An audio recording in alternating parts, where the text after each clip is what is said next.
truth that can't be denied. The data don't lie, people do. Waves crashing, secrets in the tide. Facts and numbers side by side. Through the chaos I will abide. The data don't lie, people do. Look at the records, feel the vibe. Digits and bytes come alive. I stand tall with nothing to hide. The data don't lie, people do.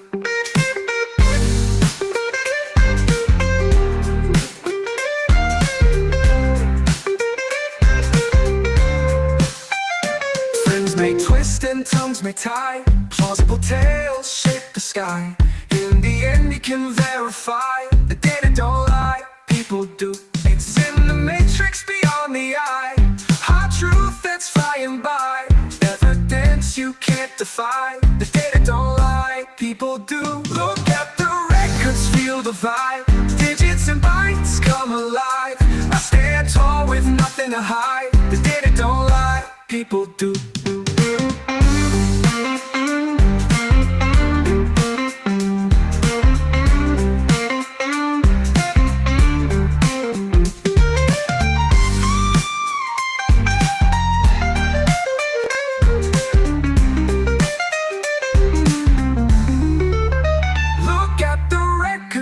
The vibe, digits and bytes come alive.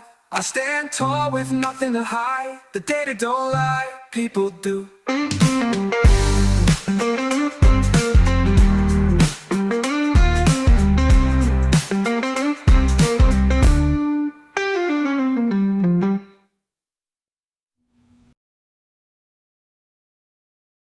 I got to remember to hit the unmute button today.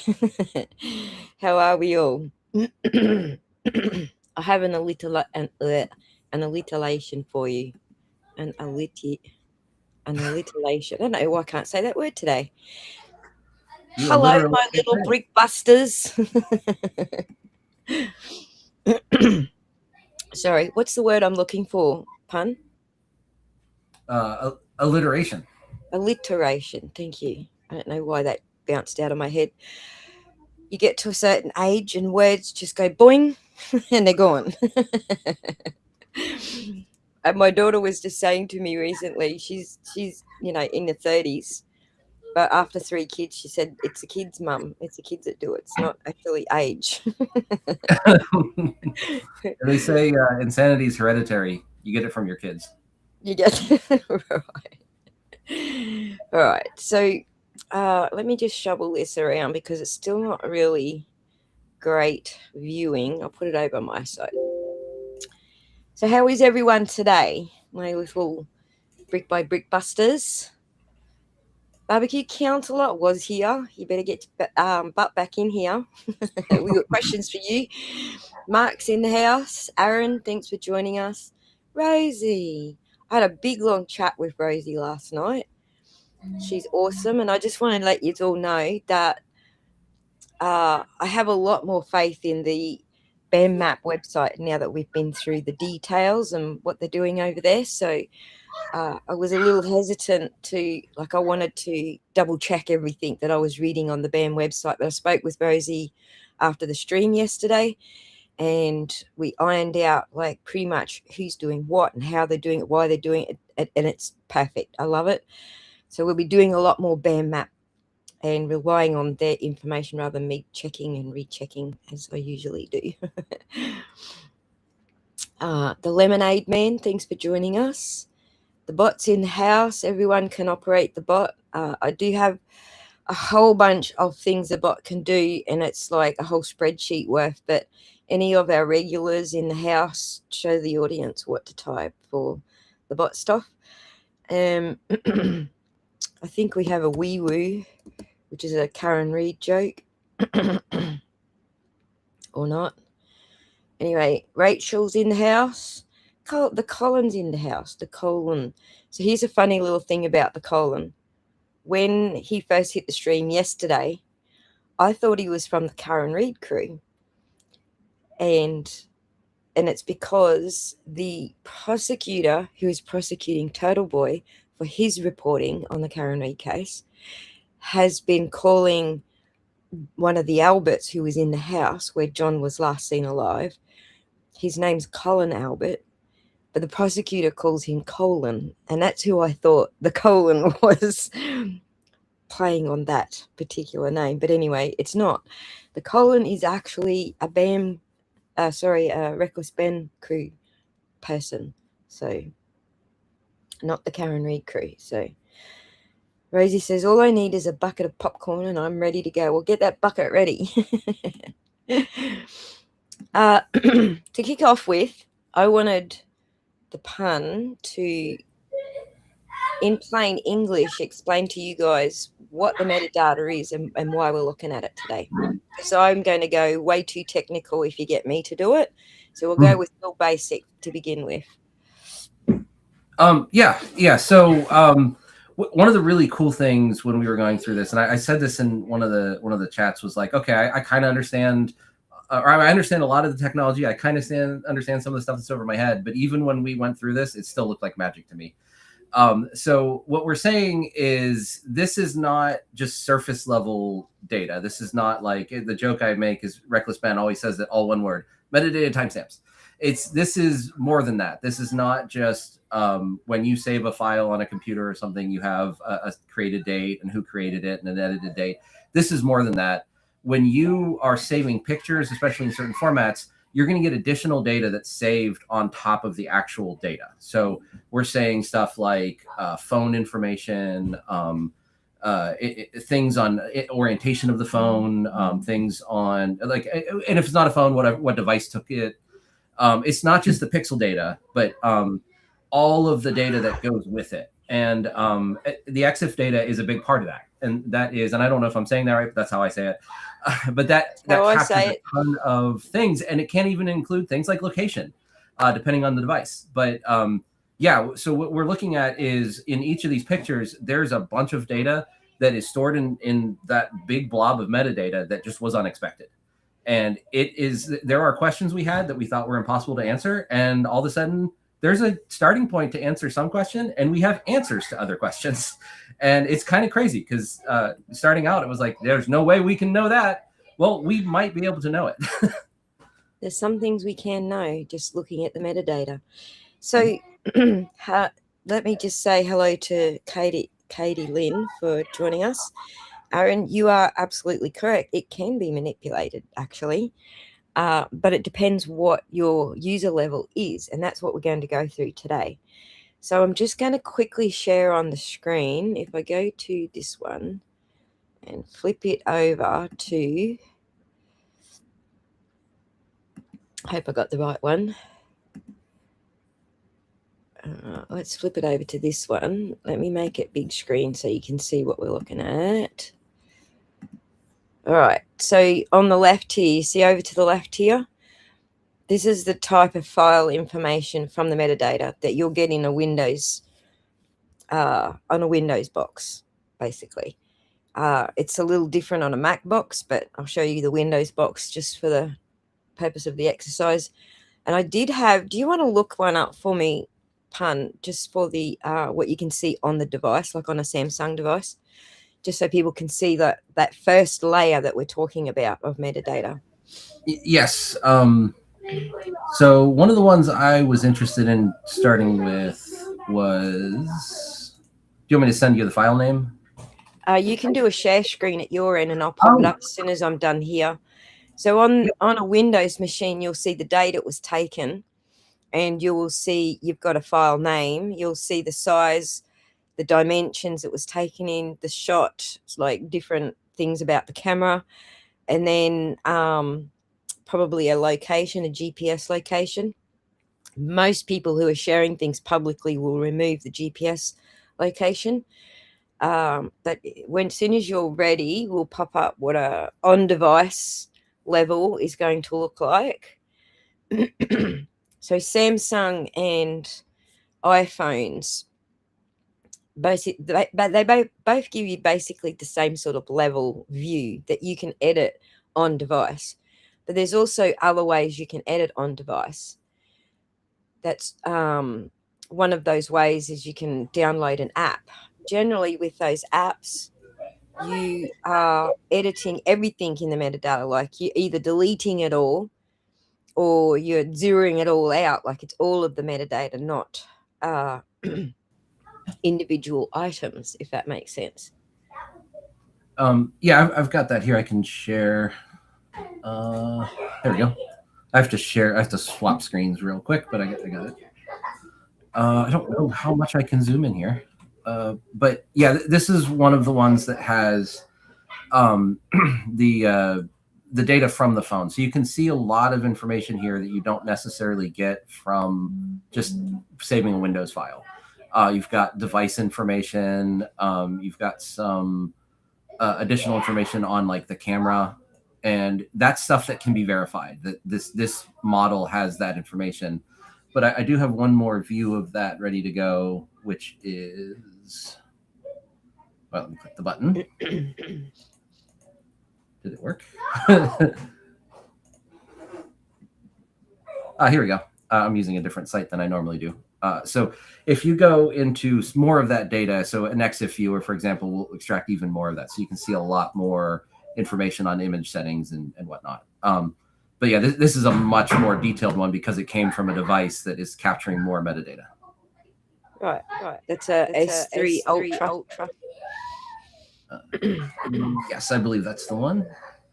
I'm echoing through your audio. All right. So if I just pop us back to this screen, we should be good. Do you want to unmute for a second so we can make sure? Turn off your speakers. Oh, okay. When you're sharing your screen, Pun, you need to turn off your speakers. That's what Aaron's saying. My apologies. I didn't realize I left that on. That's all right. So awesome. So that's the basic sort of stuff that you can do either on device or using a separate app.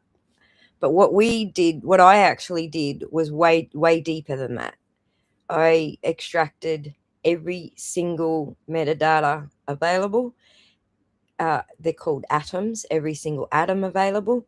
And there's so many atoms deep. I've got at least 8 atoms deep. So they can be nested inside of each other. So we've gone at least that many deep, and I've extracted it all into a pretty little interface for us to all look at. Now, let me get this sort of looking a little bit better. So the other thing I've done here is I have organized it into a couple of different categories. So as we scroll through the list of photos that we were given, they are sorted by device and time. So we've got a Samsung, I think the model that we're looking at there is a 23. So it's a Samsung Galaxy S23 Ultra. And then that's in the teal color. And then we've got the Samsung S23. Sorry, this one's a S22. I misspoke. This one's the S22 in the teal. And then in the green, we have the S23. And the interesting thing about that is Samsung made a little change between the two models. So in the S22 model, the default setting was basically take a still picture. But in the S23 model, they introduced some new, I've forgotten the name of it all of a sudden, and I should have it written down. Well, you need a drum roll for this because this is the really cool part. Yeah, but I've forgotten the name of why they've actually turned it on. It's the motion photo? That's correct, but there's a different way that the S23 is storing images, which is the reason they decided to have it on by default, and I'm just forgetting the name of it.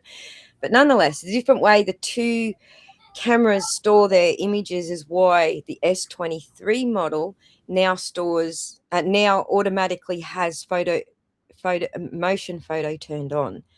So I'll just show you a very quick demo of what that looks like on this particular device. share this tab instead. Did you see it? Where the hell did that go? Nope. Where did it go? While you're looking for that tab, there's a couple things that already popped out like first. And one of those questions is, how can you verify that, these are photos from who you say they are? Well, there's the 2 phone models right there. And we got to see there's exactly 2 phones that produce these photos. We can validate the model. We can validate the camera settings on them. But the other thing is, when you look at these photos, these are from the night of that takeover. They look out of order. But now that we can separate them by device, they are in order. They're in order by who took them. And that was, I know that sounds like a simple thing, but that was kind of, hey, we can sort them easily. That was one of those like questions of like, okay, well, how can we separate these, look at them in order? Well, we can. We have a cool way to do it. We have 2 ways to do it. We did it by the camera name first, and also by the created date.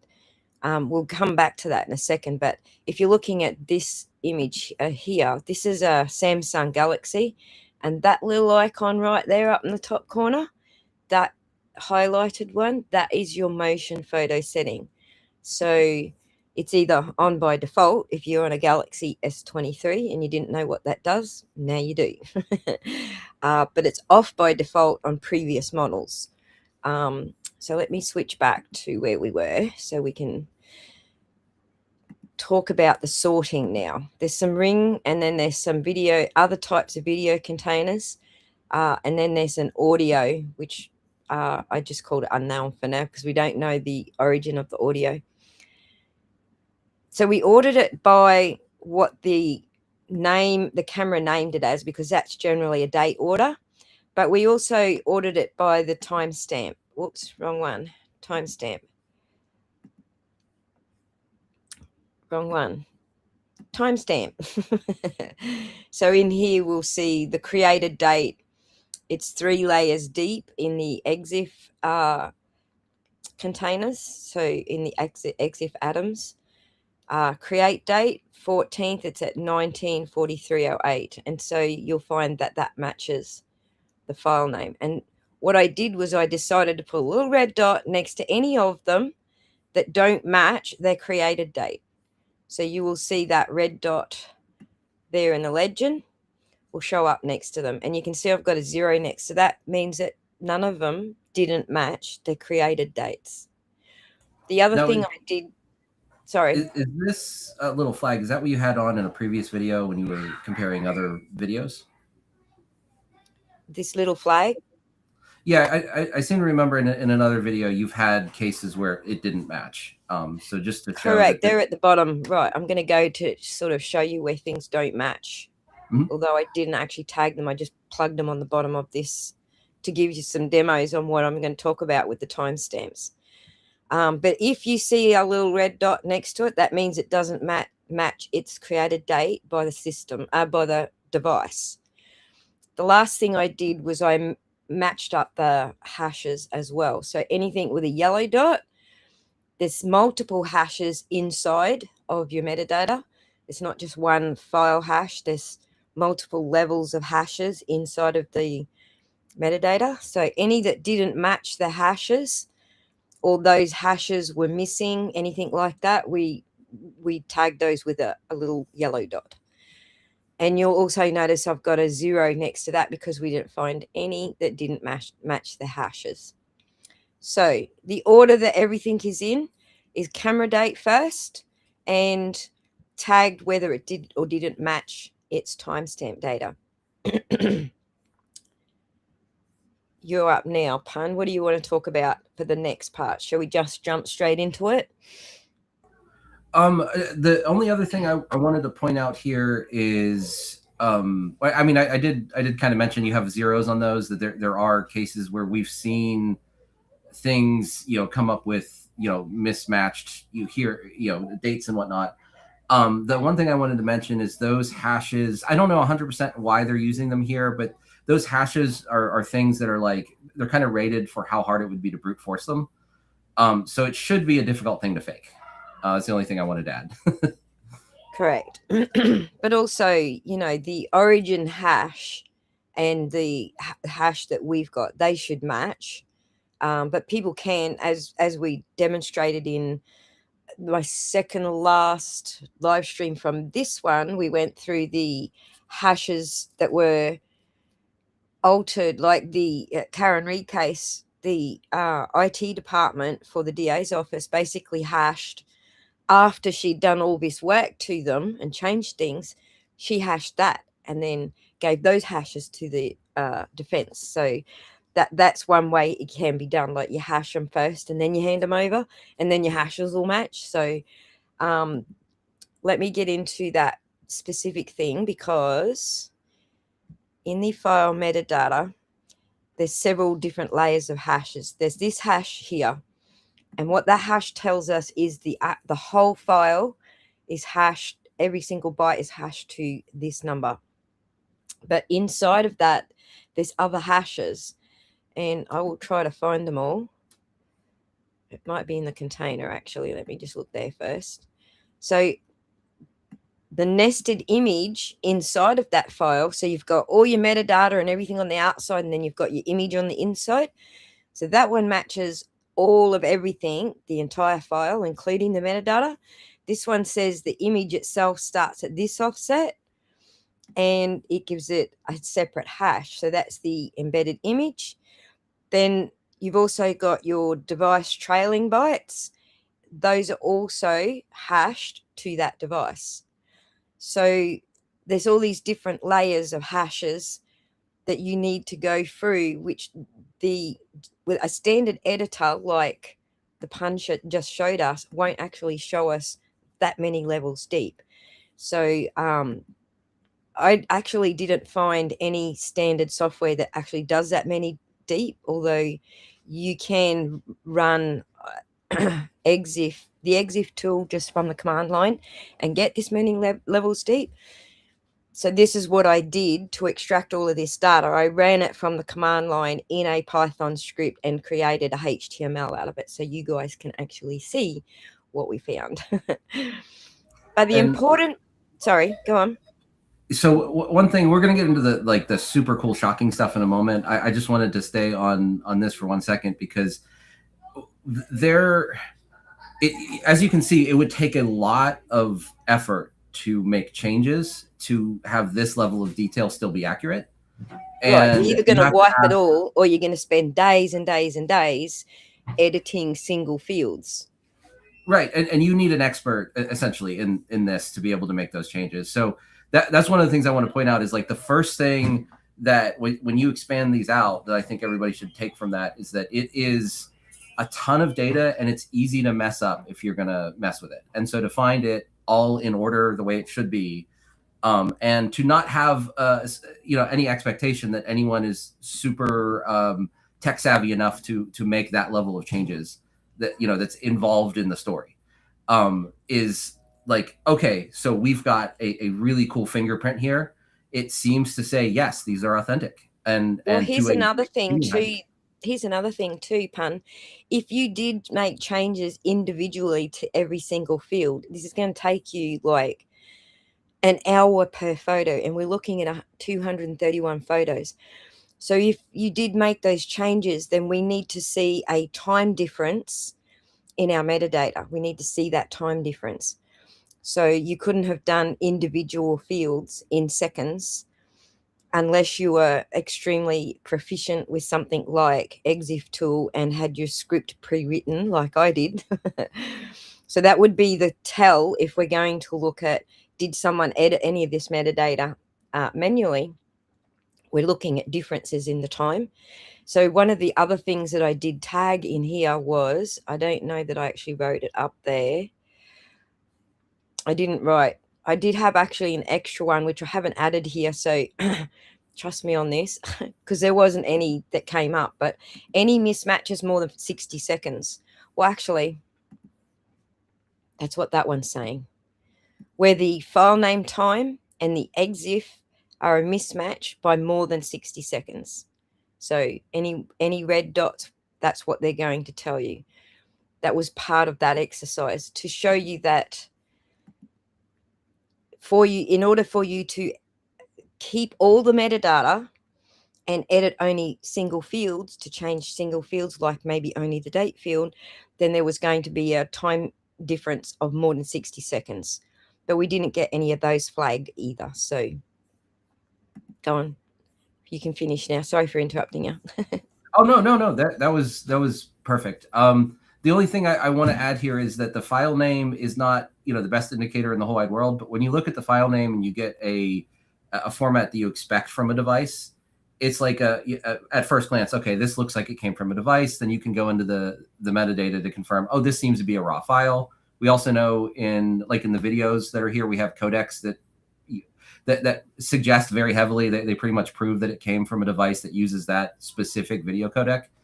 But the thing to point out here is there are other files that came with this file dump that are renamed. And so that was an instant tell that, oh, we're not going to find, real metadata. Those are probably copied or screenshotted from somewhere. And those would be the pile of Brandon's photos, which clearly from the file name, that they did not come off a device directly.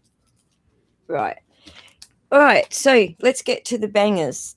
What we did find is with the camera, the green Samsung Galaxy S23 Ultra, is that every single one of them has, let's scroll down to find one.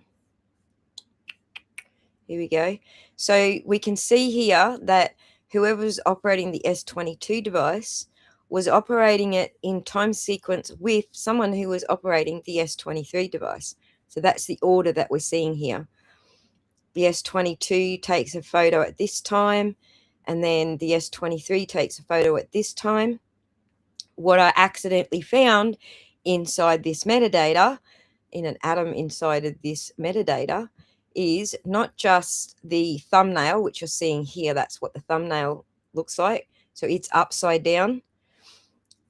And I'll get to why that's upside down in a minute, because I think the pun can describe that in plain English. But we also found the motion photo that was attached inside the metadata for that image. It's one of these frames snapped out of this 2 seconds of footage. So I'm just going to play the magic. Sorry? This is the part that's magic. This is the magic part. This is the embedded motion photo video that this photograph comes from. So watching. And that's 2 seconds of footage. There's no sound on that one because there is actually, it's just very quiet. It's just a little shuffle of someone's feet. We will get to the rest of them. A lot of them do have audio where you can hear a lot more. So, and there's a couple of things I want to say about this one, because I mentioned there's questions that I don't know how many people had these, but questions I had that I thought were impossible to answer. And one of them was, in pictures like this, it's hard to tell because everything around there is all dark. It's a black container. It's hard to tell, well, what is it in? And some things of like, even though it should be, since this appears to be a tote, it should be oriented a certain way. It's very hard to tell from the photo. Once you have motion, it becomes pretty clear. That appears to be a tote. So looking at the picture originally, where is this picture taking place? We now have enough of the motion to say that looks like that's in a tote. So we can start to get answers of things that looked very hard to tell prior to that. And that's just with a little bit of motion. Just that tiny couple of seconds. So let's look at the next one down here. So you can see the side of a tote in that and the back of the tote in that one. But you get a little bit more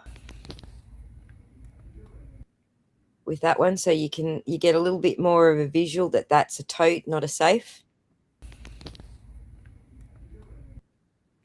And there's another thing you get from this motion video, which is that there's things in the background, and you get a better look at what's in the background. Right. And that was something we're going to go over. We're going to try and work out which rooms these things are in. So we can see a rack in the background there. See the racks? We're going to try and work out which rooms each of these photos is taken in. so that if we ever do end up with BAM's versions of these photos, we can compare where they took their photos and where they've moved things to and from. So can you go back to that and just kind of pause at the very beginning of that, like this the first one here, no, the previous one. this one. Yeah, what I want to show is we can see two sets here, but go in a couple frames, and there's a third set that's visible as the frames are playing. So it's not necessarily you can tell what that is, but now we have orientation of if I have two pictures that are similar, I now know what these are sitting next to. And you may be able to get more information off of this, but just at the very least, being able to say, I know what two pictures are close together because I can see more based on this movement. Yep. You pulled a hell of a lot more visually from this than I did because I was so focused on the data. But you pulled a heck of a lot more from the visual representation of what you're seeing. And apparently it answered a lot of questions for you as well.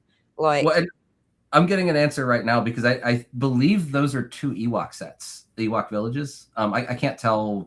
I'm definitely not an expert, but that's what it kind of looks like to me. And I actually had a question, were there two? Because it seems like there was one in the safe and one not in the safe. I don't know that for a fact. I have no answers to that. I just know that I have seen pictures and now I have more confirmation. Oh, I should go look in more detail to see if that is the case. Because this is the beat up box. That's the question I had. Why does that one have a beat up box and the other one doesn't? Yeah, this one's got a tear in the lid. And the other thing I want to point out, I apologize for belaboring this one, is that when we first talked about this having motion capture on or motion shot on, is I thought all we were going to see is a camera focusing. I didn't think we were going to see enough to get more information. And I was absolutely shocked, even understanding enough to say, oh, we're going to see more than just what the picture was. I didn't know how significant it would be that we get the additional orientation of the camera either moving or putting into places. It's not moving the camera to focus. It's you get everything until it figures out, oh, this is a good shot. Let's take this shot. Right. I was flabbergasted as well. There was a lot more, which is how we caught. Shall we jump to the one that everyone's waiting for? Mm-hmm. And we will come back to it multiple times, but we'll jump to the image that everyone's waiting for. Let's close that and let me I forget what number it is. So give me 1 second while I find the number. I've done this several times now and still forget the number. I didn't have that one written down. I'll have to go. Yeah, I didn't think to do it either. Okay, this one here is where the audio matters. So this image is someone standing in the background. Now, a lot of people had said, oh, that's Brandon Best. But we had no way of knowing that, only by matching it against the internal shop footage where he was standing at the counter and they were on the phone talking with management. That's the only way we could tell, by matching the clothes that he was wearing in that separate video. But in this one, we get to put the two together. So I'm going to bump the audio up, get my volume up to make sure everyone can hear it. Let me make sure these volumes are where they should be. Turn this one up a little bit. All right.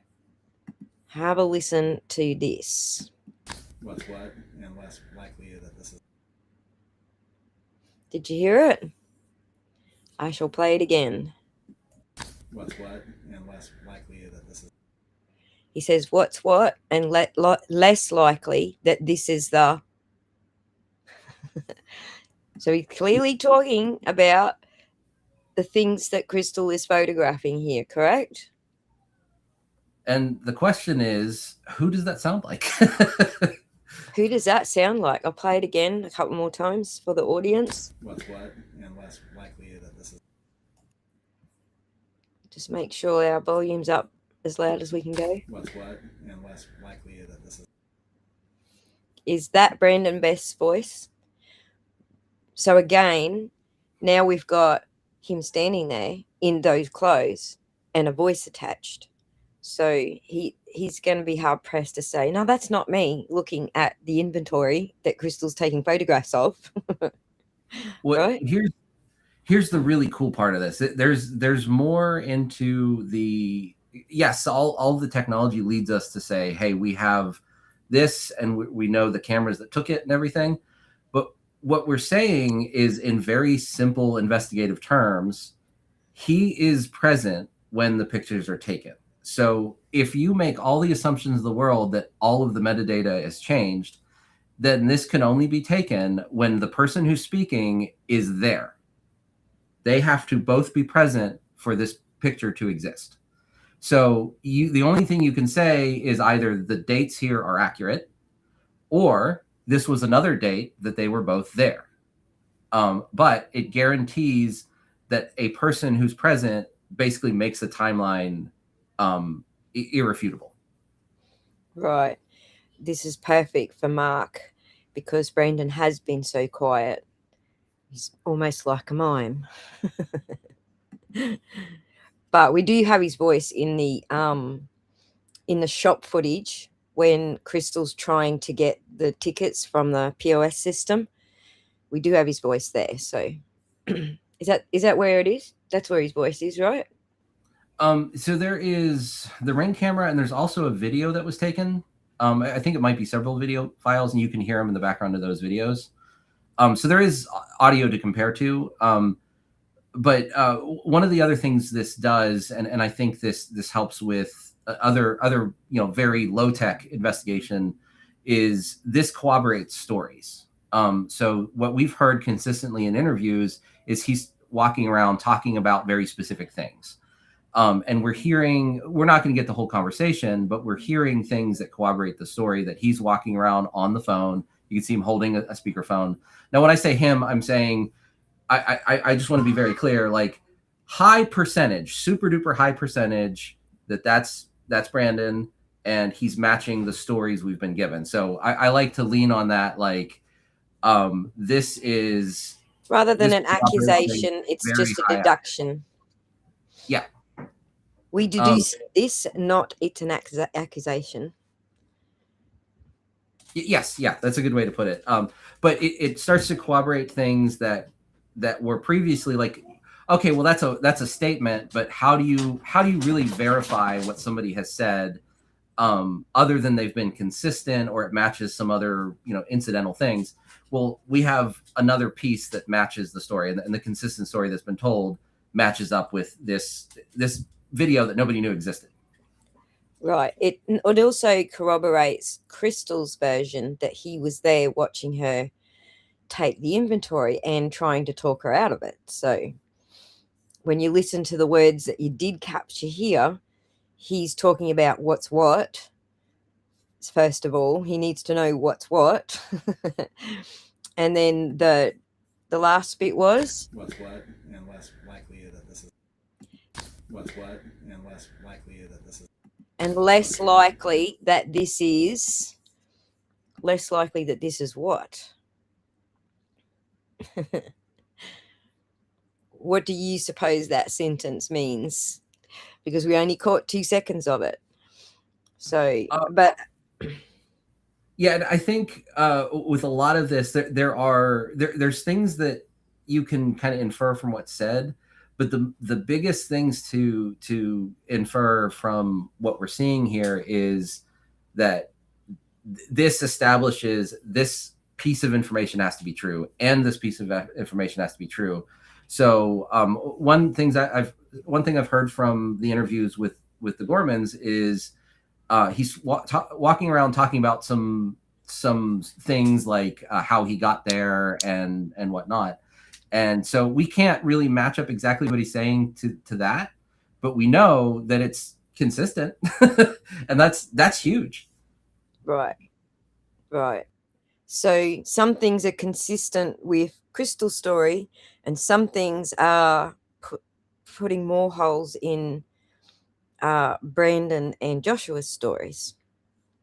That's what we sort of came to the conclusion of.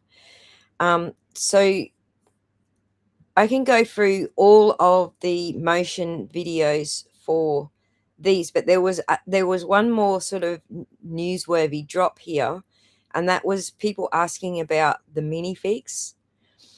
I'm going to show you what is in here, because these motion videos actually do show us what is some of the minifigs. And what I'm going to do is reach out to Crystal, invite her on the show, and ask her to answer that question. Are these the minifigs that people are talking about? So one of the questions, I get questions from audience all the time, are we talking about the gallon bags of minifigs?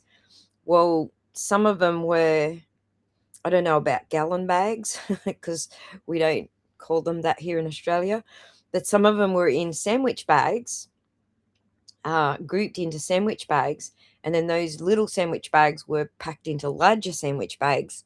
So I think that's what we found. But I'm going to confirm.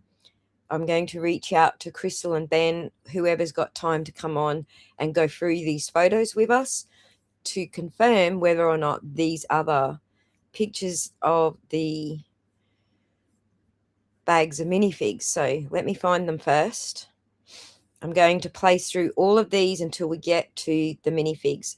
Feel free to stop me before I move to the next one if you want to discuss something, Pun. All right, so this one gives us a view of these items in their box, in their crate, or whatever you call that, tub. And then a couple And more. it also tells us that that tote is next to the racks, which is something that makes it hard to place the pictures. There's a lot of pictures of racks and totes, but you don't know what room they're in. And following the movement of one camera is helpful, but being able to say there's this tote next to that tote next to this rack makes it a lot easier to put the picture next to, okay, well, where does it belong physically in the store? Right. So the next time you guys see this, hopefully Crystal and Ben have some time to fit us in. I haven't got confirmation yet, but if they do, we will be replacing this little tag here with which room these things are in by confirmation from them. So last night, after I finished the live stream yesterday, Rosie and I talked about how we would draw out a little map to map which rooms which items were in. So we might be able to do that in a little bit of a interactive 3D. I don't know, but the next time you see this particular spreadsheet that I've got converted to HTML, you will get to see which rooms they're in, and then we'll try to 3D it up for you. A map, you say? Perhaps maybe even a BAM map. BAM map, maybe. All right, so here's the next one. And this is some of the minifigs that actually were on display with their price tags. So I'm not talking about these ones.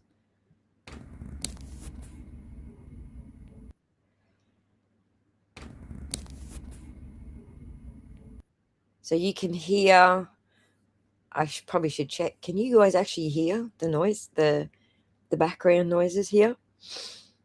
Let me read some comments just so that I'm not going too quickly for everyone.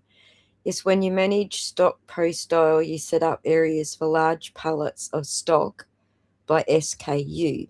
You may have small overstock in other areas.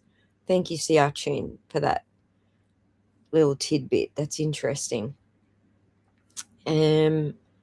Chris, confirm the number of minifigs not in inventory. She did, or are you just repeating that I'm going to get her to confirm? Sorry, that was Stan's comment there. This may be a good time to mention that there's been multiple types of bags talked about. So the large gallon bags, that's not what we're looking for. Those in interviews, those have been talked about as miscellaneous pieces. We're talking about the sandwich bag sized items. I believe it was an interview potentially with the was it the Family Law Team, whatever the name of that channel was, I think was where that was talked about in detail. So we do have an interview talking about what type of bags we would be looking for. So not the big gallon size ones. That's not. Lemonade. It's okay. We're reaching out to her. You don't need to organise it for us. I've got a potentially Friday book as long as I get confirmation. So we're getting organised. In the French Loop Cider video, they estimate the Cloud City at 18,000 euros, so double the 10K. Interesting. All right, so let's keep going through and see what else we've got here. The other thing I wanted to point out is I created a completely separate tab of timestamps so that we could look at what time was, this is a derived EXIF tool subsystem time. And then there's 3 of those actually hidden inside the metadata as a Unix timestamp. Well, I don't know if it's a Unix. There's a couple of different type timestamps, but that's what it derives to. But that also matches the create date. All right, so we don't have a great deal of time difference between those and the actual create date. And then we've also got the original date and timestamp, 3 layers deep in the EXIF data. It also matches those. We have a time offset of -8 hours. That's the time zone where the photographs were taken. We have another sub system time stamp, basically, of 067.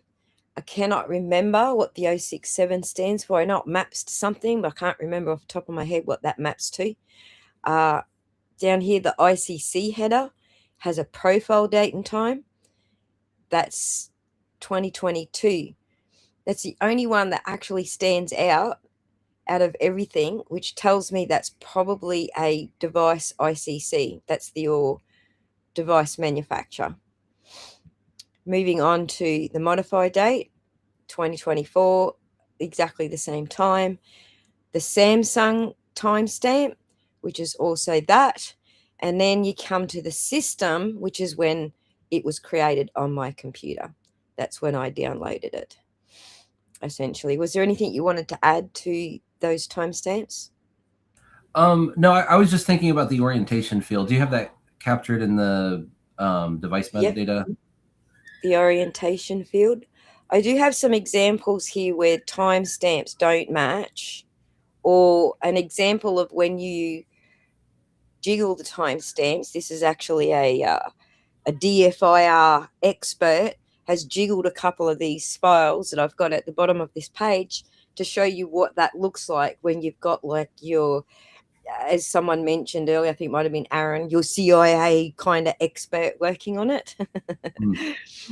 So I'll show you what that looks like in a second. You were looking for, I've forgotten, sorry.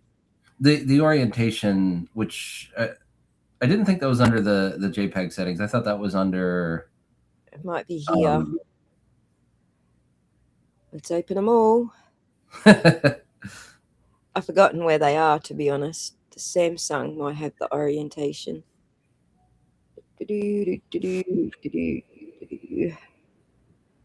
That's my Get Smart. That's my Get Smart tune. So right there, it's right in the center there. So this one's not super detailed, but what we looked up just to confirm, does this device do this? The way it records the pixels when you take a picture is still always going to look the same in the actual data. So your camera is supposed to be held a certain way. The data always gets written that way. But what happens is when you're using a device like a phone, it is going to figure out what is the orientation that you took the picture from.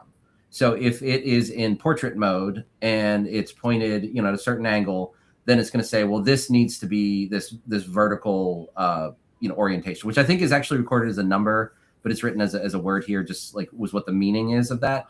So even though the data is saved one way, the orientation tells it, how do I display it? So that's how you end up with the portrait landscape upside down ones. And the reason why that's significant, and it's significant for the fact that it was taken on a device, is that is based off of like the gyroscope. It's saying your phone was held this way, and there's a rotated 90 degrees.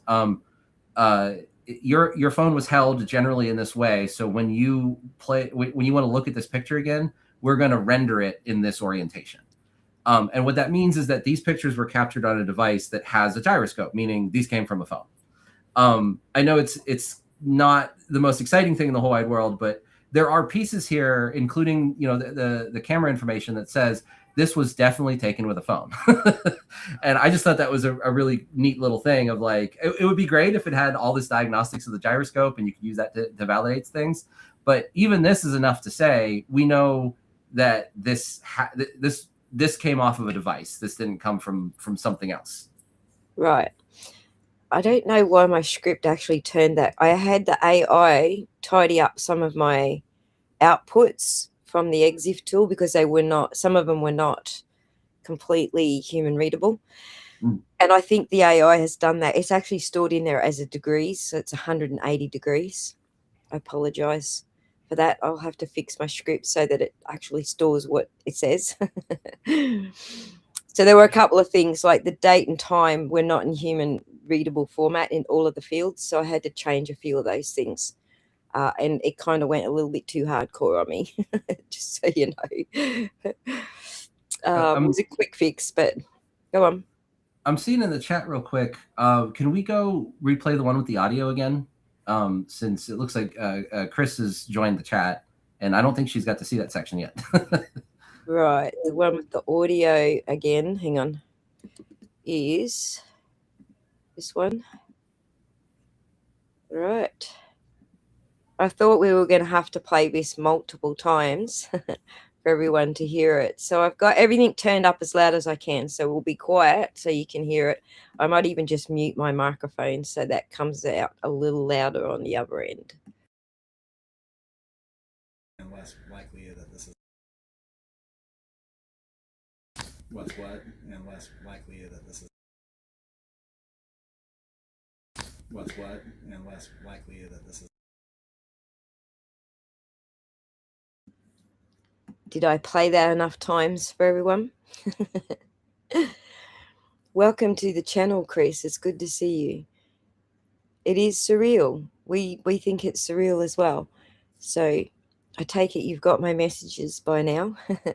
What I didn't want to do was I didn't want to do this specific stream explaining to you guys why everything in the metadata proves the provenance and corroborates Crystal's story.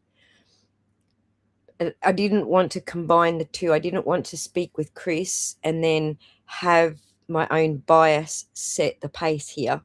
So the whole idea was to do this video first and then reach out to Chris and speak with her about these particular videos. So I was trying to do it in the right order to remove bias from the equation. Anything you got to add there, Pun? I can say that a lot of times when I go through this, there's a lot of like analysis that happens that, we have some data. I like to go through it from the standpoint of how can we disprove something. So if I see something that's odd, I'm not going to have any bias to, this is what it should be like. So when, for example, when we saw the images out of order in the initial file dump, that was concerning to me. I needed to know the answer to that. And so I think removing the biases to do the technical analysis is like the first step you have to do, because that's the way you're going to get a true technical analysis. It's more about, the joke I like to say is you got to prove what it isn't until you know what it is. And it's all about that. You can't have a bias of this is what the data is supposed to say. You go and you look at the data and see what it says. And then you try to disprove that. And that's step one. So even from the start, I had a lot of questions that got answered just quickly when we were going through this exercise that were, oh, that's odd. Why is it like that? Well, we got the answers. And you get to those answers by removing the biases first. Right. Exactly. You can't start with a bias when you're doing forensic work. You're looking at So the entire thing that it was supposed to be was what is the provenance? It wasn't, do these belong to Chris, or were they taken when she said, or I wasn't asking any questions. I was just like, what does the data tell us? That was it. And this is what the data told us. It said, look, we got some hidden shit in here. Oh, stuff in here. Sorry. I knew I'd do that. Thank you, Lil Trinket. I appreciate the, I think it's a super chat. It doesn't tell me in here what that is. It's a super chat. Thank you for the super chat. Much appreciated. So yeah, I'll play that just a couple more times so that everyone can hear it a little better, and I have to mute myself so we can do that. And anyone who wants to hear it again, just say it in the chat. We'll go back, play it again. I figured we were going to have to do this. Not everyone's tuning in at the same time, so I'll just do it one more time for you. What's what, and less likely that this is what's what, and less likely that this is.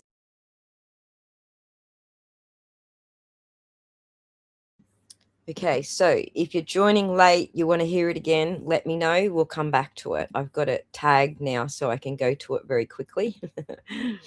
So where were we up to going through everything here? Let's go back to where we were, because we're going to go through every single one of these little video snippets for everybody. So you can see, you know, orientation, where things were, whether we were looking inside of a black tote or we were actually looking inside of a safe, all the good things. So we're going to just go through them one at a time. So here's the minifigs in a sandwich bag, and it looks like 1, 2, 3, 4, 5, 6, 7, look, probably 8 to 10 in that bag. But you get a better orientation for that. I did unmute myself, didn't I? Yes, I did. Yep. Sometimes I don't.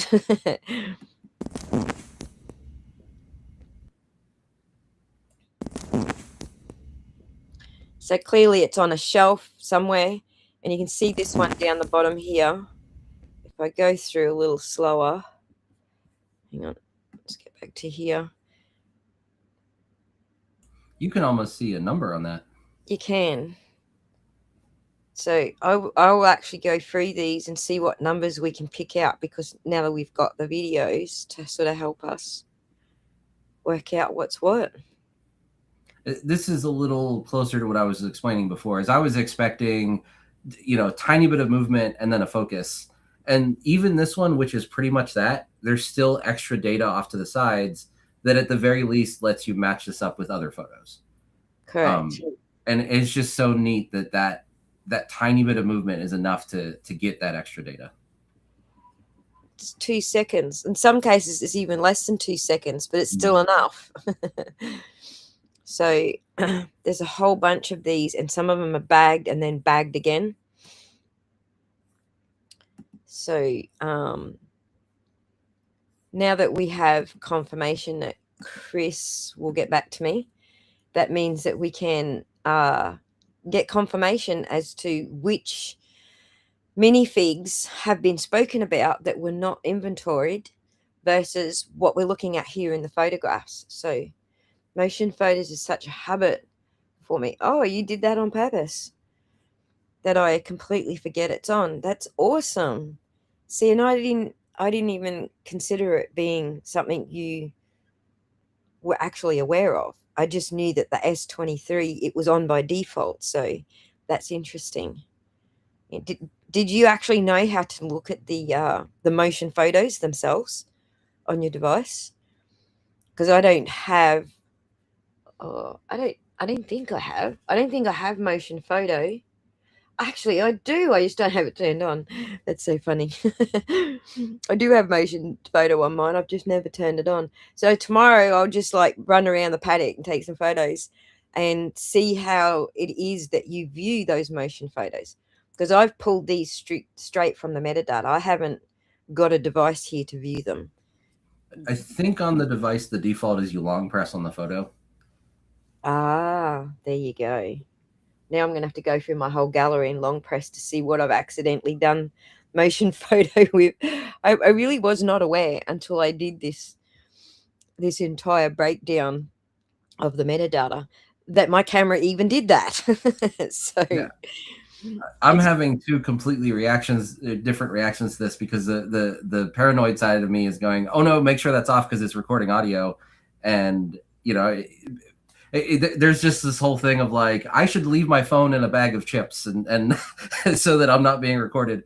But the other half of this is, it's great that this extra data is there. Chris says, yes, sometimes the phone doesn't automatically catch the best photo, and I'll go through and choose the best image. Yeah, right. There you go. So you knew more about your phone than I knew about my phone. I don't have the same model as you, but yeah. That's actually a really good point of why this is a very useful piece of data here. Is these are like very high quality frames, and if this were just video, we would probably be seeing a lot less quality, especially in the motion. So the fact that these are around whatever best image it decide to make, and it's going to have, I don't know if I'm using all the terminology right, but it's going to have keyframes closer together, and there's going to be better quality between them. Although with a lot of the motion, I've noticed it's hard to pause and see anything. It's really in the motion that you actually can see the numbers and whatnot. But this is going to be, as far as I could tell, higher quality recordings than the videos that were there as well. Especially because we're looking at minifigs right now, and that's what the videos are of. I think there's maybe 7 video files, and they're basically going through the cases, I think, for the most part. Right. And to answer your question, it's Snapdragon. Hang on. Let me just put up whose question it was. Let me come back to the question. Aaron, to answer your question, the S22, that feature did take up more file space. That's why when it ships, it's default toggled off. But the S23 was the first generation of the Snapdragon 8 Gen 2 and faster UFS 4.0 storage. And so that's when they decided to turn it on by default. So it's less storage, basically. Yes, we know the codec. Hang on, let me look at the codecs for you. I have that written down here. In the file, the JPEG container. Let's just open them all up.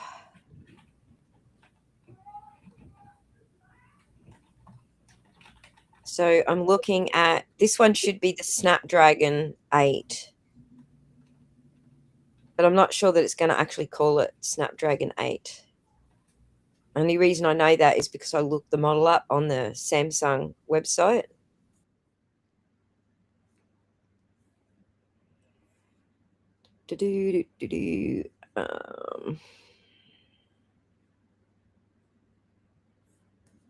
See how many SHA 256 hashes there are? They're all for separate segments of the payload.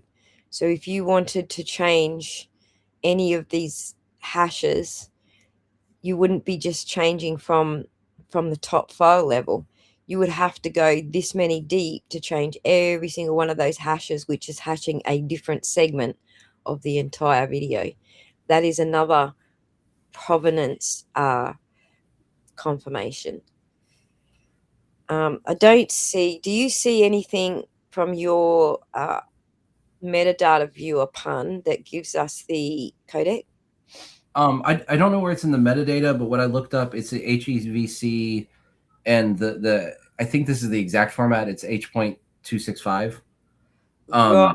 And it was actually you that had the issue playing the HVEC because your player needed the coder added, right? Yeah, it just didn't come by default with the operating system, and I guess the browsers just pull it from whatever's available in the operating system. But there's tools out there where you can play them, like VLC, which I knew that was going to be the answer. I just had to go through the process of getting it working. The US phone spec, I think I got different processors if I remember right. the US code spec, hang on, the US phone spec, I got different processors. No, I think they ship the same. It's the same processor in Australia. Is that what you're talking about? I'm not sure I'm following what your gist is. It's okay, Aaron. I don't mind being steered off topic. If we can answer questions for you, we will answer questions for you. What I haven't done with these little video segments yet is pulled them apart, the binary apart. When I get that binary pulled apart, I'm not using tech language here, but when I get that binary pulled apart, I can tell you what every single piece of data is, whether it's H.265 or not. We know it's HBAC. That's the codec that's recorded in the metadata. So, but anyway, off track is fine. Let's keep going and looking at what else we have. So these were obviously minifigs that were on the shelf from the other camera. So see, this is like a larger bag of minifigs, or sorry, a bunch of sandwich bags of minifigs in a tote, a clear tote is what that looks like, but you get the better idea of what's going on here. So there's like, if you say 10 a bag, 10, 20, 30, 40, 50, 60, there's probably 60 or 70 minifigs just in that tote there. And this is moving, if you go back to this first frame, this is moving back from that first photo I just showed you of that first bag of minifigs. So she took that photo and then moved across here to take that photo. Right. So I'm thinking these are the minifigs, but we'll get Crystal on to talk about what these actually are and if they are the minifigs that didn't get, that didn't make it to the shelves yet. Thank you for the $5 super chat, little trinket. Unexpected gold mining, Chris. Aussie always gets deep. I like getting deep, little trinket. It's what I do. In fact, if you're interested at all in the Karen Reed case, you will find a ton of deep on my channel already, in live streams and videos. So, all right. So there, that I think this is accounting for a lot of the non-inventory minifigs, but we will get to the bottom of that once we speak with Chris ourselves, which we'll be doing on our stream as soon as I can get everything organized. I will publish the stream and give you all a little bit of notice so that you know what day that's going to happen. I got some stuff happening this week as well. I got to fit so much into the last 2 days of the week. So in this one, we're not getting much else. I was hoping we might get, some surrounding box numbers from some of these as well. So we're studying them all very closely to see what else we get from these little 2-second snips. Even though that one is blurry, you do get a little bit of orientation that this is not the top shelf, and there is a shelf above it with something, a yellow set up there. So this would be a lot easier to place. Well, where does this shelf live, combined with other pictures? Right.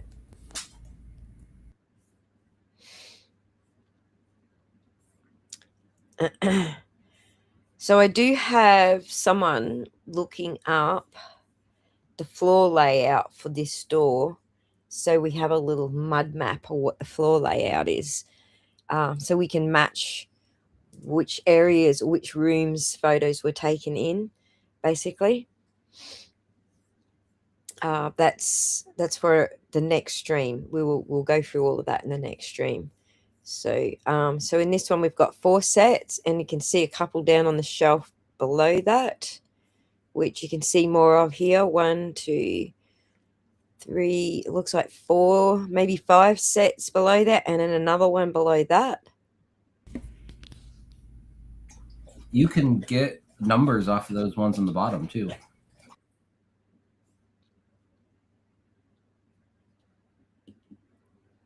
You can. I'd have to blow it up, but it looks like on the very first frame, at least the second one down, it looks like that number should be readable. And then I think with the motion, 7504. I can see it. 7504. Even if we can't get the exact number off of this, there's going to be another picture. I'm sure that you can use that enough to match the rest of it. Right. So we're getting lots of information about the photos, and it's all corroborating things that Chris has already told us. So I do not believe for 1 second we have reason to not trust what she's saying. This is corroborating.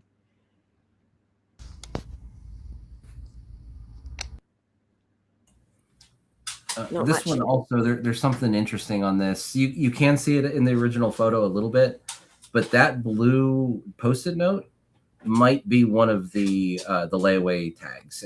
I haven't been able to understand 100% because it looks like they might have been on different colors and may have had names on them.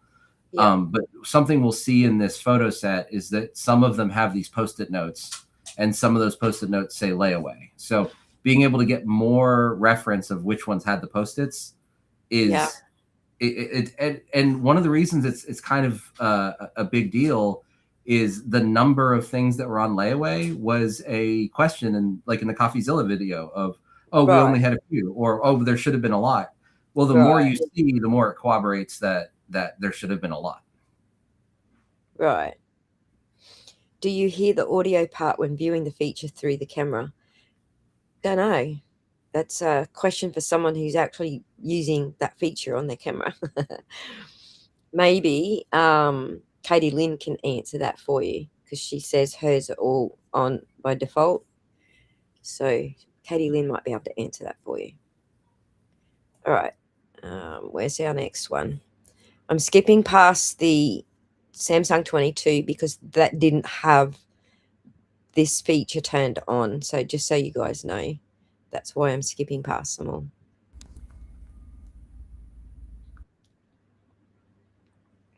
So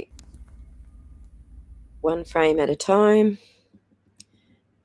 So these two boxes here, we get a close-up of those in another shot. These ones here we've already done.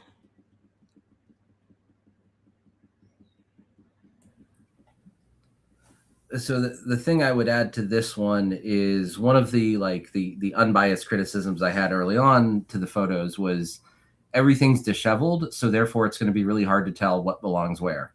But at the very first frame here, we see part of the mess. And you can probably identify that part of the mess to connect where certain pictures were taken.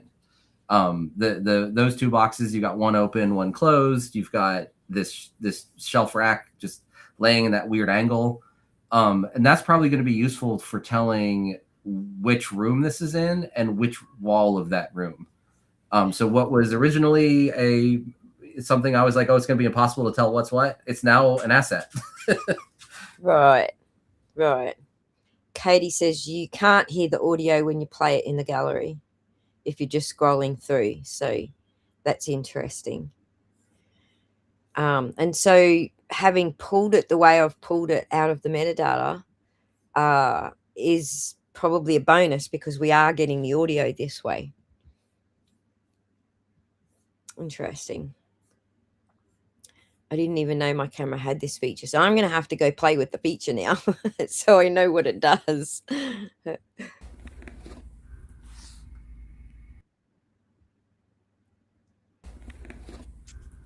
So we're getting a little... But that shows a lot. A lot of blurry.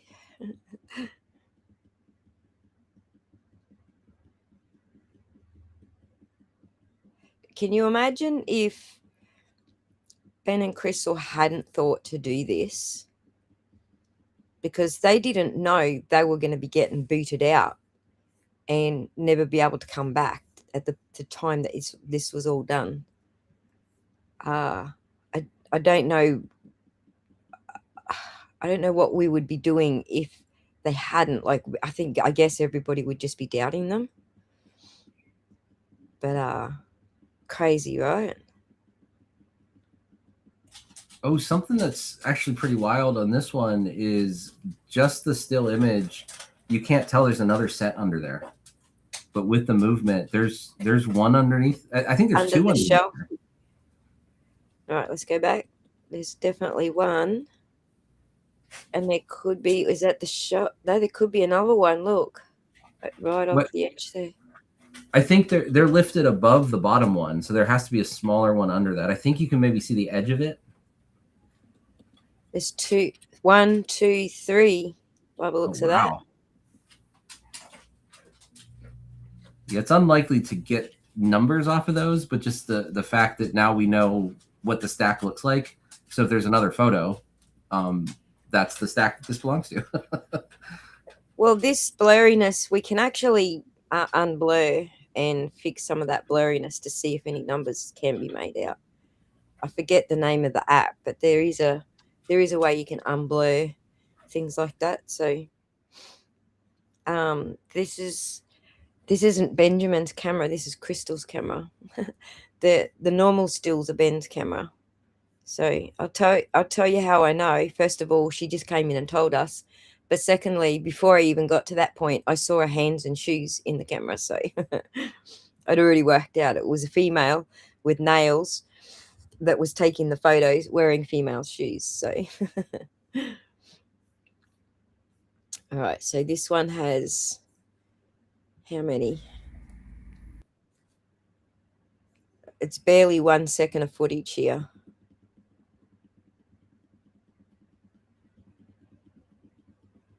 So this looks like there's a couple on the shelf above it.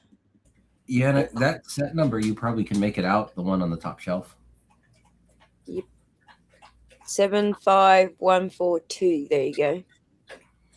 This is, I know we'll probably talk about this later, but this is going to be a dream for all of the nerds out there that want to put those set numbers together and figure out what are estimated costs. Right. I haven't done it yet myself, but it's 230 photos, so it's going to take time.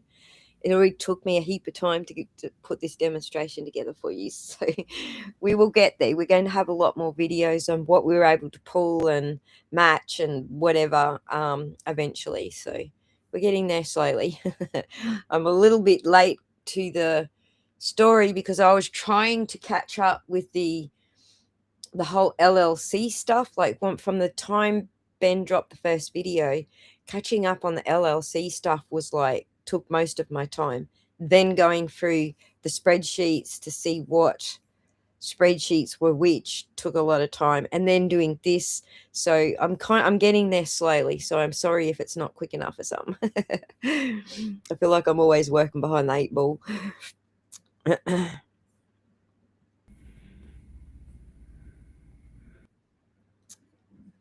All right, that one's got no sound, so we'll just step through that. There's a couple of things up the back here.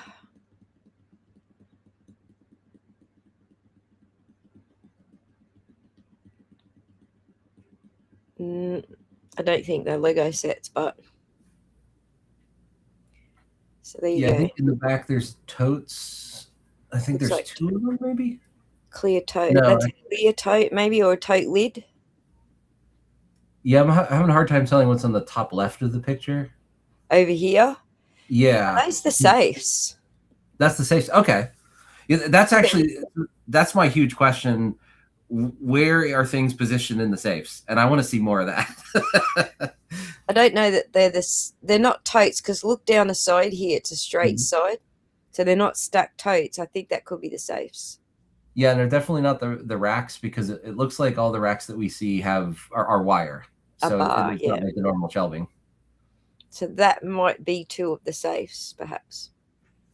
We will get to the bottom of this. Like I said, we're organizing it. You see, look, they are perfect. They look like safes. to me. So let's get another view of that.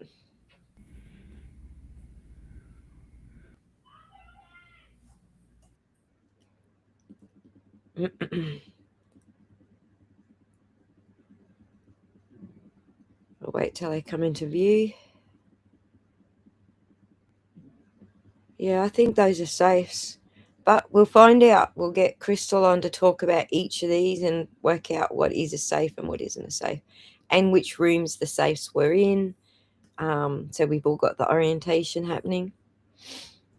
A weird side note is there's been discussion of like the furniture was never considered, or something along the lines of statement like that. And this is showing furniture, so that's good too. Right. In what context was that said? Sorry, I'm not following. I'm trying to remember what conversation it was. I know that Last Relic also talked about something similar, where when they were talking about inventory and the store, they weren't really talking about, well, there's all this other stuff in the store that was purchased that belongs to the store of value. Yeah. Things like shelving and furniture and counters, and anything that was not product. I've heard pretty consistently said in the times it's been said that like those weren't fully considered of like what that's worth. Right. So I don't know what In the state cost that is. of the store, the takeover is what you're referring to, Yeah. right? Yep. Yeah, like that is an asset that the store has. And I don't know exactly what the case is with this Kaiser store, but I seem to remember that being like a sticking point of like, well, there's also other assets in there worth money that don't seem to be considered. All that's really considered is the product. Right. So regardless Right. of what position that is in, I could be completely mistaken, but this is also showing furniture, and that's, I think that's, I don't know. For me, I geek out because I'm like, hey, we've got more data than we thought we had. There's a lot more data, right?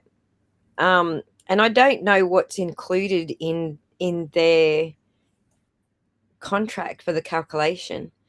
There you go, Rose. Do you want me to copy it into the chat so you can copy it? Oh, to answer your question. That's the file number there in the chat with the extra minifigs bags, and the one before it shows it a smaller bag as well. So, all right, so let's go back to where we were. Sorry, I was just scrolling to answer Rose's question there on that. Whoops, there we go. Let's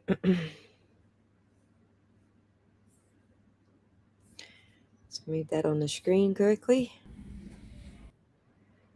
Well, there's only 1 second of that one. It's not really helpful at all. I mean, it does capture about 50% more of the table than it did originally. Right, you're only seeing that portion of the table from that photo, but using this one frame by frame, we can see all of them. Yeah. The way well, through. maybe less than 50% of the table, but it just seems like what I'm guessing from the camera frame, from where it starts, it's like you have 50% more pixels once it scrolls up. It's got all of them. One layer deep, obviously. Unless there's more sitting up here. This is the same table, maybe. There you go. There's the last little bit. Yeah, that's top the other half. that we were after.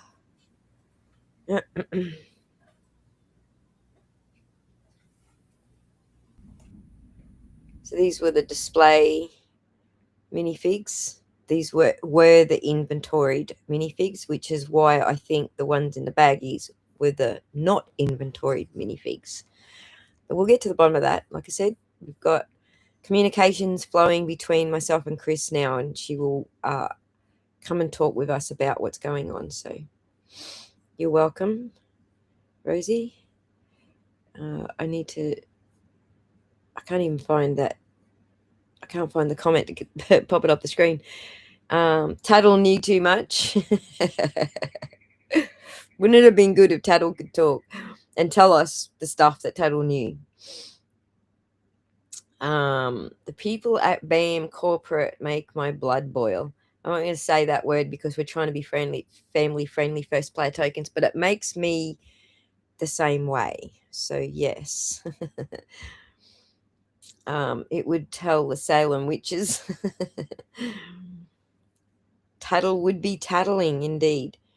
If for a whole store is worth 38K, how is the whole company worth 400 mil? I don't know how that works either, Aaron. No idea. Okay, let's move to the next one. I just wanted to point out, like, this is how I think Crystal was displaying the ones that were inventory, and then the ones in the bags were the ones that she hadn't inventoried yet. That's my assumption or deduction, just looking through this so far. Yeah, those ones catch my attention a lot because one of the things that's been said is they started moving the trays of minifigs. I don't remember the full context of that statement, but this is showing, and we're going to see a lot of photos like this. We're showing that trays of minifigs are in the back rooms. So there was talk of at a certain time during the day, they would move things into safes, they would move things into the back, they would lock certain doors. So we're seeing that pretty consistently in the images. Right. I'm going to show you one of my little guilty pleasures because we're looking at these minifigs right now.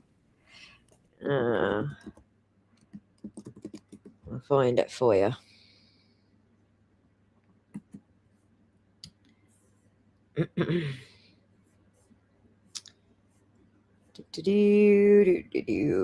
All right, I'll just pop this on. I'll just leave this in open in the background, and we'll come back to it.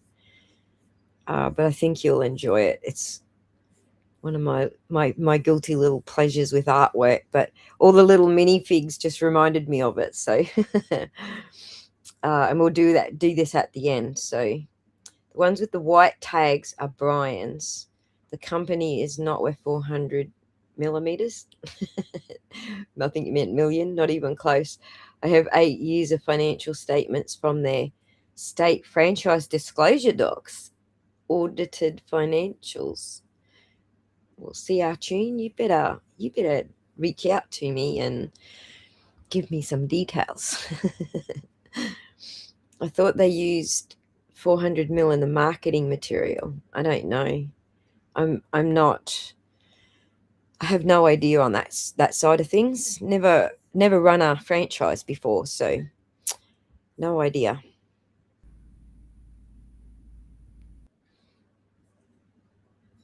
So I think the last picture we were looking at was these ones up the back here, and then this is the set in the foreground here. Right. I'm looking at the prices too. Like, we're getting to the less collectible, like from the price tags here, 120, 150. These are collectibles, but if you look up here at this one, or did I close it? If you look up here at this one, these are the cheaper ones. Do we have another tray of those? Yeah, so it looks like these are the more collectibles, the more expensive collectibles in that set there.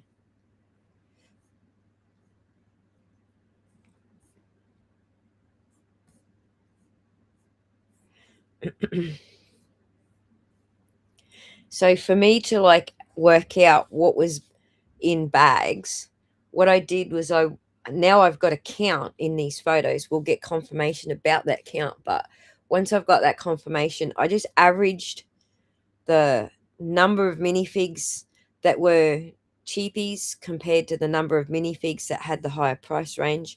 I went with an average in between prices and came up with at least 20 to 30K of minifigs that are not included in the data that we've already looked at for inventory. I've got some more numbers in this one that we can include. Yeah, and this one, and there's I think there's a couple more. that we'll see minifigs in the safes. These ones are especially interesting to me because it looks like they may have been moving around the trays as they were taking pictures or something along those lines. Now that's just something I've kind of inferred from weird positioning, but I couldn't tell if they were in the same positions in these photos as from Brandon's photos. So that's something I'm really curious about, is if we can get enough information to figure out what shelves these are on to say, are these in the same position between those photos? And there's a chance that they're not, but that also asks, like, well, if there's a picture of just sets and then later there's a picture of trays and sets, that would make it hard to tell, well, what shelf is what. That's a question that needs answered. I don't know how well it can be answered, but this helps a lot to figure that out. Correct. And even with CoffeeZilla's screen grabs, we can still work out whether things were still on that shelf when Brandon was taking his photos or not. So even though we can't verify that those photographs are legit, because they're just going to tell us it's CoffeeZilla's machine that they were taken on. So yes, write off all the liability. So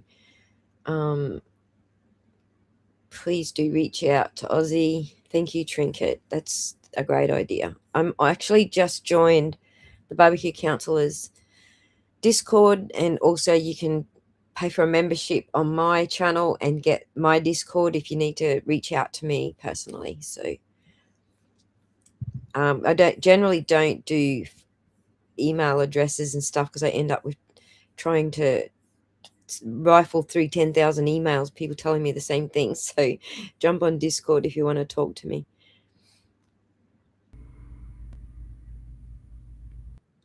So we're in the mid-range now of the collectibles. Something to notice here, and this was in the image, it looks like the larger figures have their own plaques with the prices on them. Yep. So they don't, I guess they're not in the same line as the one in the front, and you probably would, if the white sticker is the indicator, you would see the white sticker on those, it looks like. Mm.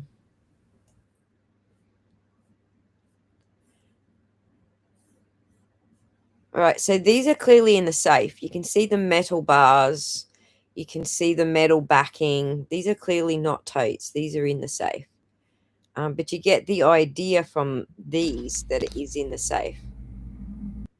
So I'll just show you down on the floor here, and then the doors are open on either side.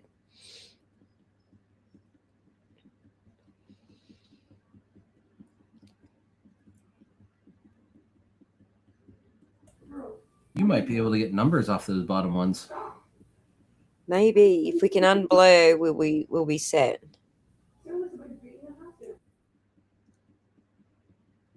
I think she takes a separate photo of the bottom shelf, actually.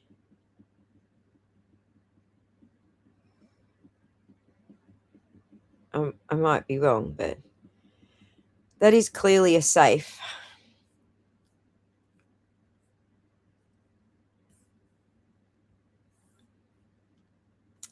This is clearly a safe because it's a sealed shelf rather than the wire racks. And then you can see the doors are open on each side. So this is how I worked out the women's shoes.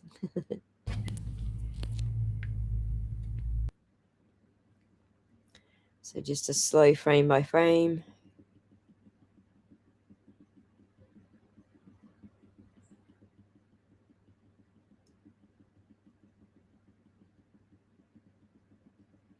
I'm not surprised that they were moving things around for better photographs because, you know, you've got some up the back. You want them at the front when you take in the next photograph or whatever. Same with the minifigs.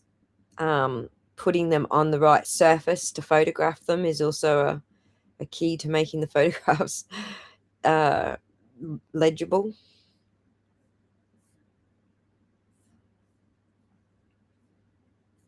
Sometimes it's difficult to see the numbers because of the light in the background. But so that's part of what the value of having this extra 2 seconds of footage. So if it does move around enough, you can see maybe a number in at least one frame. So I don't think you can with that box, but I don't know if the UPC numbers you could get those back to a set number. I know those would be a lot harder to see, but those are would be on the white section, so it might be easier to see those in these. The barcode, you're talking about the barcodes? Yeah. Yeah. Because I know on the spreadsheets, it's all listed by the Legos set number. Yeah, I would be curious if there was a way to go from the UPC numbers back to set numbers. Yeah, this is like a typical inventory thing. You've got like the oh, actually, that might be the number on the very left there. See it right there. Oh, that's not okay. That's not set number. There is an item number down here. Yeah, yeah, and the UPC is definitely visible. Potentially, there might be some lookup because like this is the what's the OEM number? What's this person's number? What's this other company's number? Usually there's somebody holds a spreadsheet somewhere to be able to convert part numbers into part numbers. So those may be convertible. Right. And just to point out, the POS scanner, if that was used to put these into the POS system, the POS scanner will have those barcode numbers listed in the POS system as well. So we are learning a lot here. We are learning a lot.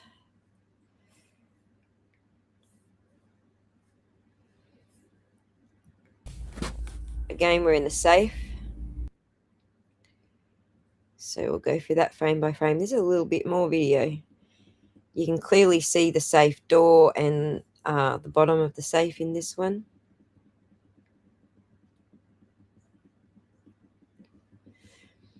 So the reason the safes were interesting to me is because BAM had said on multiple interviews that the safes were in Crystal's garage, not in a store, and that they had moved things off-site.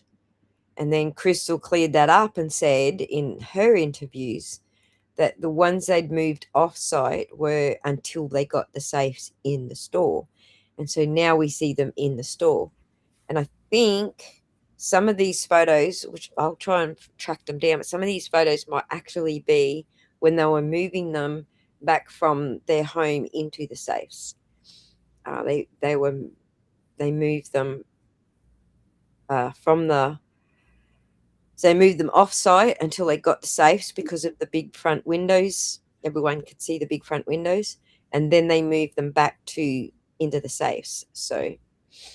The funny quote is, I think it was Matt that says, that looks like a bookshelf to me, but okay. But we can definitely see the safes in these. A bookshelf that has like a door on it. So we can see the difference between the wire racks and the safes now. And also the difference between a tub and a safe now. So that's what the extra little bits that we got from these little 2-second segments. No. Stop it. All right. Thank you. Right, so you can see that's a safe as well. It's got a door on it. And that's the, the little lip at the front of the safe. So yeah, I'm not buying these were on the shelves. They look like bookshelves to me. Not buying it, buddy. I think this is one where the first frame shows more than you can see by the last frame. You may not be able to get numbers off of it, but at the very least, the one at the far right, it's hard to see that in the last frame. And it's possible that one on the far left doesn't really show up in the final picture. But there's several like this where it's kind of a close-up on one thing.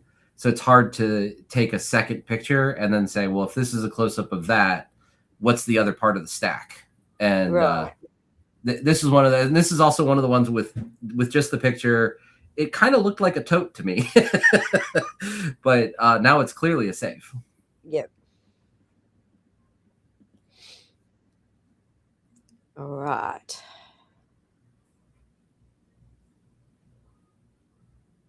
See, I think that might be that one, and this is the ones next to it, perhaps. Let me just double check that. Oh no, that's the red one. So now we're going to the other side of that. It's difficult to orientate yourself, isn't it, to what's going on? Very short, that one. So let's you do at least get these two numbers. And not much else off of that side. Do the later frames let you see the white sticker prices? I wonder if the glare gets better.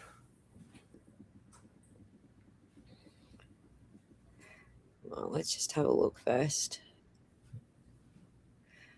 149 and 69.90.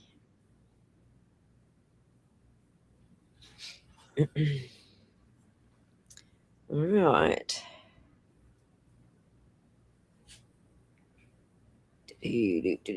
Those are pretty clear numbers there, and that's pretty clearly a safe there.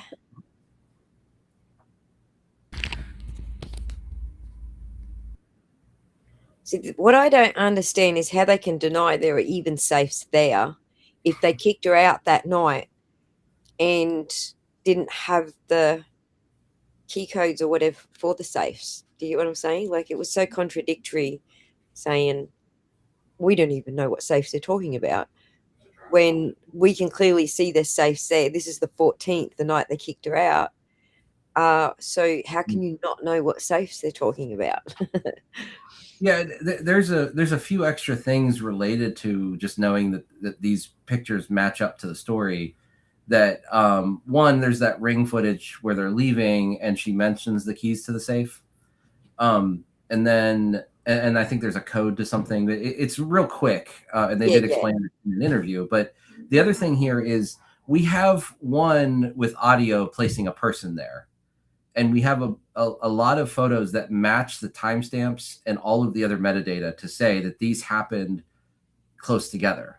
And if any of these, if you were to say, well, maybe the first one and the last one happened at the store, but these ones in the middle didn't, they move across like the same places. Like in order to somehow have another photo that's somehow staged to meet that, and the metadata matches is very it's beyond improbable that somebody could work that out.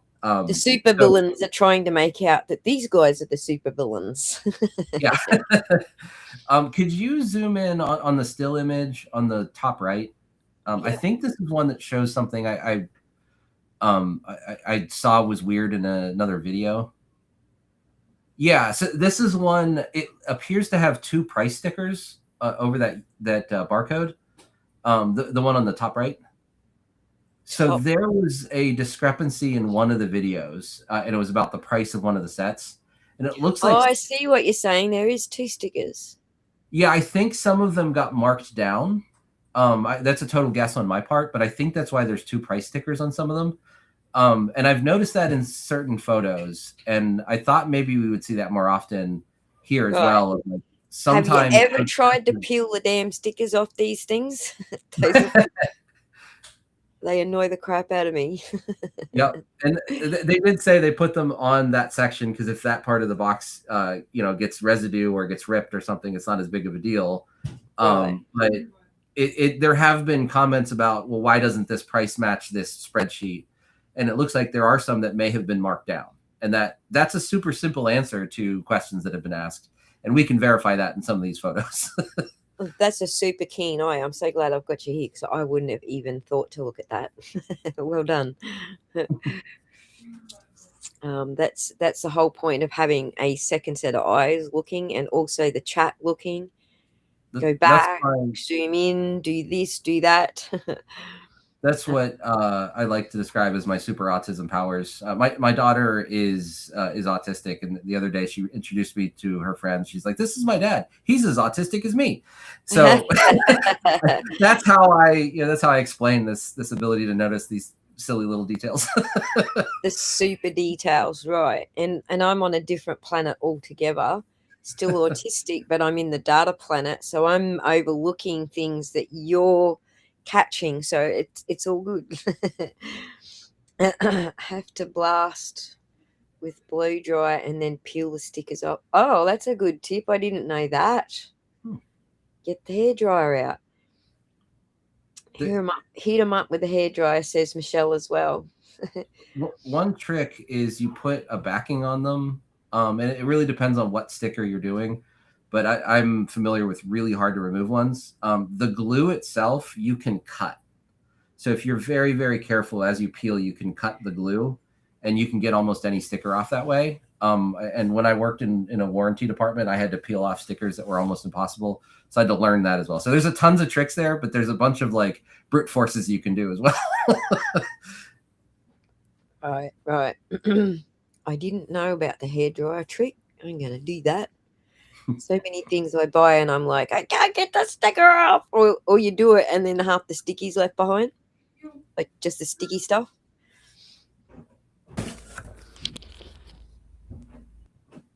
All right. So this one gives us, a little orientation which part of the store she's in, because you can see the flooring and, there's something here, and then the wire shelving. That's a box. There you go.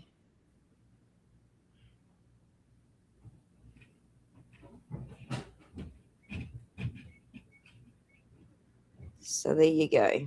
Not much else to capture in that one. It's weird because it looks like the picture is upside down.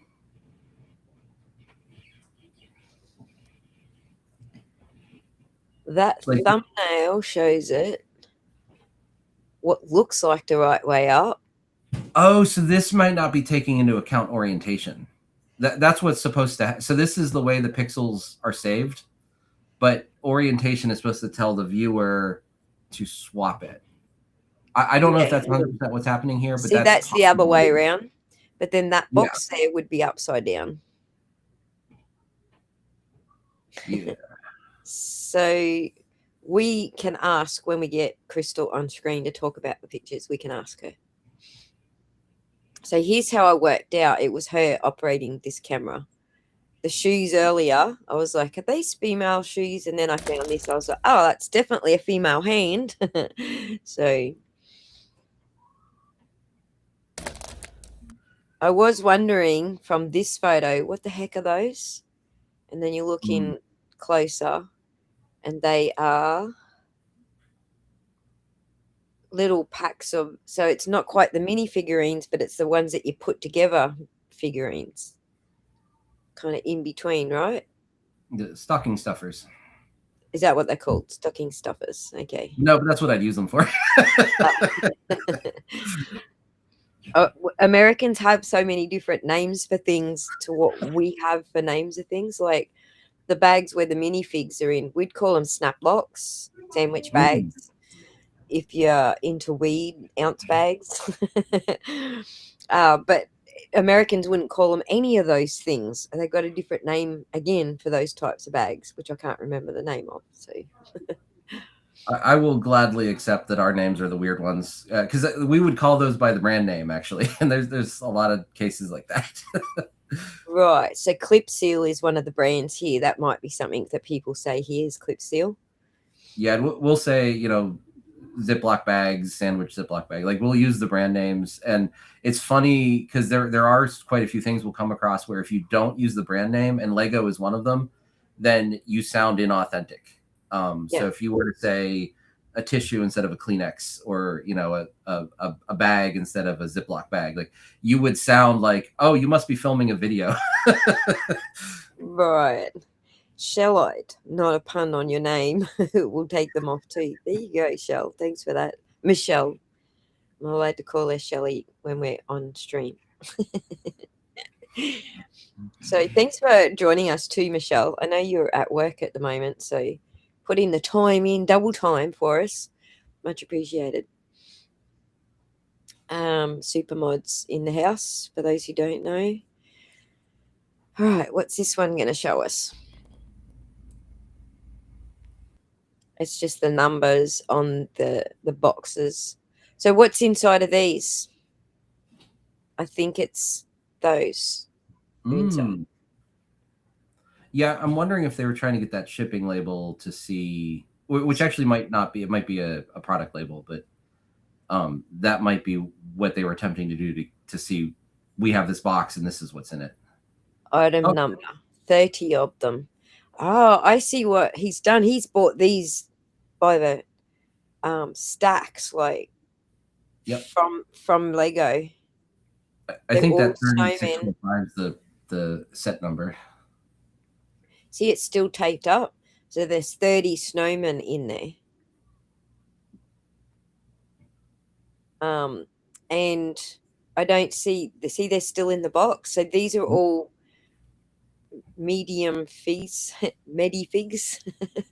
I'm trying to fit a name that have not been itemized in the inventory yet. You know, that's just a bookcase, mate. That's right, Trinket. Thanks for the super chat.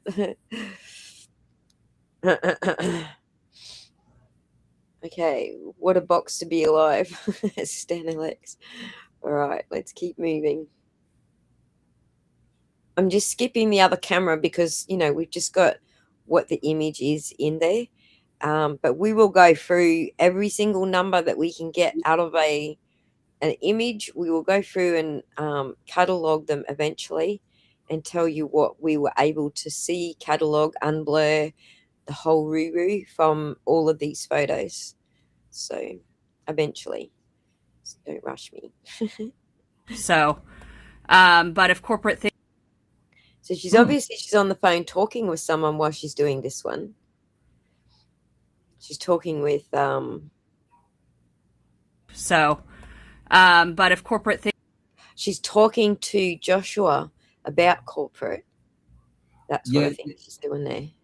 It's possible she could be on the phone, or she could be talking to Brandon, or one of the things, and I was going to mention this a moment ago, it's less exciting, but having the cameras separated, if you go through Ben's photos, you can see his movement through the store. Right. You might be able to tell by the photo right before this if he's nearby, because he may or may not be the person she's talking to. But that's all inference. It's not super, strong connection. But look, we got timestamps, but this is all. This is 1953 military time, or Zulu time, as you say, right? Actually, I think these are local because I believe they were clearing out at about 7, I think is what they said. And we got 1954 military time. Aha. You hit the nail on the head. See this? 53 and 28 seconds. Yep. And then 4. Where are we? 54, 37. Interesting, right? Yeah. So that's who she was talking to right there. If we can put these together, we might be able to put these little video segments together and capture the rest of this conversation. I don't know how many we've got, her speaking and him speaking in. So this is the first time I've gone through every single one of them just for the audience sake. So interesting. So whatever she said to him there, he ends up replying here. I didn't miss any green ones there, did I? This is Ben going bing, bing, bing, bing, bing, bing, bing, rattling off photographs. Then we've got this one at 1954-37, where he replies to her. And less likely that this is. Let Let me just compare those two images. So she's in a safe at this point because you can see that shelf, the solid shelf, and the darkness around the outside. So, but if corporate things. So then she moved from that to this set. Looks like it's on a glass countertop, perhaps. No, it's actually on top of another set. This might be that wire, the table with the wire sides that we saw earlier, where like we got half of it and half of it. Oh yeah, kinda yeah, looks like over it's there. there to take a I see picture. what you're talking about. Yep. What's what, and less likely that this is. So we've got some type of shelving here and here, and then there's that wire table, like you said, and it's out both sides. So you're right; these are sitting on the wire table. So she might be taking these off the shelves, maybe, or out of the safes, so she can photograph them.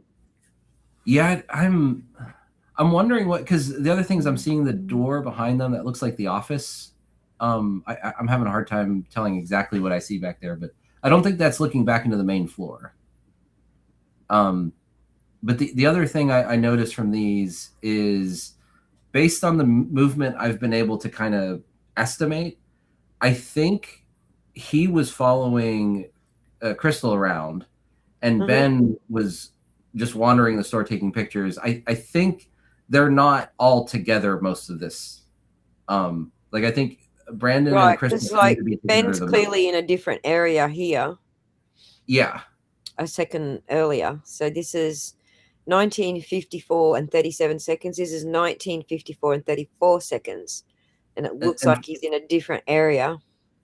From the pictures I've been able to figure out where they are, that tile floor seems to be like the main store. And then I think it's carpeted floor in the back. And then there's that fake wood planks Yep. on that extra like add-in area. Yeah.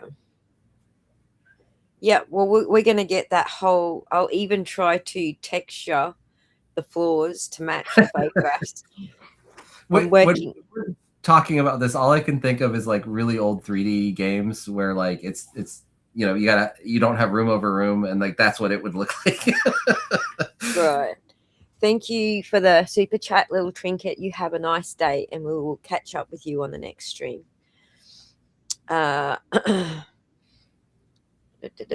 Incredible work. Thank you, the Jacks. It would be amazing to put audio segments all in order to see how much of the conversation we can work out. That's what I'm going to give. I'm going to give it my best shot. But so far, we've only got 2 that have any audio that was captured. Like they all have audio.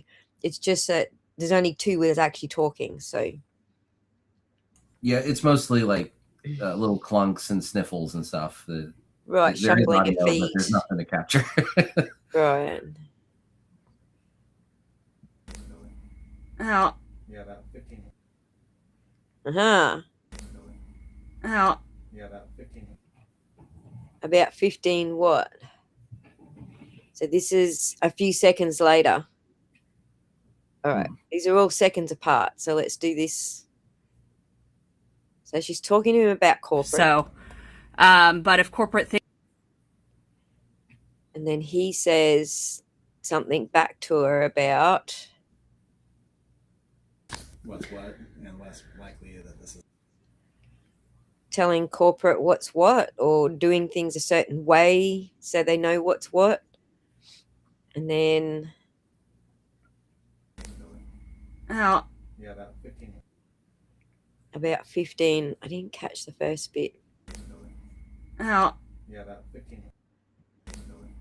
Oh. Yeah, about 15. It feels like it carries on from what he was saying here. What's what, and less likely that this is. And less likely that this is. Whoops. Oh. Yeah, about 15. He does say something at the very beginning here, but I can't make it out because he's very quiet. And then he says, yeah, about 15. And that's it. That's all I can catch. So I'm going to have to put those together. I think we can probably catch a little bit more. We can catch a little bit more if we string these together, I think. So we'll give that a shot as another exercise. And you know what? If we can get Crystal to tell us, she can tell us what that conversation was. When I get her on, we'll ask her, like, this is what the snippets that I've got of the conversation. Tell me what you were talking about so we can fill it in. That one sounds like they're on the Death Star. Listen. Yeah. Like movie alien effect. I think there's motor vehicles going past in the background, and that's what it's capturing, is a vehicle going past. But it's odd, isn't it? One end of the store is glass windows and glass doors that faces a road. And you get a good look at that in the Reckless Ben videos when they set up their table on the sidewalk. That's like the back of the store. Right. But it's facing the road. And I think based on what we've seen, this probably is closer to that section of the store. Yeah, right. Fair enough. But one of the things that I just wanted to mention, since we're talking about like, okay, can we piece this conversation together? It probably for just for like completeness sake, it might be best to like can you summarize what you think was said around this time, then show it, and then see what's remembered then, because I think that would be helpful for like trying to corroborate of like, because you know how like you hear something, an audio matrixing steps in, you think you hear something else, and if somebody tells you that's what it says, that's all you can hear again. You'd probably get a more complete story to get what do you think was said, play the audio, then okay, now what do you think was said? Good thinking. We'll do that tomorrow. I got a couple of interactives for them just to make the stream a little bit of fun, about placing which room the Lego's in, and then showing them a little floor plan. Maybe I might get them to actually sketch out by hand a little floor plan, and I'll put it in this little thing that Rosie made for me. So the only crimes that's been committed in this story is Bam stealing Brian's Lego and Emon's abomination of a villain stash. Opinions of the viewers are not necessarily opinions of the hosts. What's wrong with curling your mustache? I mean, right. But can we just say the next thing we should do is we should get Lego to make a minifig, which is the Emin McNeff minifig. We need the minifig. I don't know that Lego would agree to that. They're probably trying to distance themselves from all this shit as hard as possible, but that would be awesome if we had an actual Emin McNeff minifig, right? Can you DM me a person? I don't know how to say that, but yes. Cool, I will do that. As soon as we're done here, I'm going to have a conversation with the barbecue counselor for another stream, asking him some legal questions, and then I will send you some messages and see if I can get some of that data from you as well. Rosie's also in that channel. That's another person you probably should send that data to. She's focusing entirely on the business side of stuff, and she will pass it on to the BAM map team as well. So I think I see conversion of the Lego collection and false statements. Again, thank you for your feedback. But we'll dig into it. Let's dig into the numbers. Sounds like a fun exercise. Post soon. Gotcha. It's German for trombone. Oh, there you go. Learn something new every day. I was learning French yesterday. Today we're learning German. All right. Let's keep moving through these or we're going to take forever. I don't even know what number we are up to right now. Oh,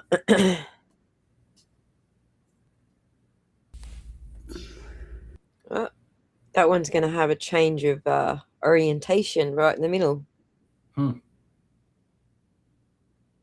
A complete orientation change. I was just checking if that red box up the top showed us a number in any of that orientation change, but it doesn't. No, it's too blurry if it does. Yeah, and the way it's laid across the top is a little weird too, but that might make it easy to identify in other pictures. Right.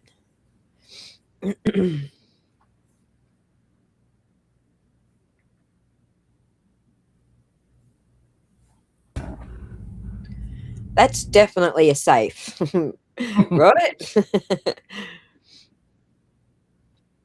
So what's the time difference between him being there?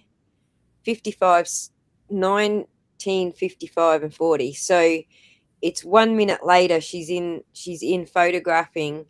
Well, hang on, this one's also, those are in the safe. So 55.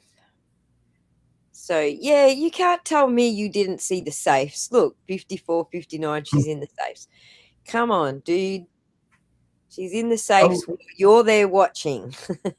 and that's a good point. That one with the audio, he's, even though we can't see the safe in her picture, she turns to the left. I think that's where the safes are. So he's Right. in the room with the safes while she's taking pictures of them. Right. In addition to all this other stuff, I've been a pro trombone player since the 70s. Well done. Well, I see your avatar there, and it's you, is it? With playing a trombone. I love musical people. I am what I call a tryhard. I try to play music, but I do not have a musical bone in my body. But I try because I love music so much. I wish I had a musical bone in my body, but I don't. Yes, it's me on a gig. There you go. Gotcha. Same mustache, lying 12. Well, it doesn't always mean that. I mean, seriously. But I'm pretty sure that the whole, villain has been captured in that mustache in this particular story.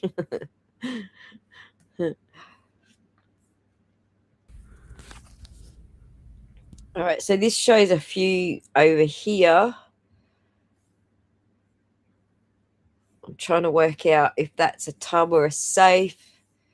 Let's orient ourselves. It's a safe.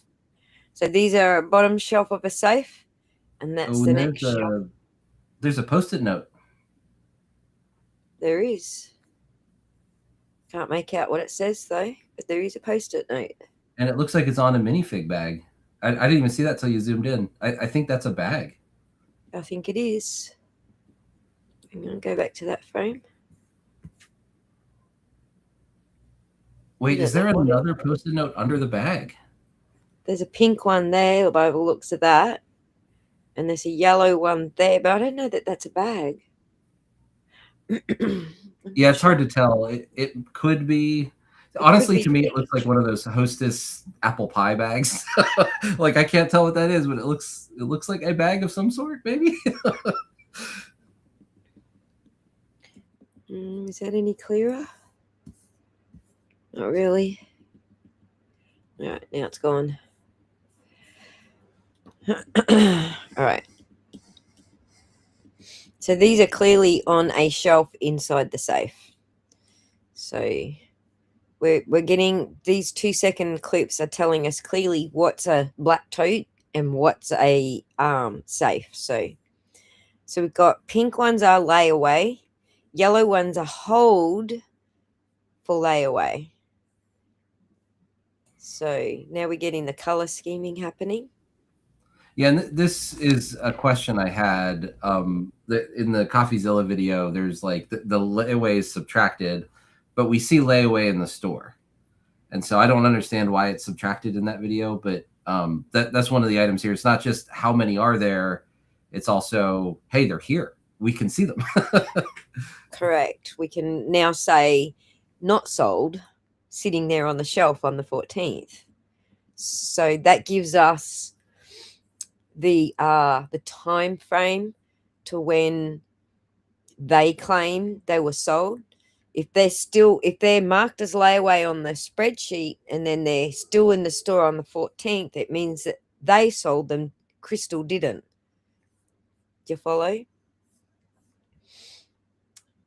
Yeah, and to get to them, like they had to see these layaway tags or these post-it notes, and the employees probably knew what they meant. So this is a lot of, guesses, but it'd be easy to peel that off. Or ignore what the employees that came in the next day said about them. Yeah, so we're going to get some confirmations here that we can match against what they claim Crystal sold.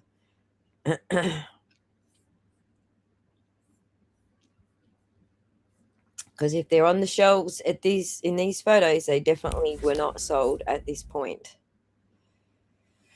What do we have? Something on the floor here.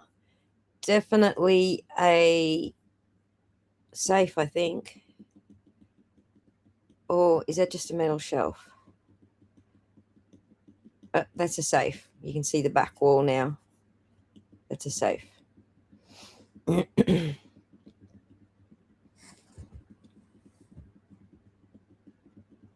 So not much that we can pick up in these earlier blurs. But most of what we're going to pick up is what she focuses on in the end anyway. Or not. She's looking at those ones. So we might get something off these blurs. We got a lot of unblurring to do, pun. It's interesting how much of the safe you see, because like in just the image, you can't tell what shelf that is. No. In the blurry photo, you not only see what shelf it is, you see how much is under those. Right. You don't know what it is, but there's a bunch of them under those. Correct. Yes, we learnt so much just from these little 2-second snips, didn't we? Again, this one's a safe because you can see the metal stuff up the back there. What are you doing? Okay, so we've got that previous image. She moves up here to show us what's next to it. All right, and you can see that that's the safe door as well. So yeah, not buying their fake, I don't know what safe you're talking about story. I'll have to clip it all together, all the interviews and stuff where they mention the safes or not knowing about the safes or all their different stories. I should just do one little video just on those snippets of them talking about the safes. You arrived late. Where are these pictures are from? These are Crystal. So we're looking, the green tabbed images that we're looking at are Crystals, and then the teal tab, the bluish teal tabs are Ben. He's in another part of the store taking different pictures. So, but these are in time order, both the file name time order and the metadata time order. So for those who've just come in late. And I guess you want to see the image, which I don't mind showing again. It was just back here a little. Let's do it this way. I know it's up here somewhere. This is the voice. There's a few of them where there's a conversation going, and this is the voices that we can hear of Brandon, or one of them. What's what, and less likely that this is. So there's a couple where he's talking to her while she's actually doing safe photos. So we're going to try and string some audios together at the end of all of this. Yeah, and it actually probably wouldn't hurt to do a quick recap for anyone who has joined late. So basically, we were looking at the photos of the night of the takeover. These are from two separate devices, which we've established are Crystal's and Ben's. So these are the Gorman's photos. Some of them, as we were looking at the metadata to confirm the timestamps, confirm devices, any little piece there, hash numbers, dates of when they were taken to guarantee that the file names and the numbers matched. What was noticed is that some of them actually had the motion photo feature activated, and so that means that there's actually a video embedded in the picture. So that's what we're looking at. Yep. If you've got a Samsung device or an iPhone, I forget what iPhone calls them. iPhone does it as well. iPhone calls it not motion photo. Words popping out of my head. I looked it up yesterday so I wouldn't forget it on stream today, and I forgot it on stream today. But yes, iPhones do the same thing. They have the same feature, but they just have a different name for these, obviously. So where were we up to? So there's several audios we can plug together just to get a sort of basic conversation that was happening at the time. And then we can ask Crystal, you know, what the context was of that conversation at that time. So, all right.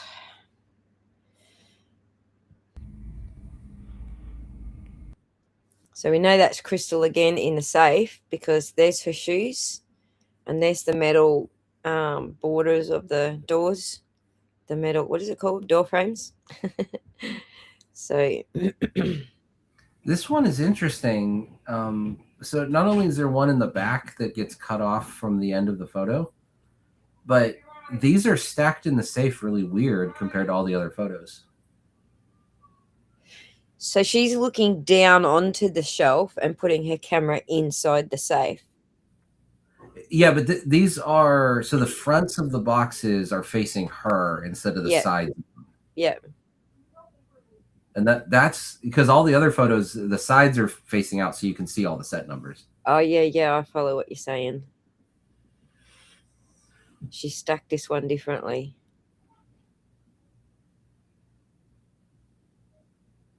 But we got all the numbers there. So, yay. It does make me wonder if some of these have been in there longer. And we can see the orientation here in this photo too. I wonder if some of these have been in there longer because they did talk about having, you know, one set out at it. Like if they have multiples, they would keep one on the shelf and the other ones in the rest back. in the safe. Yeah. So that might be an indication of where they normally rested during the day. Yeah. I totally agree. That's kind of confirmation of what she said.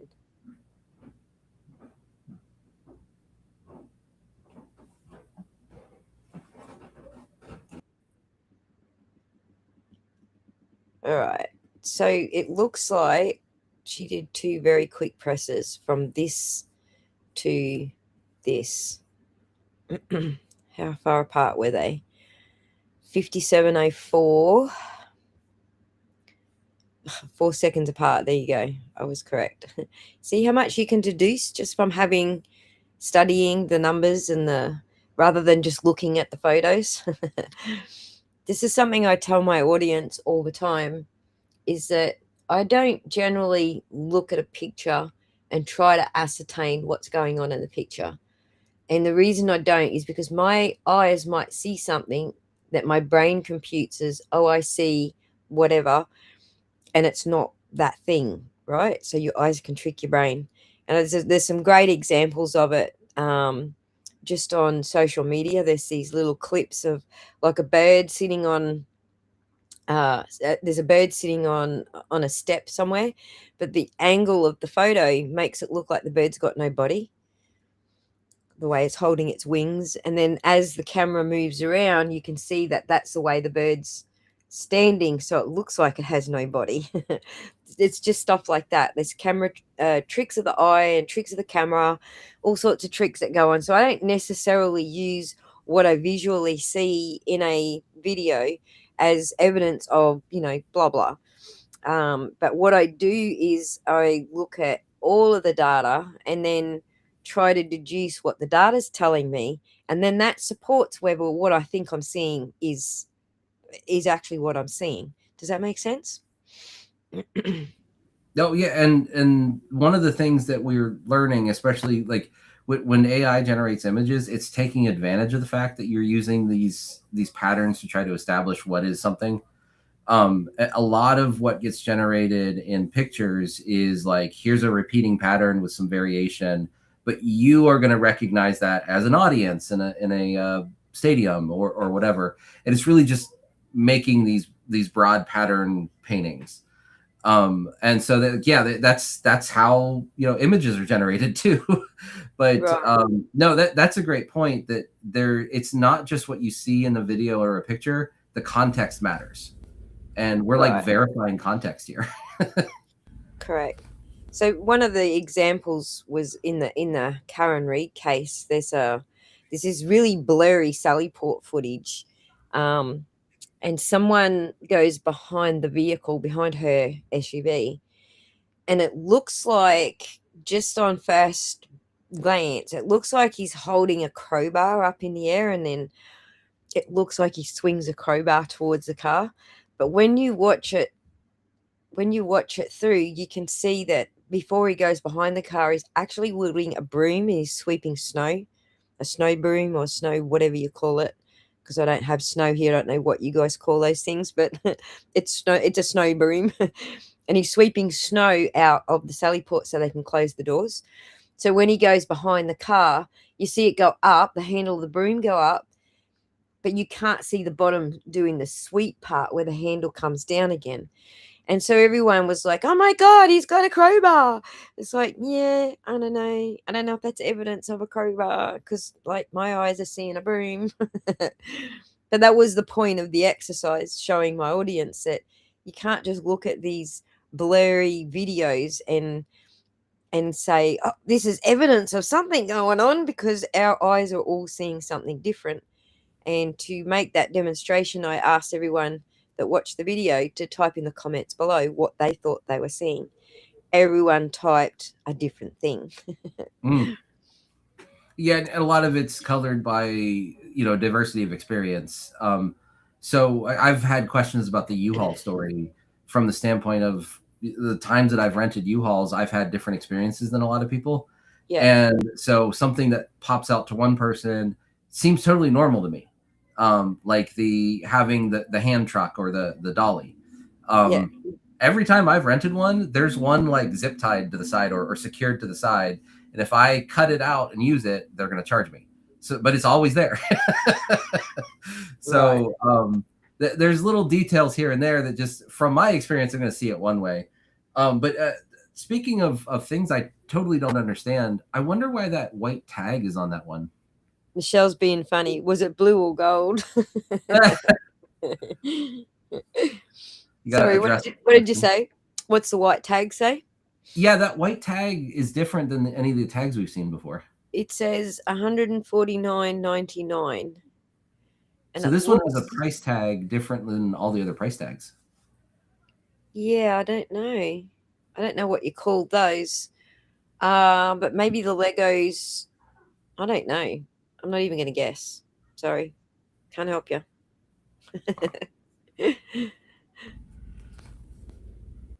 So, but we do get a top view of it so we can see what sort of tag it is. Yeah, it is a different tag, but it's a, I forget what you call those kind of tags.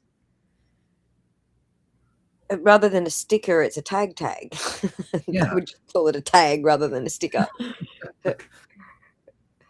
The words escape me, but we've got retailers in the house, so someone will help us put a word on it. Someone in the chat they'll catch up in a second. They're on a little bit of a delay. So this is a different video, and it was filmed. So this is 1957. This is 1957. So this is 6 seconds later. This is filmed.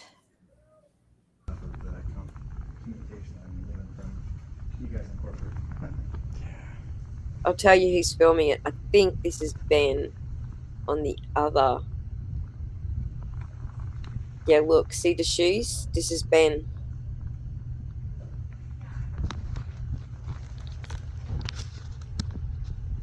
and he's filming what is actually on display that has been catalogued.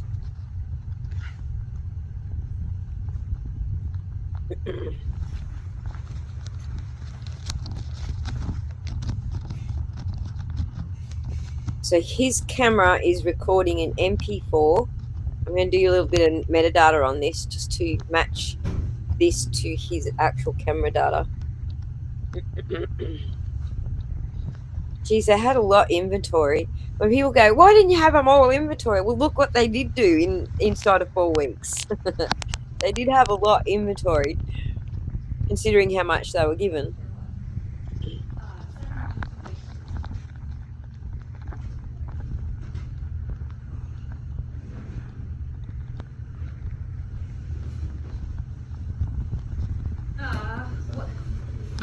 So there's a lot of pieces that were inventory. Look up the back. Or you can look up the back. Interesting. There's bags, tubs. Sorry? Yeah, one thing you can tell just from the basic data here is because it's a lower resolution, this isn't as, it's harder to tell what's actually in the photo. But yeah, it's capturing a lot of things with all of, yeah, it's a video, so we can see orientation, we can see things, that weren't expected to be photographed, but we're not getting the same level of detail on the individual. So it's very useful for certain things, but it's kind of interesting. It tells that those captured videos for the photo are, they have way more data, and they're especially capturing unexpected angles that weren't intentional. So they have a ton of little minifigs in tubs up the back here as well. Look at that. They must be duplicates of these little guys.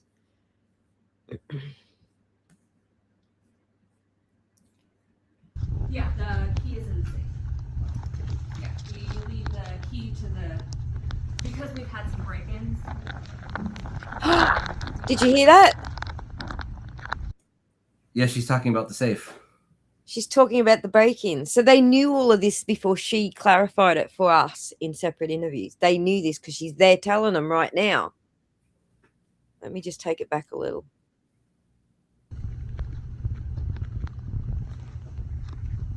Somewhere here it starts.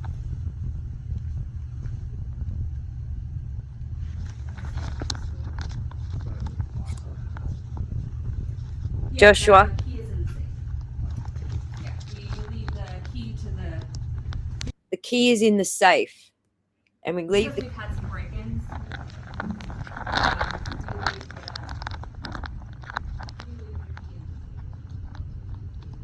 So she takes him to the safe and shows him the key in the safe.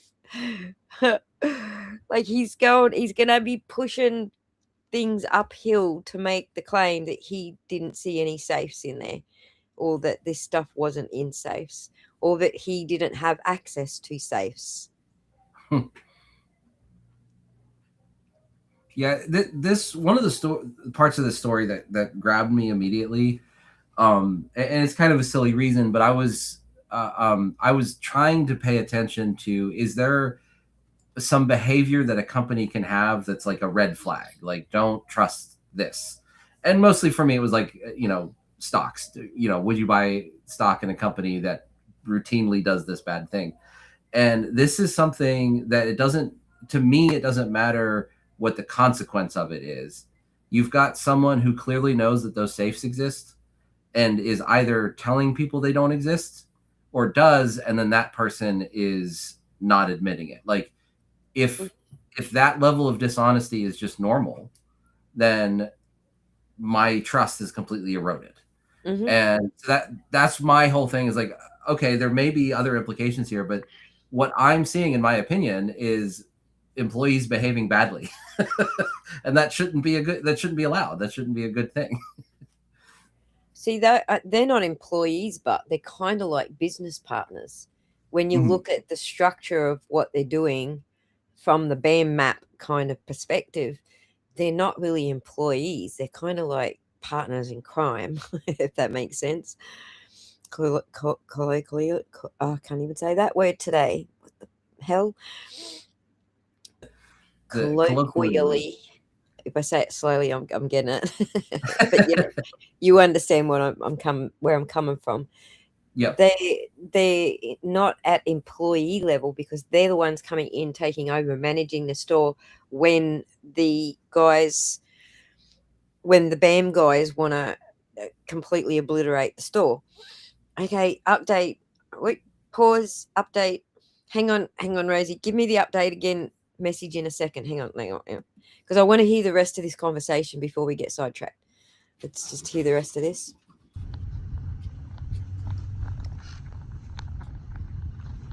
If there is any more conversation. Or what? All right, now they're coming back. No, that is, Bird is your problem now.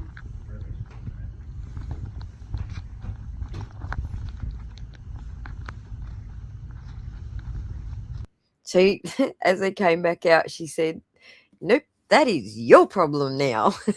So I don't know what she was talking about. Obviously, something is his problem in that little bit. So the franchisees are elevated managers, basically. They are employees of BAM Corporate without actually being them. Yeah, exactly. Without actually being them.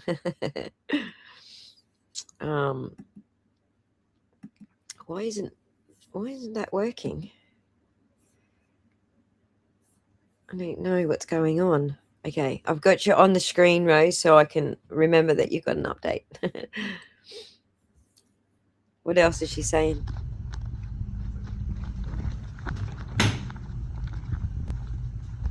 And I still haven't, you might want to let them know to send me that email because I still haven't gotten it.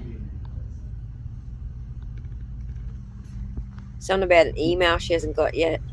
Yeah, pause it right there because that actually might be a significant little segment there because there is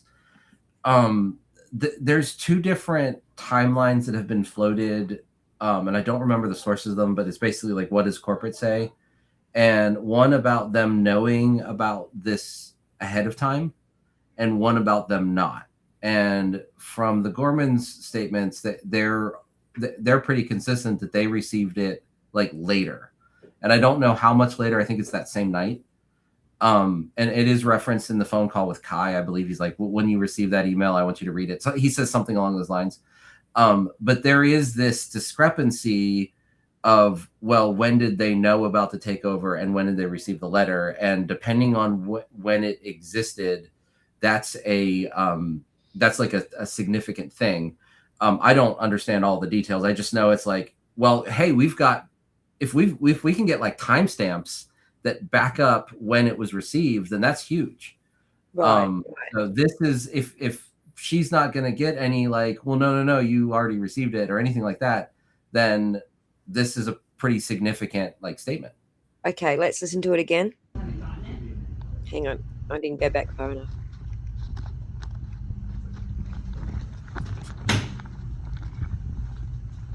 And I still haven't, you might want to let them know to send me that email because I still haven't gotten it. You might want to let them know to send me that email because I still haven't gotten it, but I can't hear what he says in the background.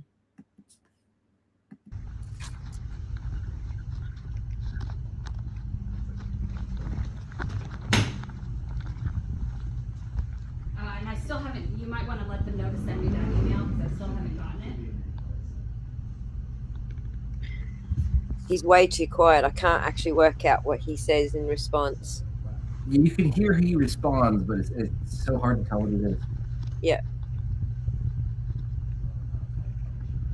All right, I've got that email. She's got one email. She's confirming she has one email, but not the one she was just asking about. All right, I've got that email.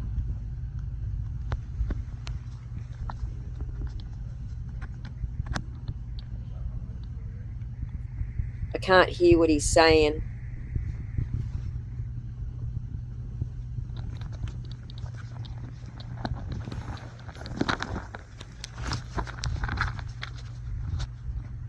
Well, this is a good bit of orientation here.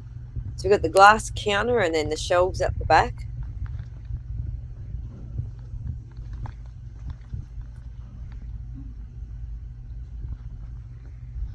I wonder what those wires and devices were down there. It looked like a Mac charger, but there was discussion of backup POS systems, Yeah, or not going as POS, but fast as I can here. Hang on, someone said something. Yeah, going as fast as I can here. So they're doing this as they're being kicked out. So he's trying. It sounds like Brandon's trying to rush them through, and he's going, "Look, I'm going as fast as I can." So they're trying to inventory while they're being kicked out. So there's some evidence of that right there in just that little comment. Well, the time between them taking pictures of the items in the safe and then exiting the door is also significant, because there was that claim that they took multiple trips with a cart. Right. But if not enough time has passed to somehow empty that all out, then that also kind of blows that whole story out of the water. Right. There's a lot of stories getting blown out of the water here. So I'll just mute myself for a bit, just in case there's any background noise coming through that's making this harder to hear for everyone else. So.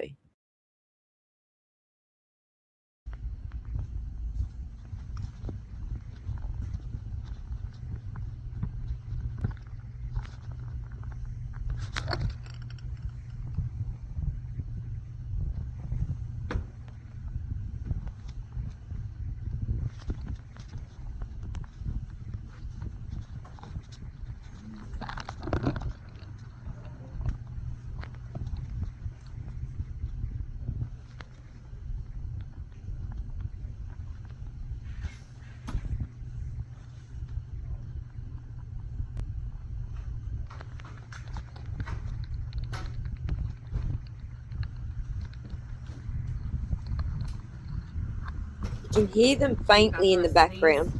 Yeah. And you got the figures. Got all the figs, got all the sets and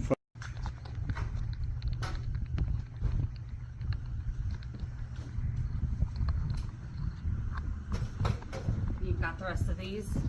yeah. And you got the figures. Got all the figs, got all the sets and photos.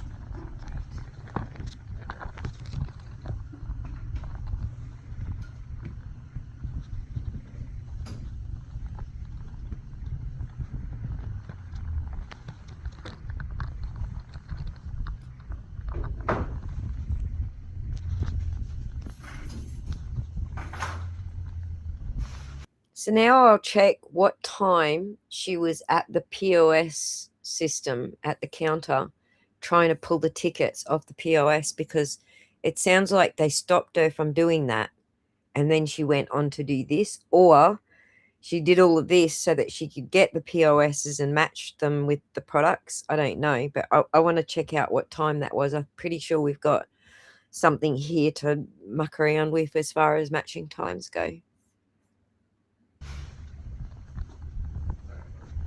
Oh, that's fine.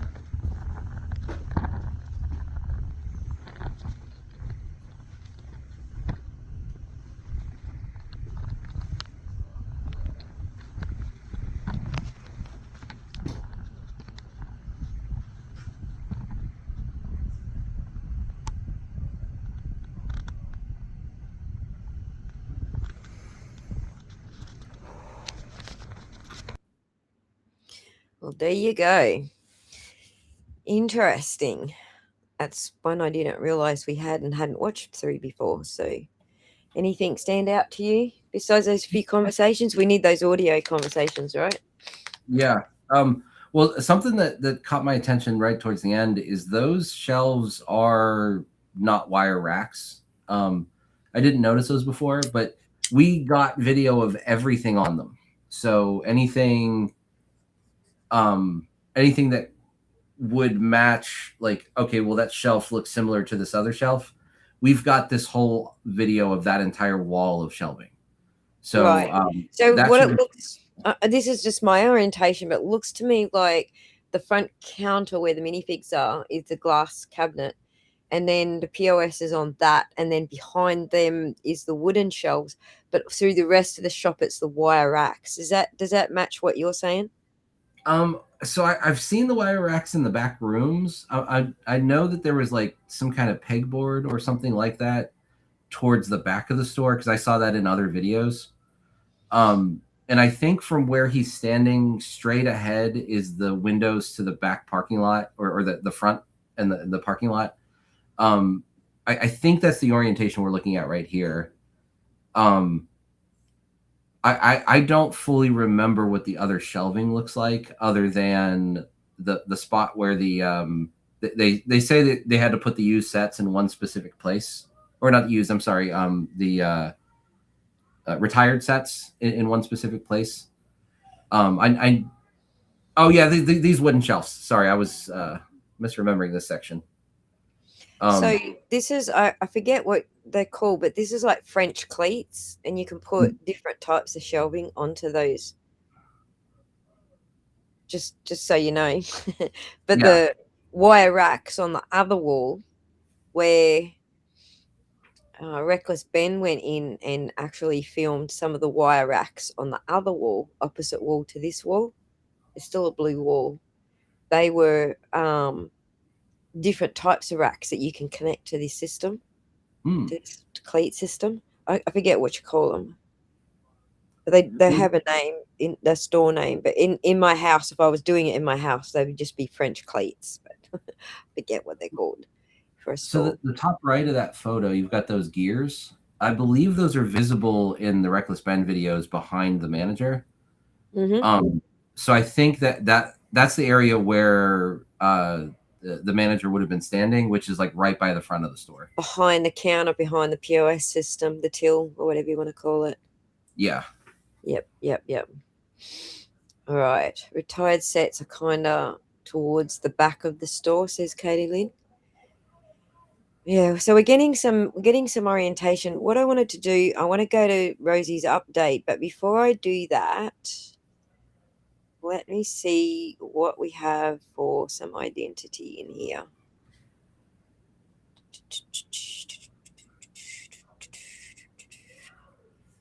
Got nested boxes for the tracks in here. Let's drop them all open.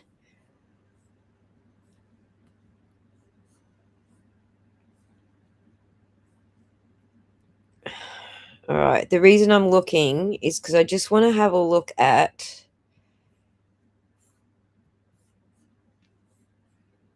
this is the audio track. So one's the video track, when the other one's the audio track. It's going to have the same information in there. The EXIF tool records average byte, file type, video MP4, Android capture, frames per second, 30 frames per second, Android version 14. That's what I was looking for. All right. The create date matches, or else it would have a little red dot beside the file name. And here's the Samsung stuff. Great. Look, it matches his model. So this is filmed on his phone, even though I have it. I have it marked as an unknown type, an unknown video container. Now we know just by looking through the metadata. It's filmed on his camera, his model. And it was his shoes, and we can hear his voice close to the camera. So that all confirms the deductions for me.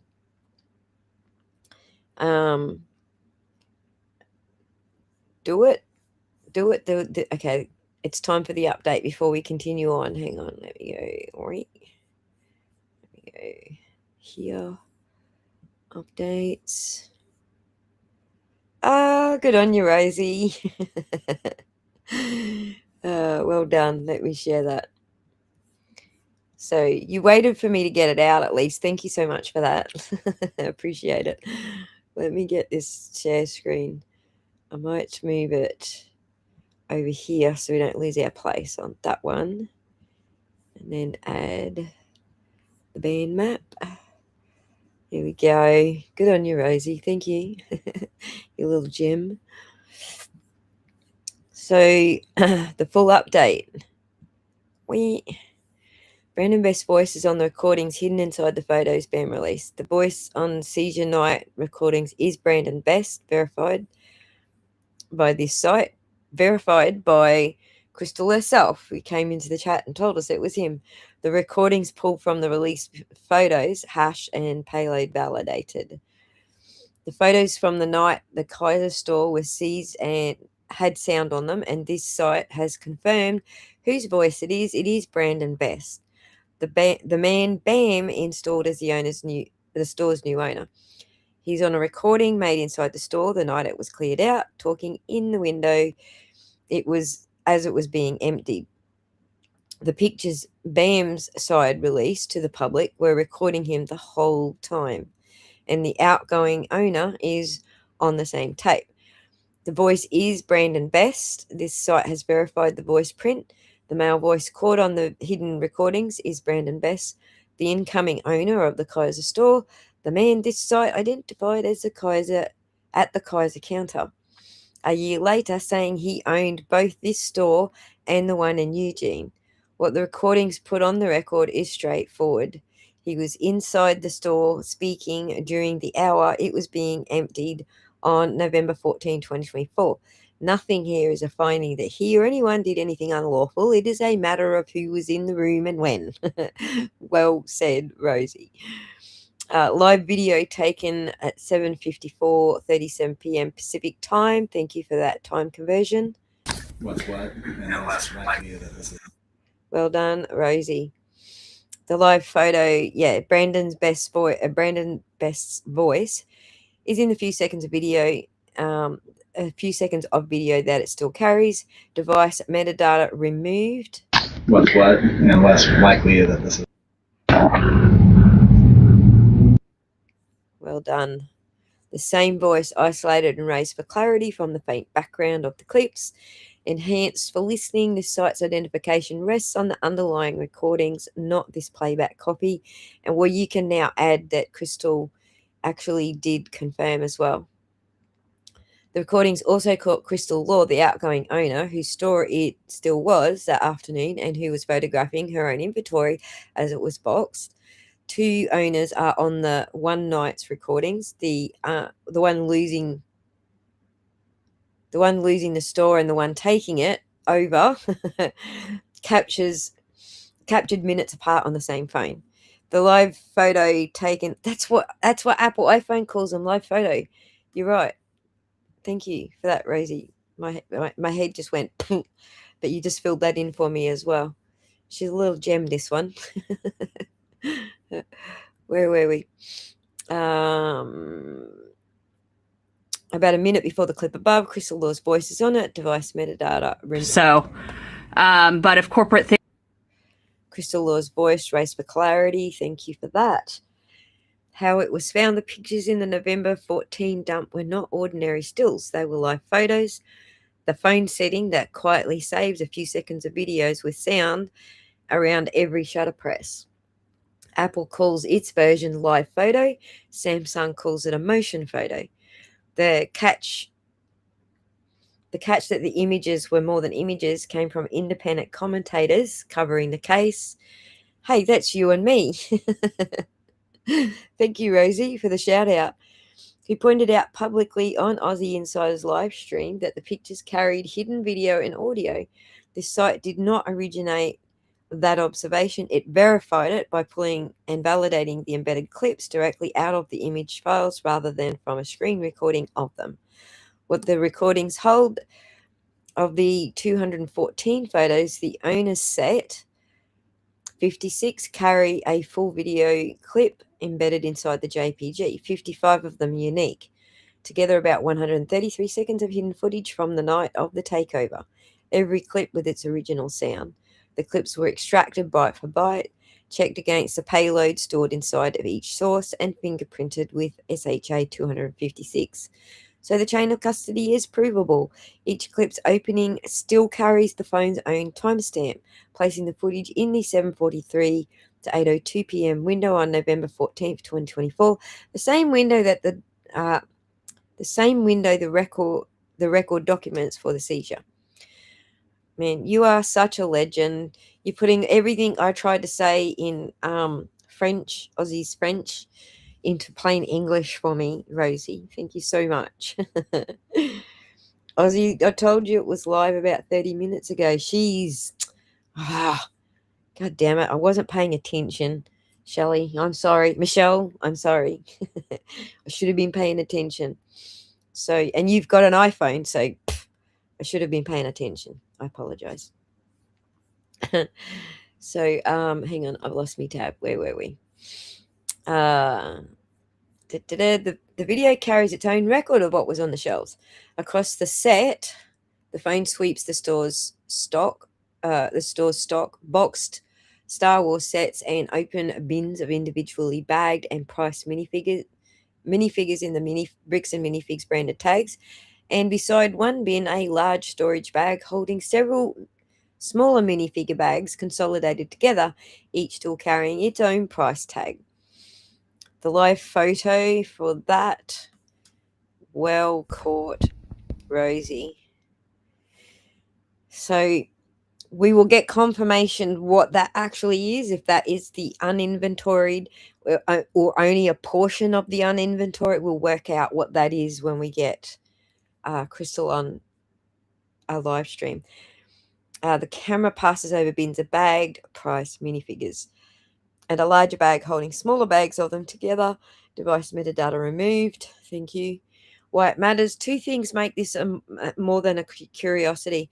Just for the BAM map people, Rosie, you might want to tell them that I did have permission from Crystal to put this public, so we don't necessarily need to hide their device metadata. If you're doing that for privacy, we did ask for permission, and she doesn't have a problem with it being public, just so you know. Why it matters. Two things make this more than a curiosity. First, it is contemporaneous. This is not a later account of that night.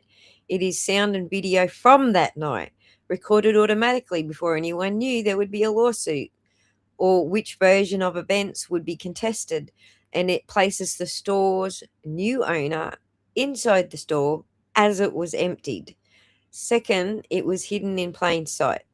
The clips were not leaked or reconstructed from fragments. They sat inside the images that had already been released and looked at as ordinary photos, complete the whole time, simply never opened all the way. Describing what we basically did. I literally extracted them, but opening them all the way is the plain English version. The clips also settle a small provenance point. The 56 live photos all come from one device, a Galaxy S23 Ultra, while the other 152 photos in the same set come from a second Samsung, a S22 Ultra. You were paying attention, Rosie, weren't you? Two phones documenting the same night in parallel. Well done. Well done. I love it when people pay attention. And I've said this 100 times. Rosie gets what it is that we're doing here, but she's a codes person, so she gets it. So it's not necessarily paying attention as much as it is understanding what it is that we're doing here. So, well, now that we read the live BAM map update about the stream as it's happening right now, when will we get the update about us reading the update so that we can read the update? About the update. Good on you. Was there anything else you wanted to add to that? Yeah. So one thing that caught my attention was the term chain of custody. So yeah, you answered that very well with a answer to another thing of, so these photos did come from, like the origin of the photos are from their phones. We've basically been able to verify that to the best of the ability with the metadata.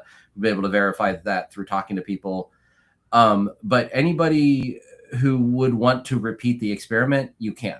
And that's actually, I was kind of saving that for the end, but now that we're talking about this concept of chain of custody, you can get the photos, you can, look at the EXIF, you can write a script to be able to extract them.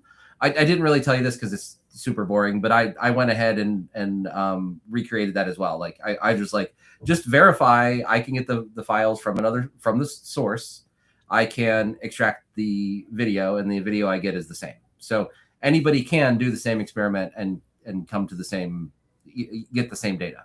So that idea, I don't know if the word chain of custody is the best word for it, but it's about verifying where did they come from, and their authenticity of every step to where they to where they showed up, and being able to repeat that you can get to this data and prove it yourself.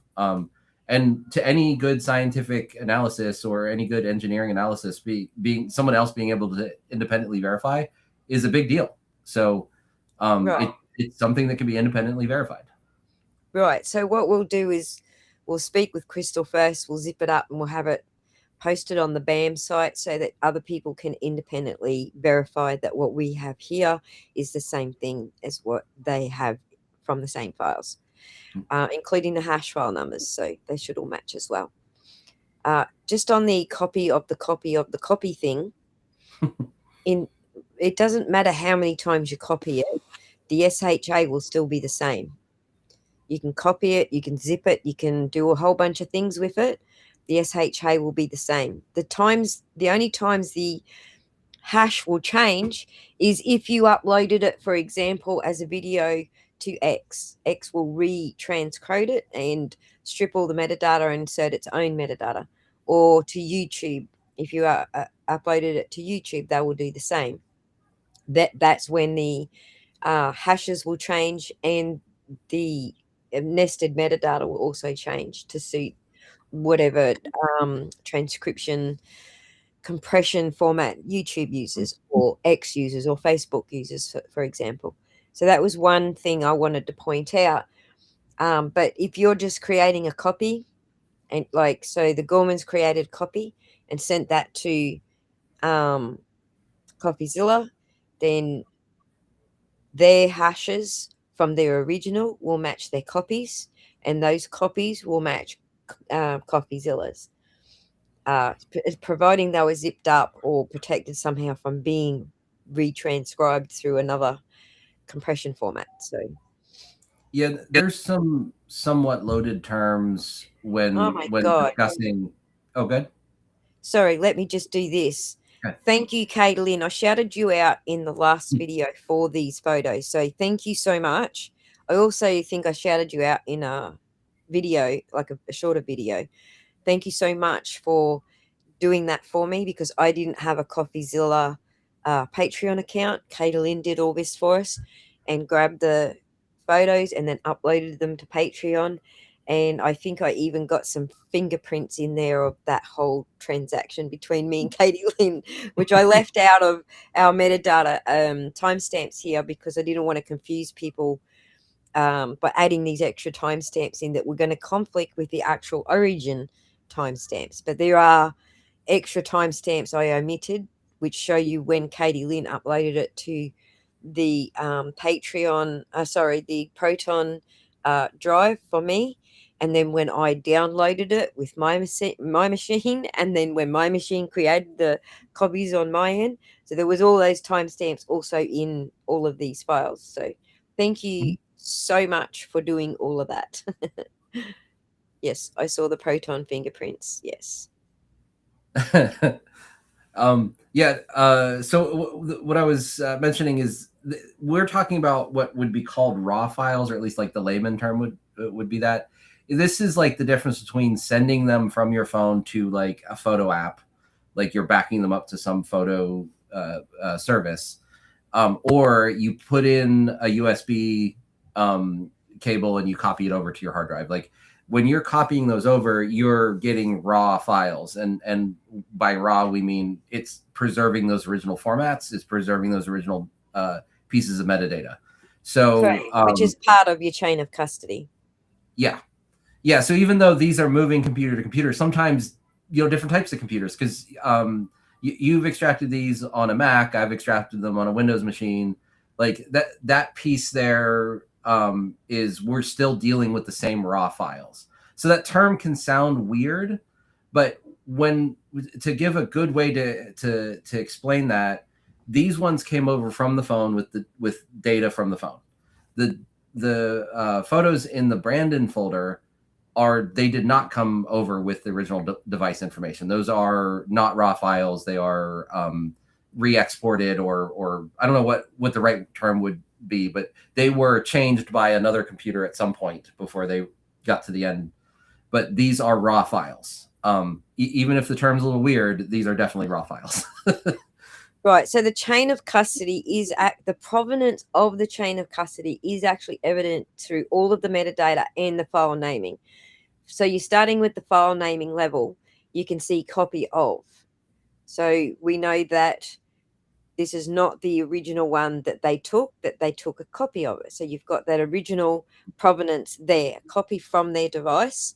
And then inside the metadata itself, you have them sending it to, I think, CoffeeZilla on those dates. And then you have the handling of Katie Lynn, who downloaded it from CoffeeZilla and put it onto Proton for me to grab. And then you have my fingerprints on it because I downloaded it from Katie Lynn's Proton. So all of those are your chain of custody. How did it get through all these different levels? Well, each of those timestamps and nested atoms inside of the metadata gives you that entire layout. So that is what you expect to see when you're talking about a chain of custody. And because we are on this topic, I'm going to show you something that has no chain of custody and how messed up it is. So we're almost at the bottom of this. We can scroll back up to that. But look, right down here, I've got two other examples. No, that's my two examples. So these two examples are from the Karen Reed case. And they have all sorts of fingerprints all over them. But what they don't have is any chain of custody. So but we see that this timestamp does match a ring source way of naming files. So that part is about it. That's where it ends. We get a ring source-ish named file. But what we don't have is consistency. See how that's capital MP4? And this is not capital MP4. This is the same ring file. For some reason, that file has been named differently to this file. And it goes further. The just starting with the timestamps, for example. Here we've got a bunch of QuickTime zeroed out values. There's a bunch of zeroed out values all the way through, which is basically stopping us from getting any atom level matching timestamps like we have in the Gorman's files. And they've been zeroed out as well. We've got so the system time, which is when I actually downloaded this file, when the tracks were last created. This says on the 14th of the 8th, 2022. If its actual creation date was from that ring camera, it should actually read the 29th of January, 2022. Not, was it 29th? Yeah, 29th of January, 2022, not August of 2022. That create date is not Ring's create date. It matches the modified date. Okay, so these are all, this is one that is completely inconsistent with being able to match any kind of provenance back to the Ring camera or the date that it was actually recorded or any of the other fingerprints who handled it when they handled it.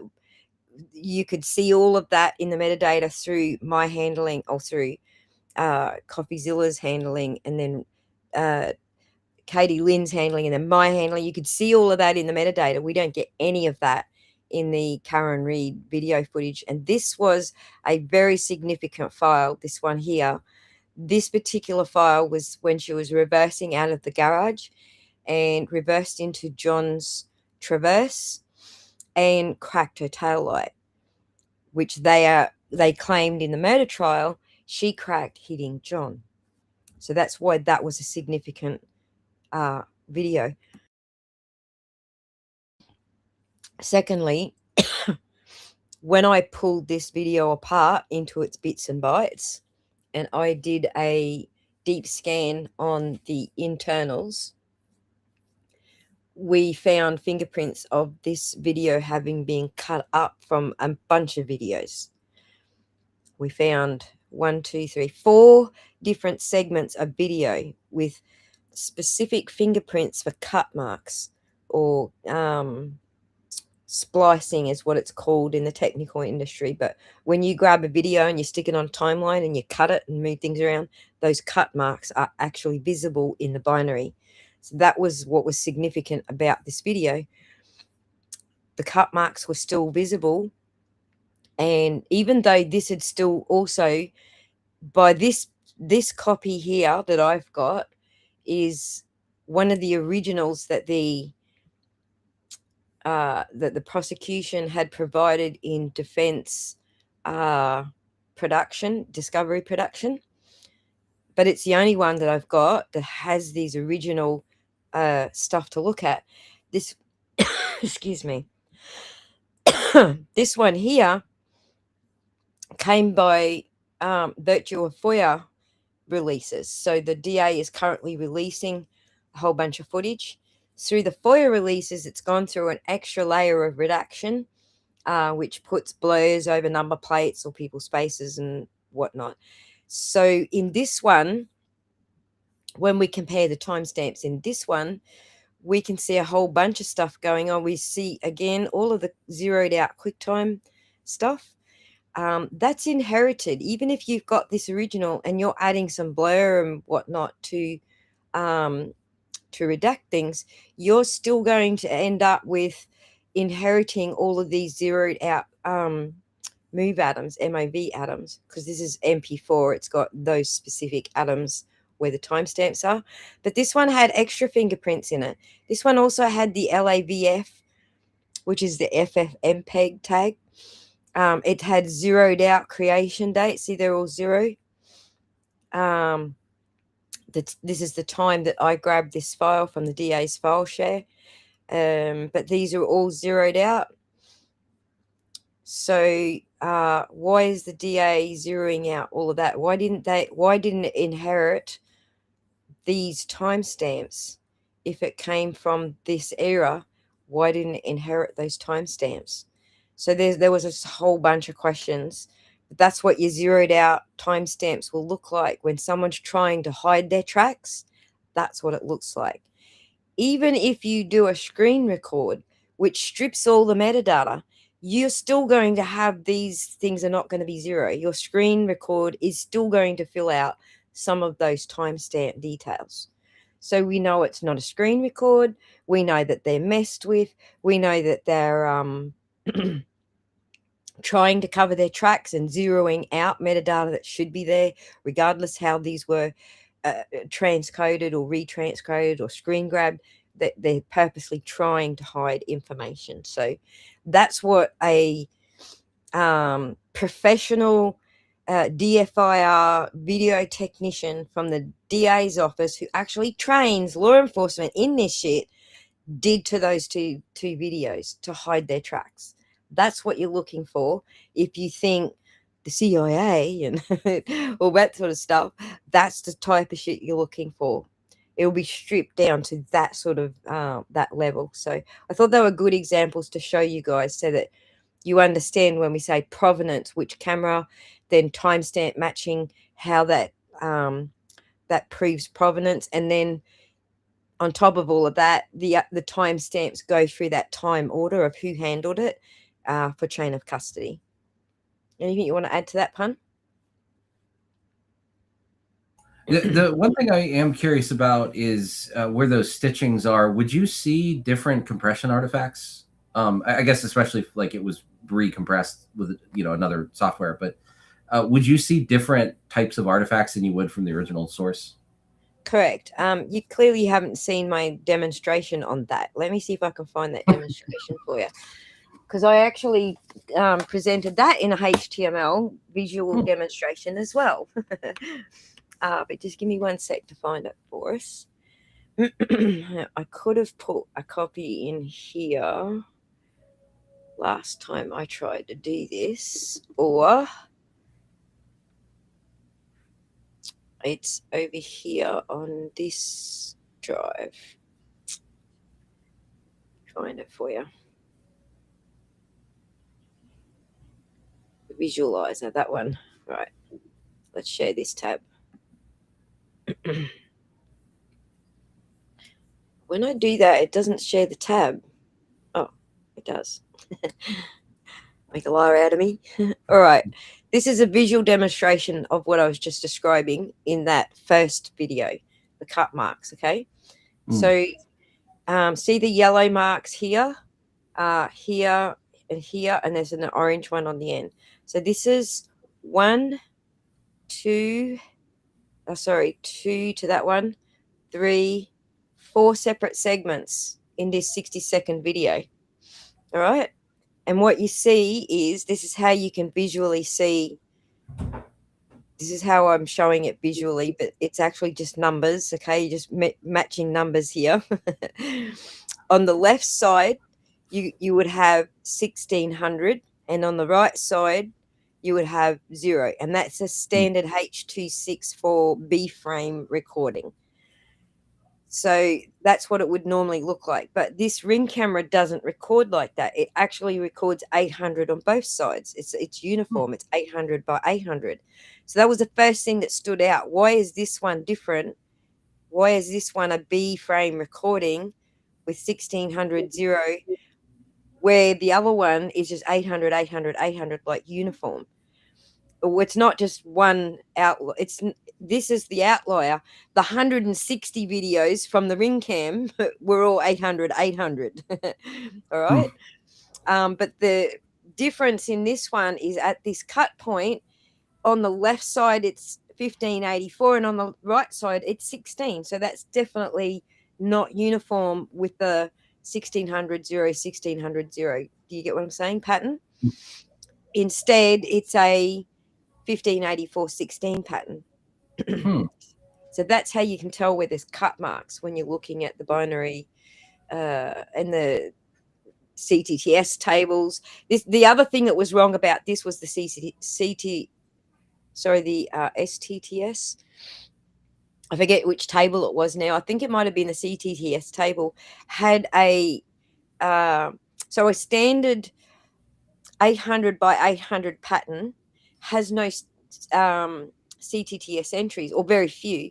If it has one, it's really just a indicator of how long all the frames need to be on the screen for example. So if it's an MP4, they're uniform. They're on the screen. It's not variable frame rate. They're all on screen for the same amount of time. So that's why those are all even. But this one had actually a timing entry in the CTTS table for every single frame in the file.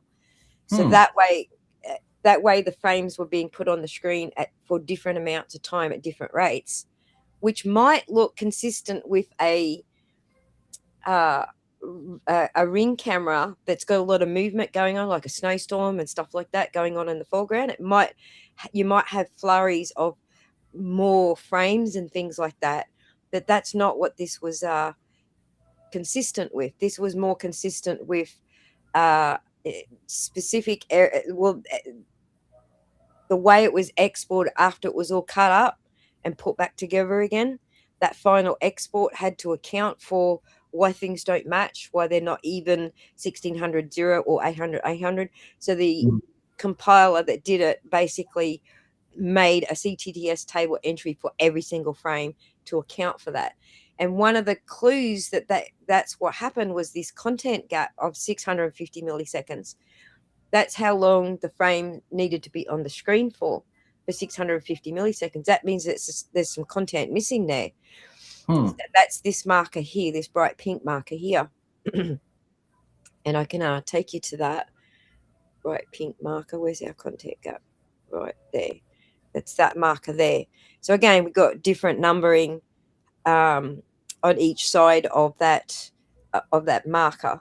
And it's showing that there's so instead of 1600 0, there's a whole bunch of 1600 zeros that this content gap is taking the place of, essentially. So that those are all the different kind of ways that you can dig into a file, not just looking at the metadata, because that's just surface, makeup.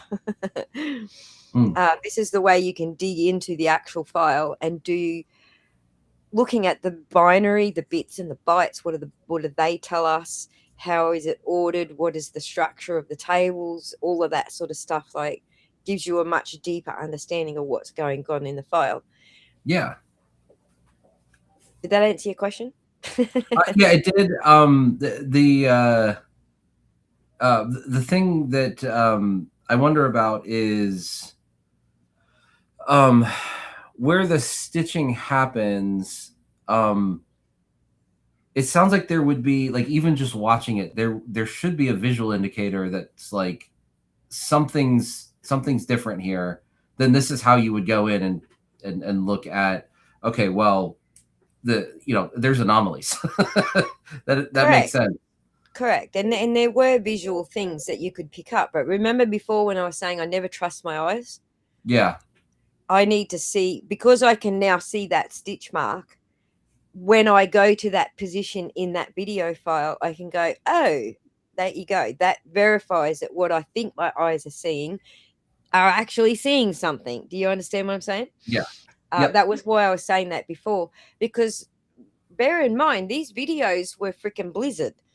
Any kind of little change was really difficult to pick up because you've got snow falling in front of the camera, creating blurs and movement and all sorts of shit going on in front of the camera. And then that can also trigger the camera to do, its infrared switch to normal color. Sometimes a bit of snow just falling in front of it can do that sort of stuff as well. So you don't know what it is that you're seeing, where it's natural camera action or not, until you do this level of analysis. Once you get to this level, you can see, all right, that was not a snowflake. Now it matches a specific frame in the footage. And not only does it match a specific frame, but its numbering, its order of numbers don't match 1600 on one side and 0 on the other like the rest of them do. And it was also an outlier because all the other ring videos are 800, 800, 800. They're not, none of them were B frame. They were all H.264, but none of them were B frame recordings. This one was. So, but these are the fingerprints of a professional. This is what you expect to see from a professional editing footage, basically, because they've got all the tools. They've got, this particular person has a $15,000 subscription to, I'll try and remember the names of them. I'm going to stuff it up off the top of my head, to multiple law enforcement forensic software tools, basically. And one of the most credited one in the industry that does this type of analysis. She has access to all of these tools. So in total, she probably had about $50,000 worth of subscriptions. What the DA's department was willing to admit to, that's not including what they weren't willing to admit to. She had like $50,000 worth of these sort of tools at her fingertips. So that's what you'd be looking for if you were going to say, oh, CIA got into these files and edited them. Well, this is what it would look like. Even they can't hide their fingerprints. So back to where we were before we all got sidetracked. That's the first video right there that that I was just showing you, like, more on what's inside of that. Some of these metadata tables that we pulled out here, the MOV container, that's what I just showed you in that other demonstration, what was stored in those. Here's another tip. Some players only ever read the header metadata. So you've got like QuickTime Player that comes by default on my Mac laptop. It only reads the header metadata for the frames, which frame packets and how long to put them on the screen for. All that comes out of the header metadata, and it never reads any further. Windows Media Player is another one. But when you pick up a application like VLC, for example, VLC can do the deeper layer that I did to produce those values. You can go into the deeper layer. So each packet of images has a group of images. A GOP sits inside, or groups of packets sits inside each packet. And then those group of frames you can break down into singular frames, and you can work out, is it an I frame, P frame, or a B frame? Are you familiar with those, Pun? What those mean? Not very familiar, no. Right. I don't particularly want to waste a half a show talking about it, but I will put in the description for anybody who wants to chase this up a very good breakdown of I frame, B frame, P frame, groups of frames, all that stuff in another video. I've already uploaded it to explain what we were looking at in the Karen Reed metadata. So I'll put that in the description for anyone who wants to get into it. But the point of going into that that level of description is that VLC will look inside of those packets and organize what's a P frame, B frame, I frame, and each of those things has its own little bit of data attached to it that tells you where this frame should appear and how long it should appear on the screen for. And for that reason, VLC can actually repair a file that's not playing correctly. You might try to play a file and it seems to be, all blocky and squishy, and all the P frames and B frames all smushed together. You saw a lot of that in the olden days with early movies over the internet, but not so much a lot of today. Today it's called data moshing because people actually do it on purpose to make something look old. But that kind of thing happens because either the header information doesn't match what's actually in the file, and so your player can't actually get in the file and read what's in the file.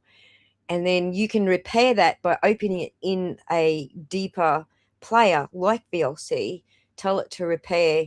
So what it will do is go into the frames in the packets and rewrite the header to match what's actually in the binary, and then it'll all play smooth again without all of that data moshing.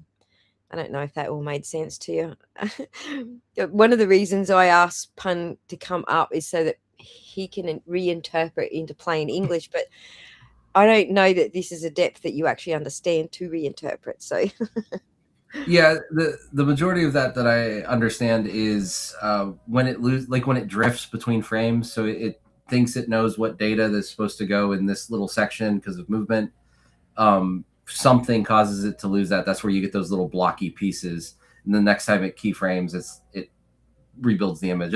That's the part, the general idea that I've had to deal with before, but this is so far down the rabbit hole. I've never really understood this level of it.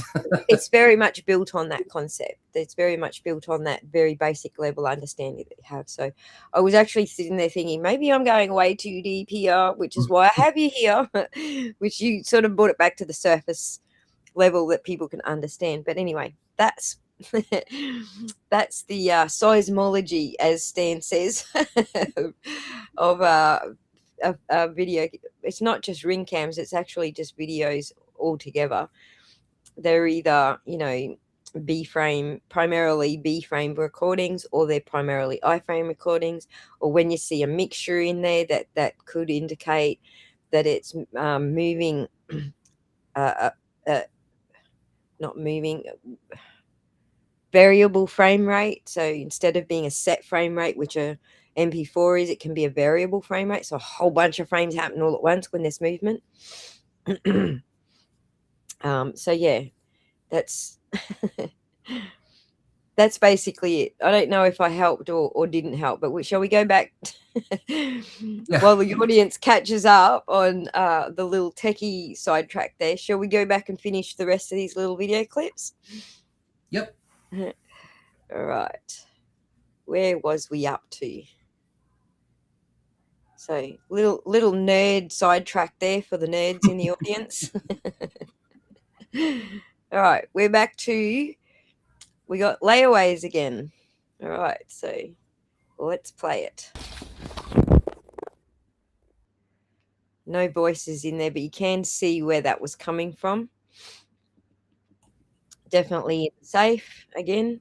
Now we know. Yeah, this is a good one where the final frame, it's really hard to tell where this is, but with the first frame, you know exactly where this is. It's definitely in a safe.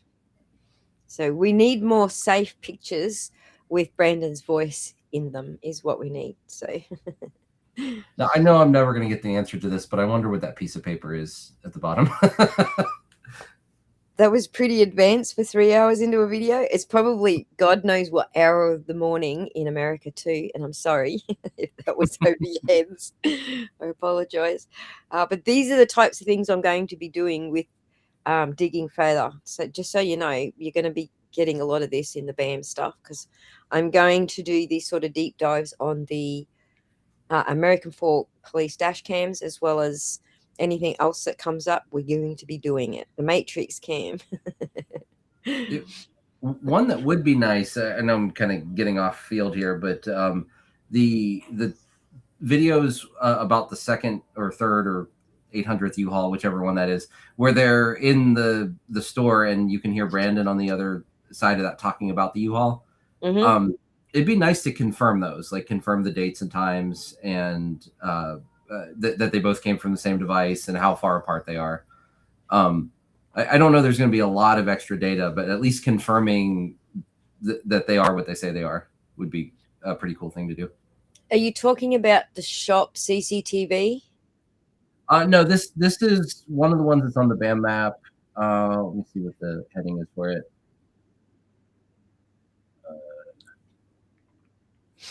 I think it's the second U-Haul is the title. All right. I will get onto a call later with Rosie and just verify what data she's got at her end and quickly run through that because I feel like she knows whether it's authentic or whether it came from CoffeeZilla's screen grabs or not. Oh my God, the dash body cams. I'm all in on replay crew. School starts back on Thursday. So unfair. Yeah, well, I've already done one on the metadata of the dash cams, but I haven't done one on the deep dive into the bits and bytes yet. But if you wanted the surface metadata recap on the dash cams, I called it. Let me jump into my studio. I'll tell you what I called it. It's a live stream. It's under my live content tab, and I called it Reckless Ben's AFPD footage. I'll just copy it into the chat for you. So this is just the surface metadata squeeze at the body cam footage and the dash cam footage. So it's also a 3-hour stream, but we're going to be a lot more than 3 hours getting through this one because I keep getting sidetracked. So we've only got a few left. So we're going to break this into a different video where we go through Ben's while we've got them on stream, like while we've got Crystal and or Ben or both on stream. So that will cut this one a little shorter. So we just wanted to see what details we had exposed in some of these videos. Very short. That one's way shorter than 2 seconds. And we done that to get some of these numbers. And I think that says lay-by. It looks like a similar. Oh, yeah, it's definitely another this one. post note. It's oh, yeah, it's one. that same set. So again, watching the timestamps sort of helps you work it out. This is 1957:14. This is 17, so a few seconds later, 3 seconds later. So having that continuity of the timestamps and the video matching that continuity of the timestamps is also an additional layer of corroboration. Ben alert. With Christopher Nolan focus, we will see. Oops. I thought you were saying Ben was in the house. Rose alert. Okay. Copy of. So this one's like quite blurry here, but we know it's got that pink lay-by tag in it as well. And we know it's just a few seconds after these ones. So this is chronologically correct as well, which also confirms what's going on here. So she took the photo of this one, and then she moved another box, whoops, to take the photo of, whoops, this one. And I'm saying, I'm going to go out on a limb and say that is actually a better photo than that from that collection. So I think we're on nearly the last of crystals. Again, see the safe and the pressed frame, the little pressed knobs on for the frame. So we know that these are right next to the safe. Yeah, and this so this is the one she moved, I think.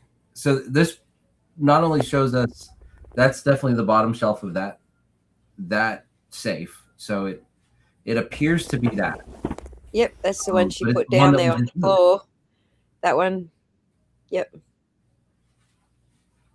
Yeah, you would never be able to tell that just from the pictures. That is crazy. No. So she puts it down, she takes a photo of that one, then she takes a photo of the one she put on the floor. Yeah, this goes a little bit to what I was saying before. There's some questions that seemed impossible to answer. And like, was this moved out of the safe before a picture was taken? Is like a totally reasonable question. I've had that question about some other things. And hey, this one was recorded, having it moved before taking the picture. Sorry, I was muted then. Yeah, exactly. The chronology is coming together perfectly. So I have zero doubt that even though the timestamps look right and they match the metadata timestamps, we're seeing time chronology gluing it all together as well. So, all right. So this is an 18-second clip that looks like it came from Ben's camera.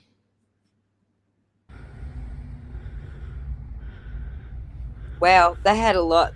They had a lot going on that they hadn't put out on the shelves. What surprises me on this clip is how much, because this is another room, and I don't know where this is. I guess it's near an exterior window of some sort. Right. I just wanted to show you something. I think I seen. Is that another bag of minifigs? Or little spare parts? Might be just spare parts.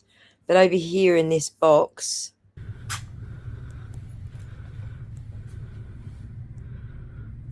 there might just be spare parts as well. Wow, the fun of having a Lego store, eh? And here's the thing, getting the spare parts is half the fun, right? Yeah. When I was at uni, we had to take one unit of engineering because I was studying software engineering. So I had to take one unit at least of actual engineering. And they asked us to make a tree lopper out of Lego. And so they gave us this like really cool Lego set with all the hydraulic bits and pieces and a little panel to operate it all through a little like computer panel. It was freaking awesome. And I'm talking 35 years ago. This stuff's like way more advanced. The STEM side of Lego is way more advanced today than it was then. You could probably operate it through your phone now. Whereas we had this like little panel with like buttons on it, like 3 big or 4 big buttons. It might have been 5 big buttons. And you press a button and it will do, operate the hydraulics, or you press another button and it operates the swing action or whatever. But yeah, we just got like the meanest Lego set for our engineering project, and I was so ticked because the boys wouldn't let me play with the Lego. They're like, you're a female, what do you know about Lego? I'm like, I just want to play with the Lego. I just want to put some bits together. They wouldn't let me touch the Lego, and they're all like, we're taking the Lego home with us and you're writing all the reports, okay? It's like, no, that's not how this works. But anyway, what happened was our tree lopper fell apart during the demonstration for our project, but we got passed because my reports were all spot on. So even though our demonstration failed, the way I was describing what it should do and what we were trying to design and all of that and the report and everything, we got passed on our paperwork, not on our demo. And I was like, nah, she'll let me have the Lego. But anyway, interesting sidetrack. Moving on. These are all the spare parts that you don't have if you've got a Lego set and you've lost one of your bits. Bricks and minifigs would be absolutely super type of store to go to replace one of your missing bits or pieces, wouldn't it? Mm-hmm. Yeah, it seems. I think some of those bags we're seeing there are just a guess here, but I think those are sets that are like together but need to be put together. Because it looks like there's actual built pieces in those bags. Possibly. It's hard to say. I'm going off of one of their recent blog posts on the corporate site where they talked about like ways to pack things. Like you take them apart partially and then you put them in marked bags. That just feels like how that was described to me. But anyway, I'm getting sidetracked on that. keep some notes on these little sidetracks because we can dig into them once we have one of the retailers on one of the franchisees on to talk about it. So keep track of what questions you want to ask on that score.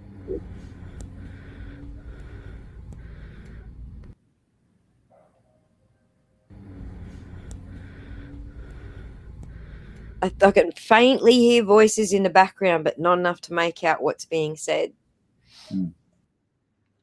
But I don't know that any of this belongs to Brian. There's a labeled case in the middle. It's hard to say.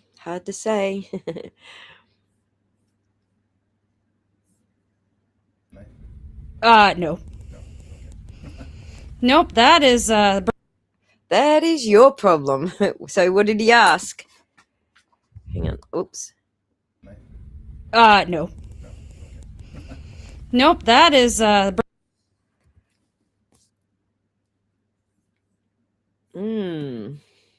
can't hear it. Real quick, this sounds like this is Chris's phone.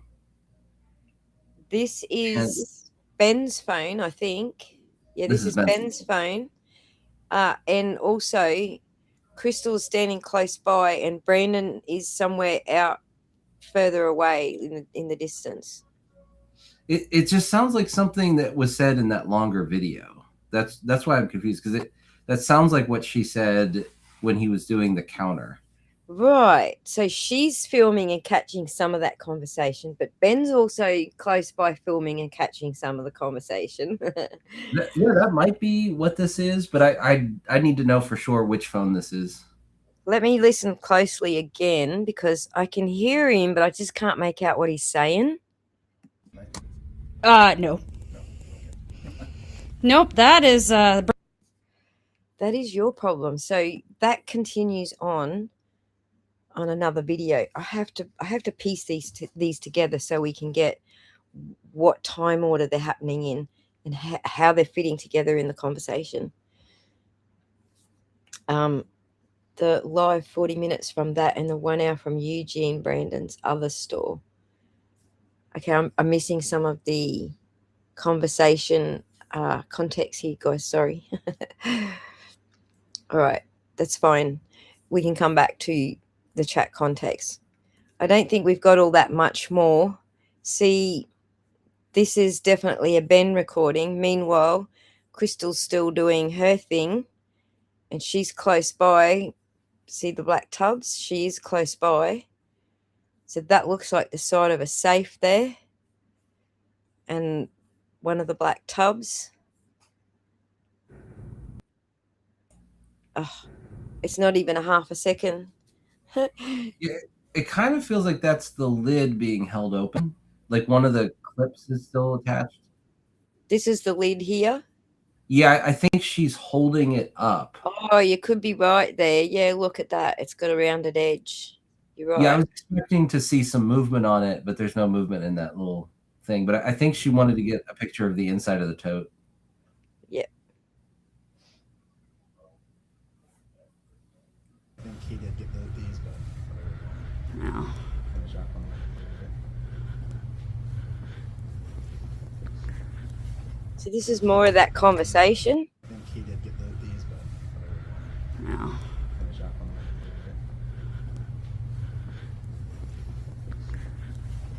So this is what I was saying about the back wall being a different setup to the French cleats behind the counter. Because this is like wire rack sort of setup rather than the French cleats shelving at the back behind the counter. Yeah, I think we'll see at the end of this. I think we're going to see the front glass just very a little bit off the side. Yeah, that's where the U-Haul is. That little colorful table Right there. out there. And that little room there, that's not the party room, is it? No, I from what I've been able to tell, I think that's at the bottom of the steps to the party room. So that's like, I think it's been described that there was like 2 units or 2 locations and that somebody knocked out a wall. I think that's the start of that second part, but that's all been a guess. But you can see the flooring is different. So it looks like that's like a separate section. Yep. Sheldon in the house. Sheldon's in the How's it chat. going, buddy? I finally get to see the man behind the puns. We had a few puns lined up, didn't we? Yeah, well, I feel like we should suddenly stop and start playing Pal World. Right. Thanks for joining us, Sheldon. Much appreciated. Do we need to replay the breaking news part for Sheldon? Oh yeah, that would be cool. I like, it's still magic. I know how this works. It's still magic to me. Right. We'll replay just for Sheldon's benefit. I think it's up from here. Here it is.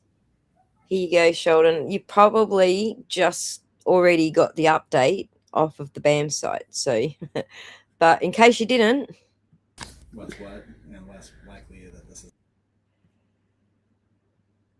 I wonder if we get an actual zoom on his body a little closer.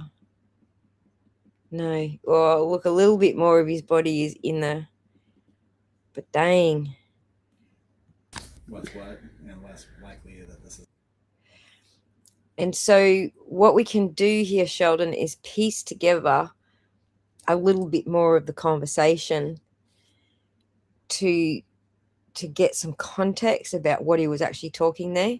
I'm on the plane on flight Wi-Fi. Oh, dang. That sucks. All right. So back to where we were up to, because we were nearly finished.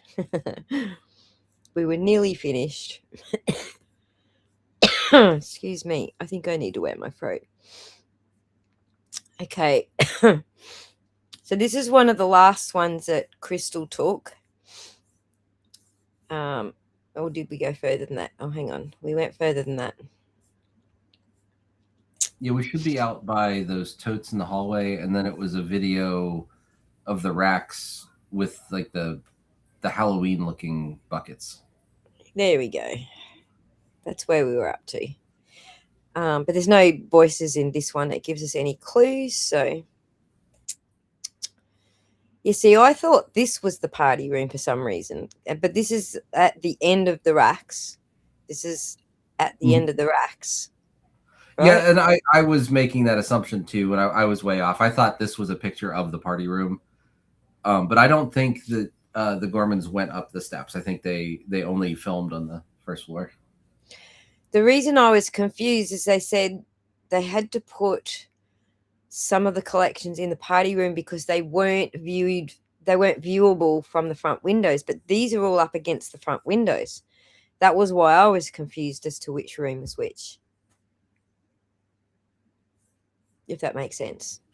Yeah, and I don't think I've seen anything to the right of this camera. I don't think I've seen anything to show what's over there.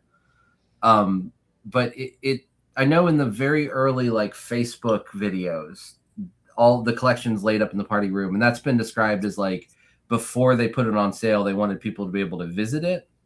And it was around the time of the convention. I don't know that timeline very well, but I think there was a time where it was up there. But since then, I believe it's been the way they've been describing it is it kept being moved back into the safes at the end of the day, but the parts that they could show due to limited shelf space was brought out and put on display during the day. Heck yeah, Lemonade Man, do that. Do that. Do it on like I said, I'm on Barbecue Councilor's Discord as well now, so send me a message. Do that. That sounds good. This is the birthday room. See, that might be why I'm getting confused. This might be the birthday room, and it's not the party room. Oh, yeah. I don't know what all rooms there are. I'm like, as we go through this, I'm surprised how many rooms there are because I didn't think it was that big. We were supposed to have a birthday party at the Salem BAM. Yes, you were. And then we would have got inside footage of where everything's supposed to be, right? There's no conversation in the background. There's a suspicious looking vehicle behind the windows, though.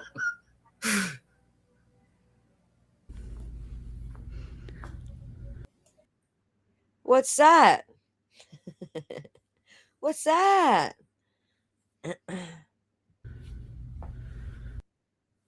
This is where he got the U-Haul from. The U-Haul picture from. Isn't it? I think there's also a preview of the Ring camera. There's like an extra JPEG at the end, and you can see it in that as well. So I couldn't tell which one he actually got it from. Yeah. But I think it's visible in like more than one place, possibly 3 of these. Right. But that was a boo-boo by them. That looks like Crystal operating this camera. Oh, good eye. I wouldn't have noticed that. I think it's Crystal operating this camera now. So it looks like they both switched around which cameras they were doing things on. But I'll just look at the metadata in this one again in a second. Because it might say that it's the other one. Where did we find it? It's definitely the Samsung. Yep, it's Crystal operating Ben's camera. So now we know Ben's camera consistently puts this type of MP4 out. So I don't have to just go video container metadata. I actually can tell you it's actually Ben's camera.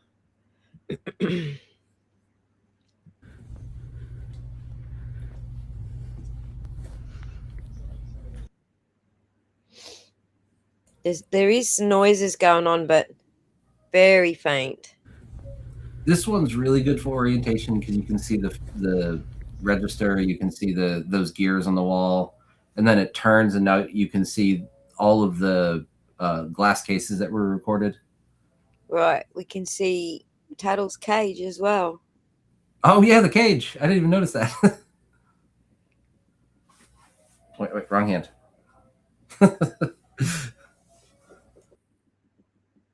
Yes, that gives us good orientation. So all behind there is the blue shell, wooden shelves, and then right behind this camera is the wire shelves.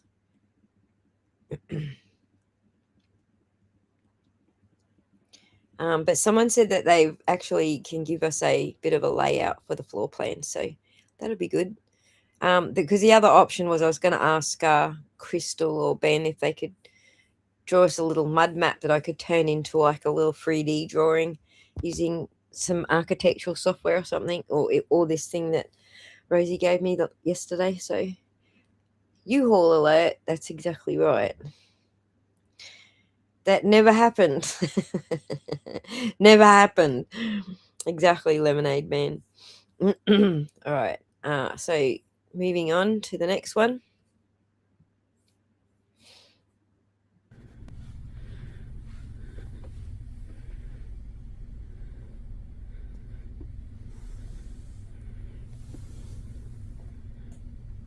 So there are what appear to be like particle board wood shelves.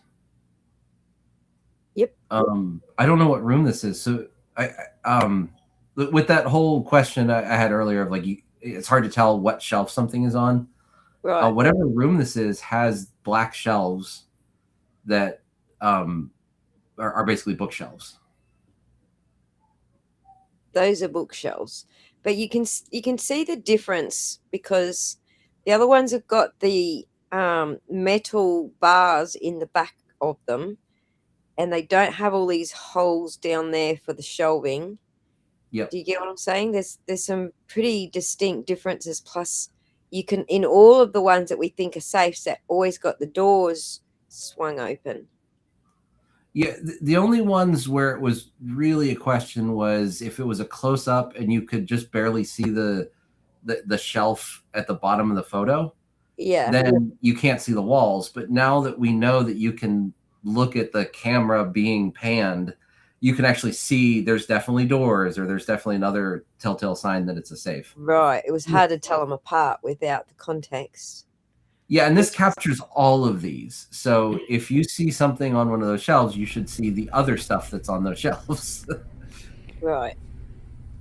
It's actually what they call them in the programming side of things on these devices. They call them context videos. That's what rather than we were talking about Apple calls theirs different to what Samsung calls there, but in the programming world, they're just context videos, essentially, for context, which is what we're using them for.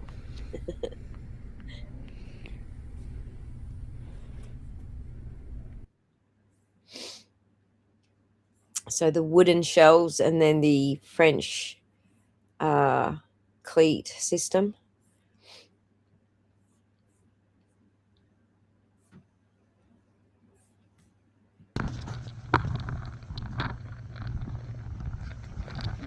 Didn't get these. Forgot this box.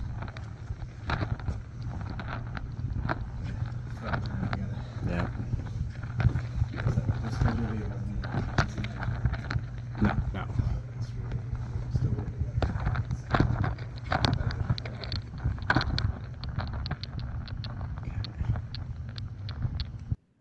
That sounds like Ben. I don't know who he's talking to, but it is another male. And he's saying we forgot this box as well. All right, so this is the Ring video. This is where we'll hear Brandon's voice. Yeah, that's fine. So we're both here. Not only do we hear Brandon's voice, but we also see what he's wearing here. So we know it's Brandon. He cannot deny that that is him in that other bit of video, right?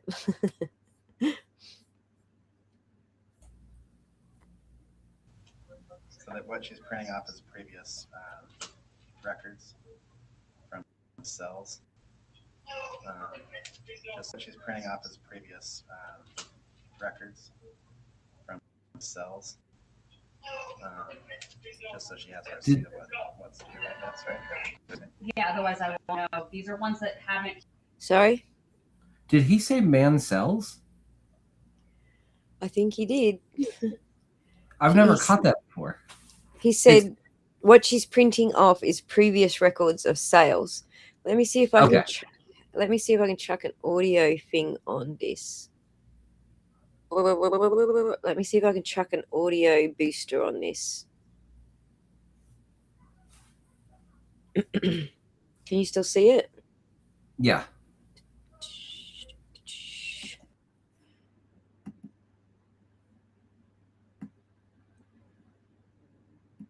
Tell me if this boosts the audio or not.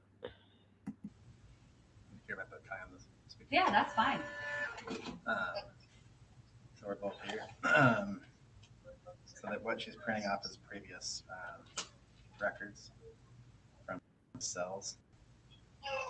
From sales. Did you hear it louder? It didn't. It wasn't much louder. It's hard to tell because it's like the speakerphone is louder than him. Right. If that was louder, it was, it could have been double and it still would have been barely audible because he's so quiet. He says from sales, but Okay.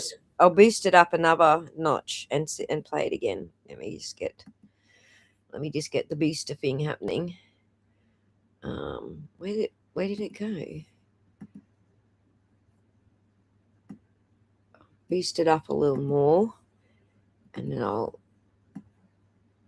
stop it from echoing. Just so she has a receipt of what's due, that's right. Yeah, otherwise I won't know. These are ones that he has not been paid his percentage yet. And if I don't have the tickets, I won't know how much I need to pay him. Okay. So Crystal, ultimately. All right, we've heard that bit heaps of times. We're trying to listen to this bit. Yeah, that's fine. So we're both here. So that what she's printing off is previous records from cells.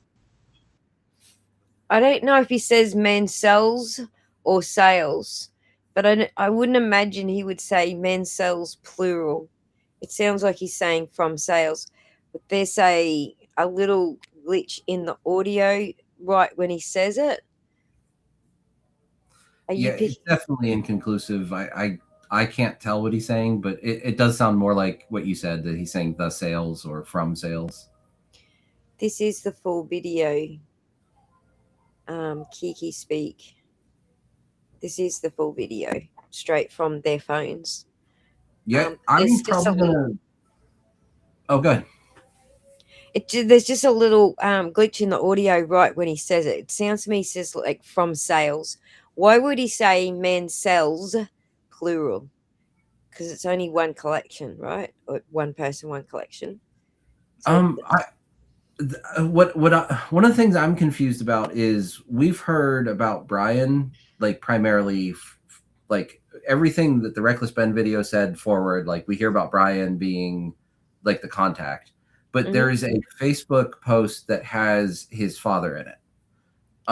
So it's very possible that in other contexts they're talking about the family. So I think there is a chance that they would talk about the family plural, but we just don't have the context to know. That's a good point. So what I understand, just reading between the lines, is that Brian's dad knew that they were doing this, but he didn't know this shit happened. And they want to tell him about the shit that happened. So you're right. They did know that there was two Brians. He could be saying man sells. It's definitely a plural. Whatever he says there, it's definitely a plural. Let me just do it one more time, and I'll try and boost the audio like as far as I can to see if you guys can get it any louder. The volume booster up loud as it will go.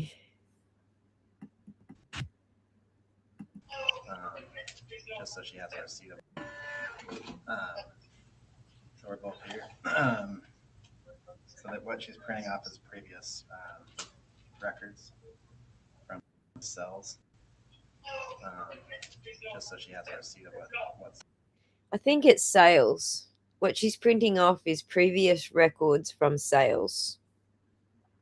That's what it sounds like to me. So yeah, typically this is the kind of thing I would find my headphones, which I still haven't been able to find, and like crank it up and just listen until, because to me it sounds inconclusive, and I want to be 100% sure it's. Yeah, I don't know that you're getting the cranked version, because I am. Like, I'm boosting it and I'm getting the cranked version. It's quite loud. But if you're not getting that boost, if I use the booster in the same stream that we're on, if I use it in Chrome in the same stream, it's going to boost you and me as well. So I've dropped it out as its own tab, a single window and boosted that, and it seems to be not working. So sounds like you're not getting the boosted sound. So No, it sounds about the same. It's just funny because he's so quiet that it's really hard to tell if it's louder the next time around. I'm on the same page as Lemonade Man. It seems like he's saying from sales, that she was printing off the tickets from sales. So I'll put that on all the lemons. Right. I've heard and seen the video numerous times. Yeah, because I'm hearing it. You might have to play it like locally on your computer, guys, to hear what I'm hearing. It does sound like he says from sales. All right, let's move on to the next one. I can probably not blow our eardrums out now and turn that off. Okay, so that's Ben, clearly. I want to go through and figure it out. All right, we need to boost this. After I turned it off, we need it again. Let's go back up here. Gave you the mailbox and the silver. And then the keys for the back storeroom and the safe are in the safe. Yep. Total is 718, 7128, 7182. Huh. So she says it there as well about the keys to the safe. So we've got multiple recordings of her telling him the keys are in the safe. So don't stand there and tell me you don't know what safe's talking about. Well, there's also a photo from Brandon's where just for some reason there's keys and a lock sitting next to the set that he's taking a picture of. And it looks a lot like the table that's next to the safes, but it's hard to tell. Yeah, I couldn't say that definitively.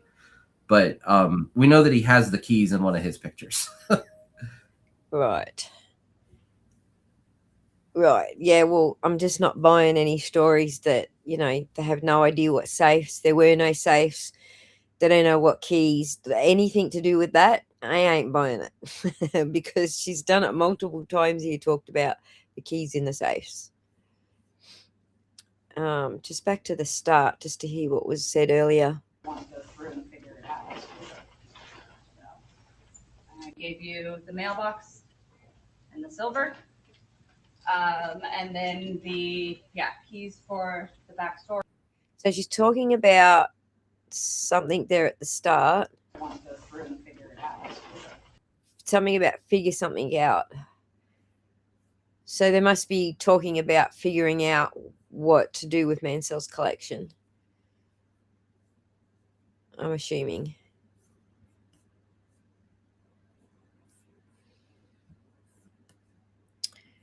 All right, what is this? This is a screenshot of... This is the one I was talking about. If you blow it up, you can see... Oh, there's the U-Haul. Wah, wah. Wah, wah, wah. So this might have been the one CoffeeZilla used, but I had trouble telling for sure. I mean, yeah, it's not blurry when I zoom in on it, so it's obviously a good quality image because you can still see the U-Haul. So interesting. So what is this? Is screenshots from the Ring camera. Gotcha. That's what you said. And there it is again. U-Haul. Now you know which ones to look at if you want to see the U-Haul truck. It's in the copy of screenshot with Ring at the bottom, at the end, sorry. There it is again. It's like multiple times now. And there's the truck. Mm-hmm. Is that the truck he claims he drove? My understanding is that's supposed to be either Josh's truck or Brandon's truck. Mm. I didn't fully understand the story, but this is supposedly maybe the next day. But I couldn't be quoted on this because I don't remember how this portion was told. The 21st of the 11th. So this is a little while later. Mm. On the 21st.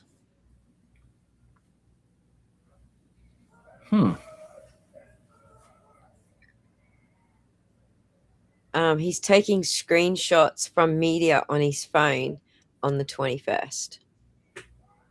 That's Oh, okay.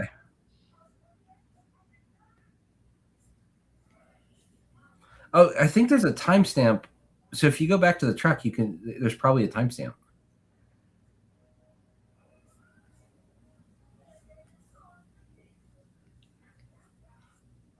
No. Oh, it's just that time.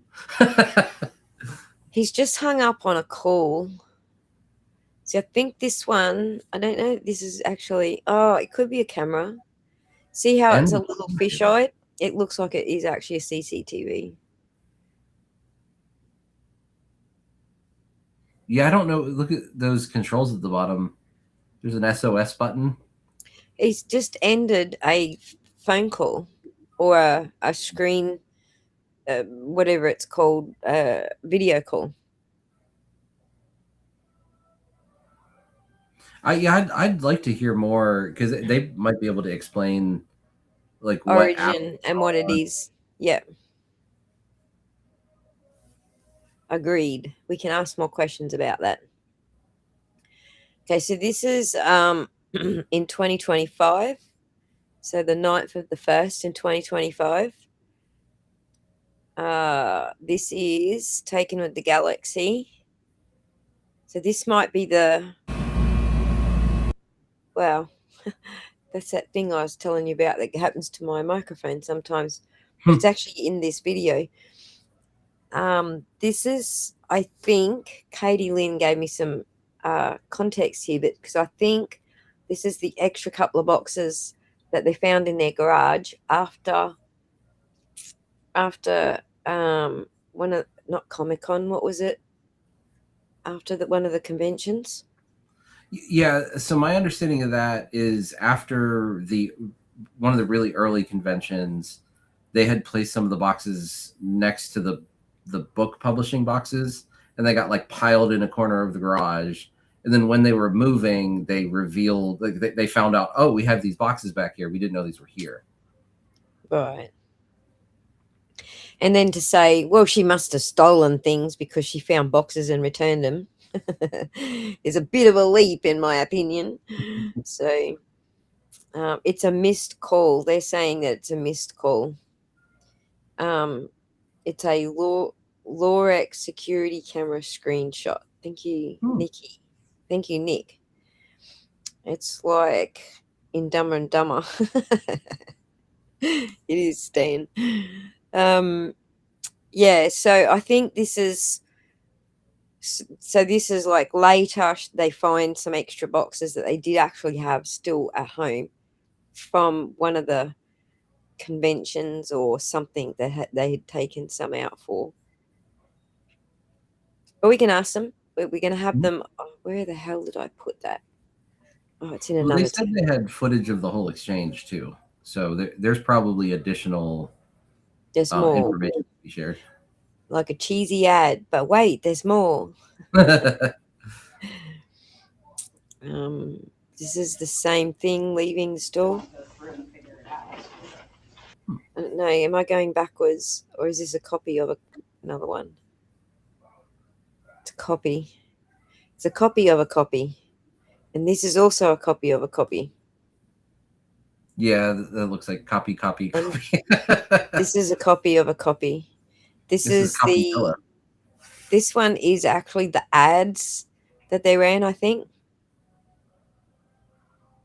Okay. This recording on Monday. Hang on. I know why that's been stupid. Let's do that. Monday, February 16th at 12:11 p.m. In 2 miles, take exit 295 for Capitol Highway. If you come to the Salem Kaiser website, scroll down to the shop online, it brings you to the Bricks and Minifigs Eugene location. So the Salem Kaiser location, the website is selling inventory through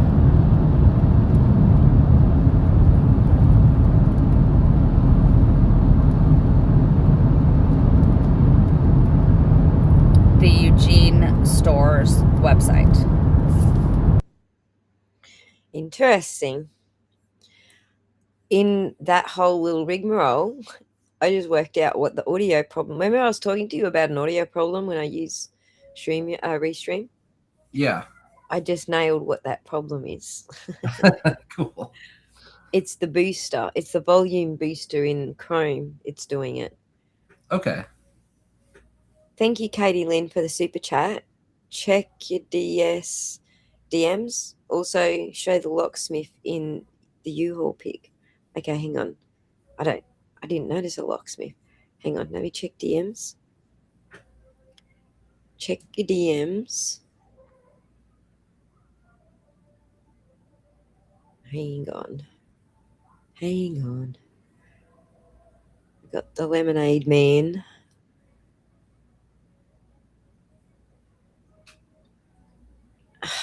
Which DMs?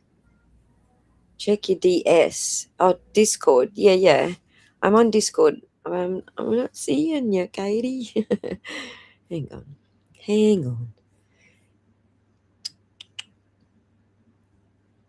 Oh, in the bloody gotcha. Wow. Okay, cool. Awesome.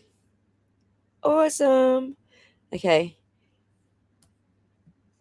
Is that the... Holy shit, why are they masked? Holy... Okay, guys, you gotta see this. That's wow. Oh, wow. That's something that you're... Okay, let me get these all up on the screen. The suspense is killing me. Come on. The suspense is killing everyone. I'm sorry. Let me get them up on the screen. There's some good stuff going. There's some good stuff here. Look at, just give me 2 shakes. So oh, come on. Don't mess with me. I've got to go to a window share. Here we go. Right, I'll start from the top one, right? Look, why are they wearing hoods and masks? It's not sharing. It's not? What the hell is wrong? Where did it go?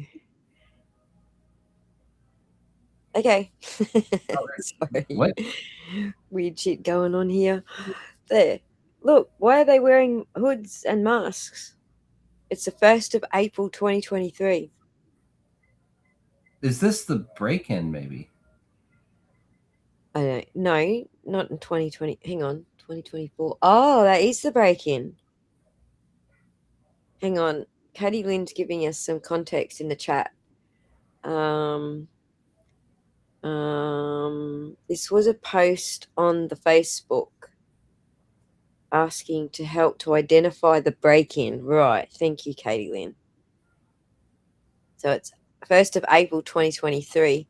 So I think this is also corroboration that they didn't want to have, the Star Wars, the expensive $10,000 Star Wars sets, like in view of the windows because of a break-in, and why they bought the safes.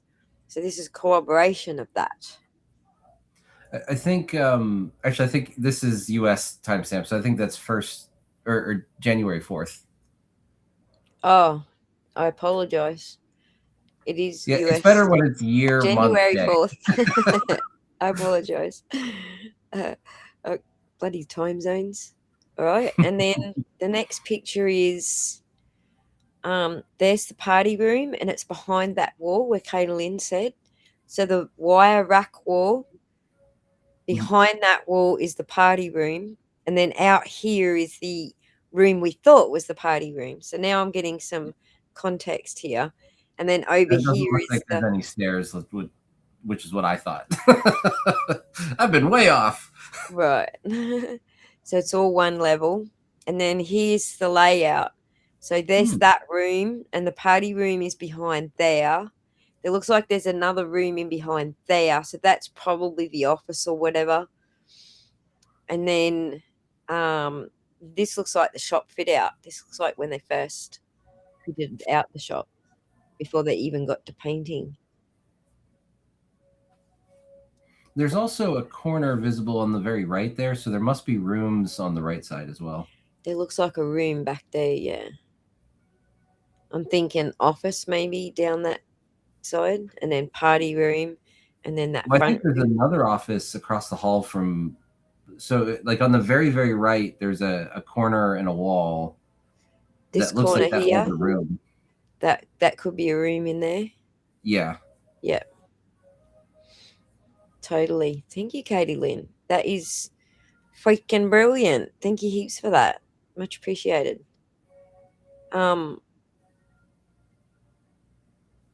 Let me get my Chrome window back up again.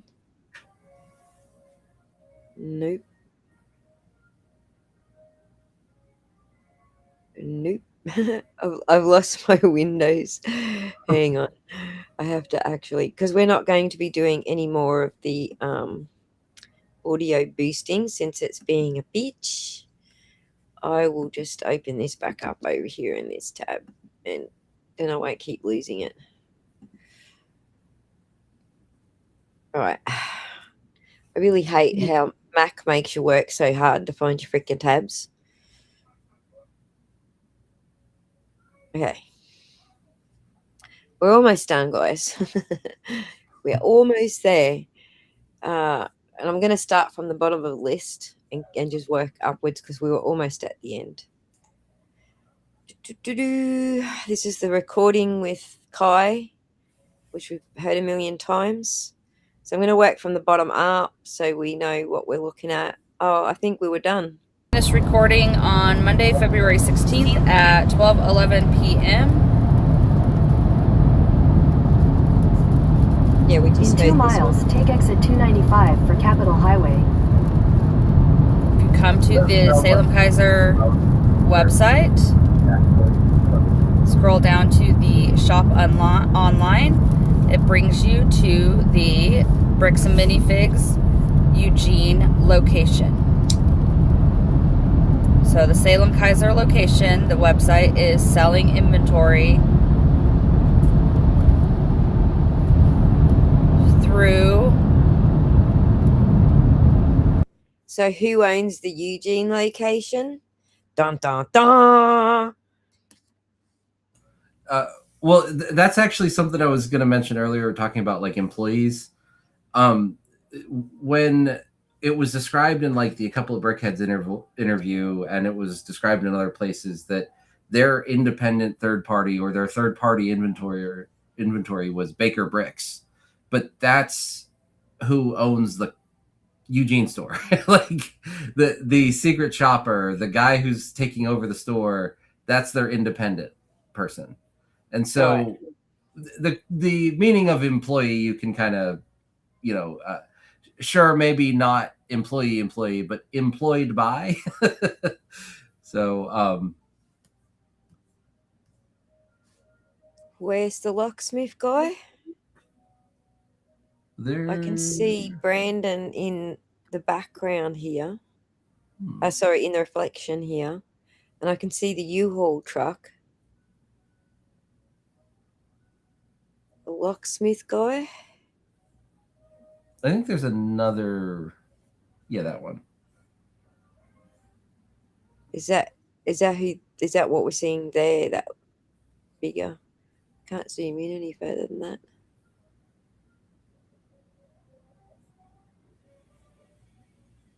Is that one there? Yeah, it feels like it's too hard to see. Right in front of the U-Haul. Right. So that's what I think she's saying. That figure there is the locksmith guy. But I mean, it's really hard. It's hard to see that that's actually the locksmith guy. I'm flat out seeing it's actually a figure of a person. So maybe we can get larger versions of these from Crystal and Ben later. Yes, that's him and that's the door. Right. Gotcha. So he's actually working on the door in this. I can't go any bigger. That's as big as my thingy goes. Hang on. Let me try it this way. Whoops. Nope. Not working at all for me, is it? That's as big as I can go, unfortunately.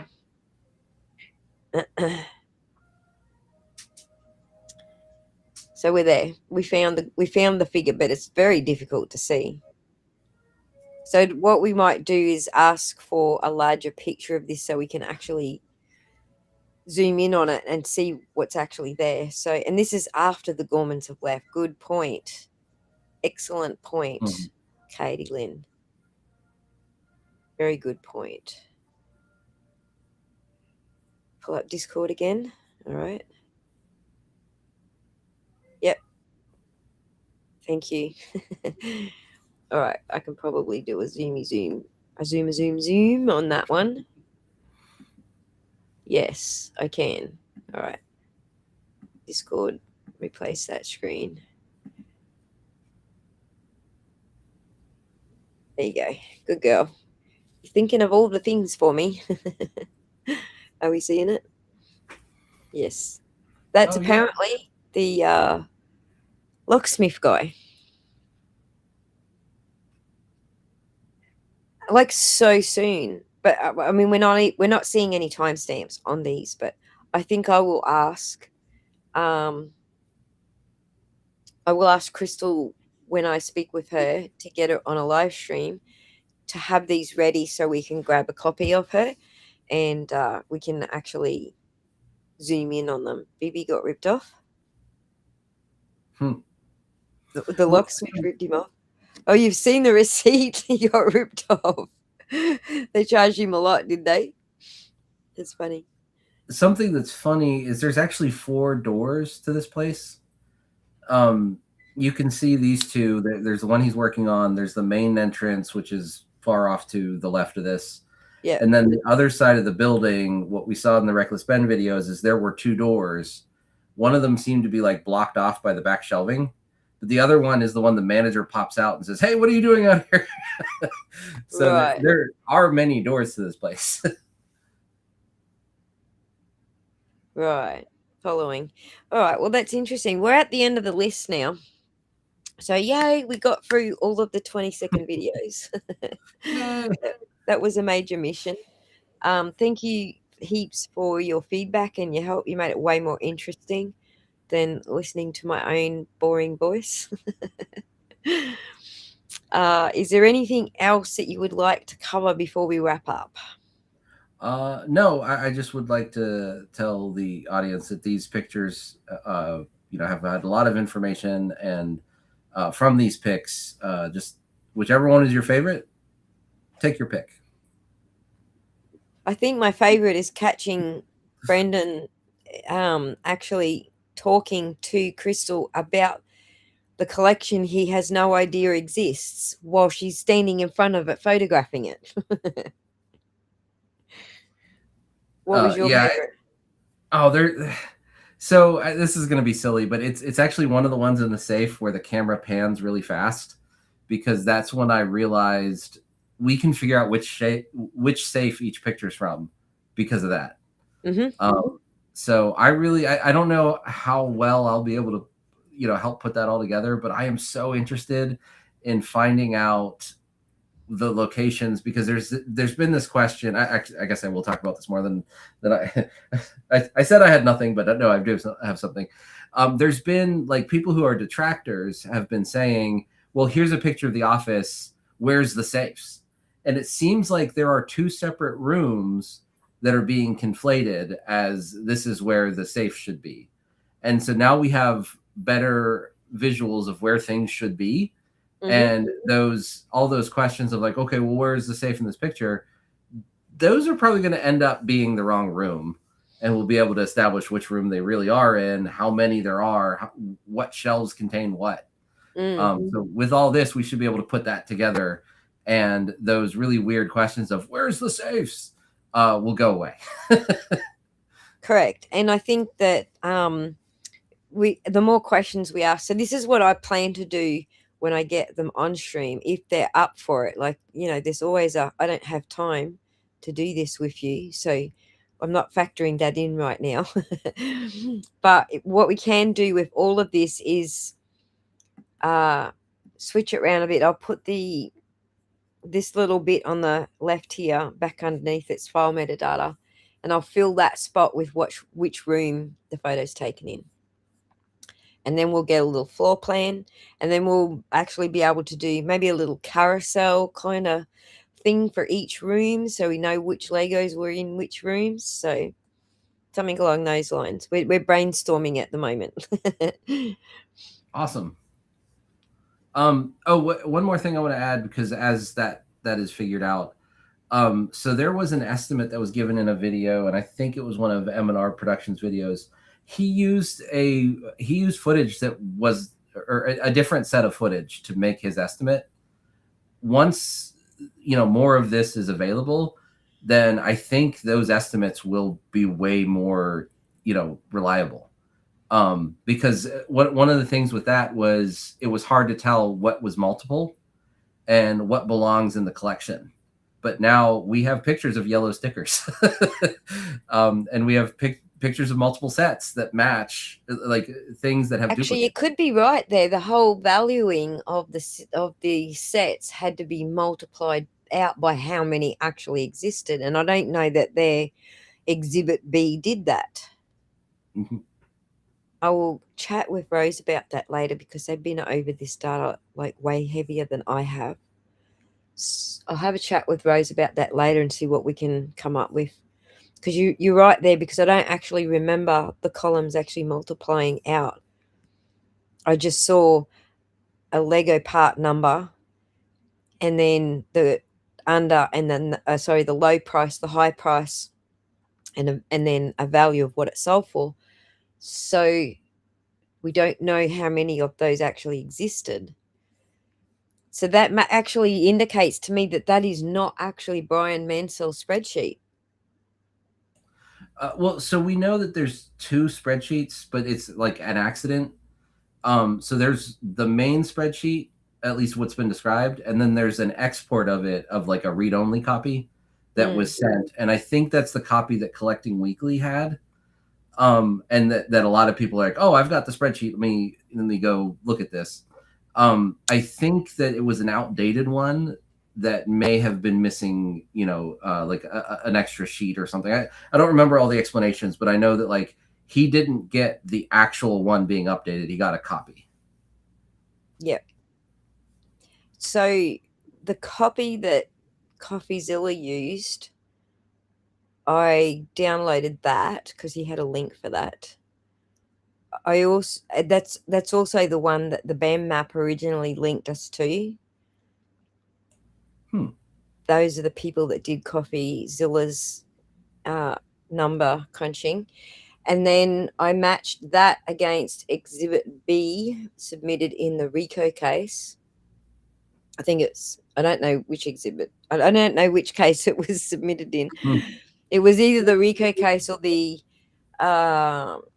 Crystal and Ben case that they've got separate. But one of the two had an Exhibit B with the entire list on it. And that list kind of did match, give or take a few sets, did actually match CoffeeZilla's, but not exactly. But neither of those listed how many sets they had of those things, I don't think. Let me just quickly pull this up. I've got some of it mapped out here.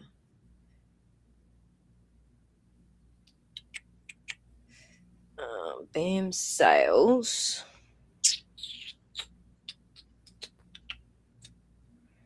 Let me just have a look. this definitely is the part where I can't follow, because as soon as it gets into the financials, my brain just goes, I don't know what any of that means. So this is, hang on, let me pop this back up. Let me share my screen.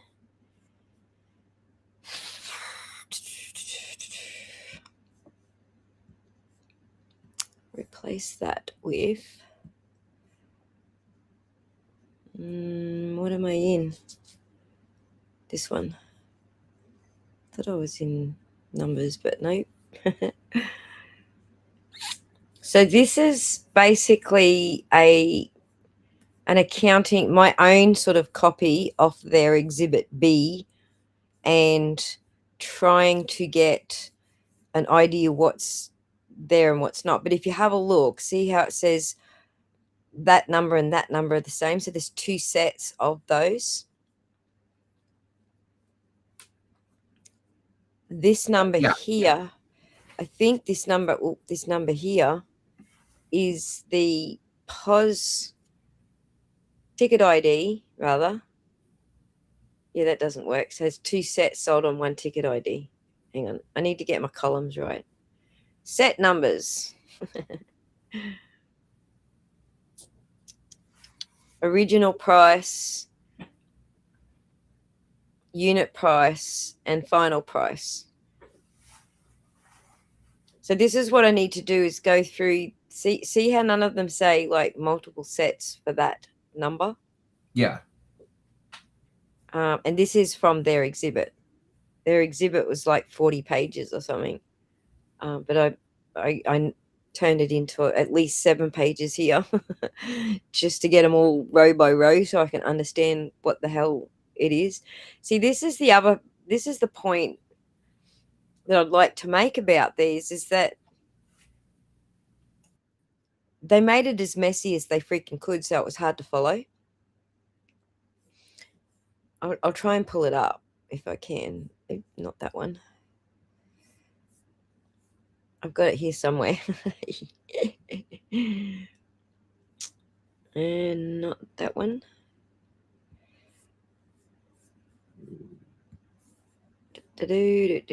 Brian, by ID, by type, federal notice of removal, preliminary injunction. The Kaiser data pack actually does have something in it, doesn't it? The boxed box list, the Eugene catalog scrape, the JF Mansell multiplicity gap, Mansell mass reconciliation, and then Mansell reconciliation, and then Mansell value destroyed. Let's have a look at those, because these might be closer. Yeah, see, this is what the BAM map has done, is they've counted how many sets and put them against a set number. I don't think you're showing the new. Oh, tab. Sorry. It opened in a new. You were pointing at something that was somewhat accurate on the spreadsheet, though. Was I?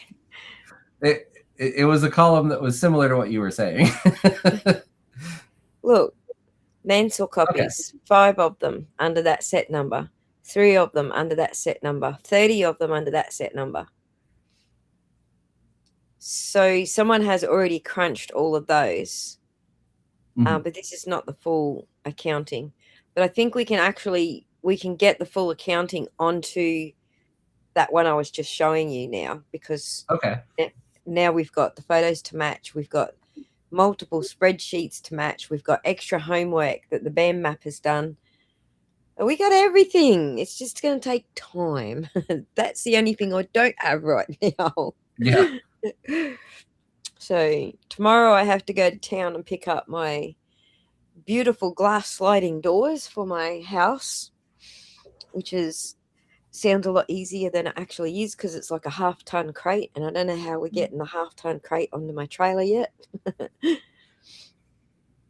And it's been like over a month waiting for it to get here, and I've got to coordinate it with my son's appointments in town, and so much going on tomorrow. Then Friday, we should have a live stream booked for Friday, guys. So keep an eye out for the rest of tonight. Between tonight and tomorrow morning, I will have a live stream booked for Friday, hopefully, where we'll have Crystal on to go through some of these final questions that we have, and maybe invite Pun again if you want to ask any questions that you've got as well. Yeah. So clock up your questions if you've got any for Crystal or Ben or both. I don't know if we got both or just one of them. I think it might be both, but we Okay. shall work that out in the next couple of hours and get it posted under my live tab on my channel. And then, yeah, we'll start working on these next week, start getting some of these numbers to sort of do some different things for us. Like, one of the things that I trust about the BAM map is that someone who is experienced in statistics is actually helping to put these values together. And so that gives me a whole lot more confidence in what these values are telling us. Because statistics is just, doing the math, really. It has been funny because at a certain point, the story and the people, looking into data, it was all handed off to like, oh, I like forensic accounting. Oh, I like forensic accounting. And a bunch of people talked. And then at a certain point, it was like, okay, we're done with that. Now let's hand it off to all the law tubers. And Right. at the moment, the techies have it, but it sounds like we're handing it back to the forensic accountants. No, with the forensic accounting, I just want to make sure that because we've got this extra, 2 seconds of footage, that those are counted in the accounting, because we didn't have that before. You know what I mean? What the forensic accountants were looking at was what we had. Now we've Yeah. got more. So it's just a little of updating, I guess, rather than handing it back to them. Yeah. Much more recently, like after part 1 release, hang on, lots and lots of Star Wars Lego still in store after they close. I sent you both links to the videos I took myself from the Kaiser BAM. Interesting. Let's do that. Sorry, I'm not even watching my Discord, and I should be, because you guys are sending me stuff and I'm not even paying attention in 2 places. Google Drive, is that what you sent me in the Google Drive link? I think it might be.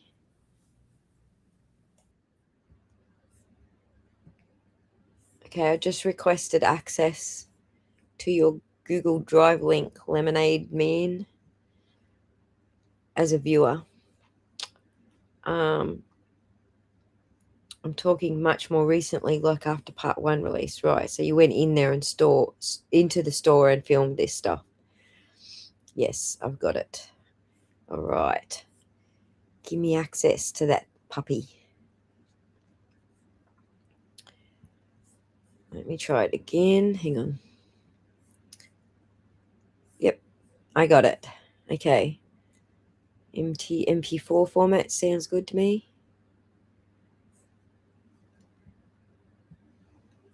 Holy shit, you got a ton of stuff. Yikes. All right, let's do where's the preview? Yes, preview. Share screen. Hang on.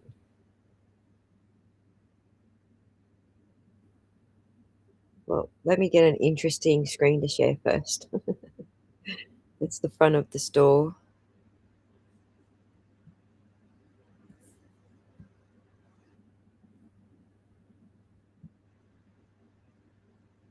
Awesome. We're still on the front of the store. Let me get inside the store first. I'm just looking at the previews to make sure that we get inside the store and you guys get to see something. Okay. You're still on the reconcile spreadsheet. All right, now I've got something for you to look at. Hang on. Where the hell's my tabs gone again? Replace it with. There we go. All right. So I'm just going to flick through them because they're only a few seconds each, right? So this is the Kaiser store.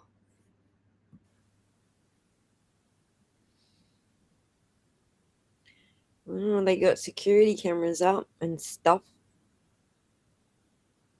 And a big hole in the roof. What the hell's that? Interesting.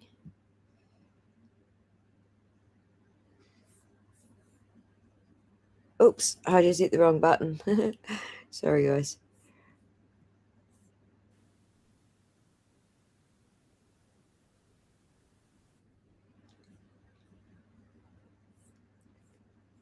We can see inside.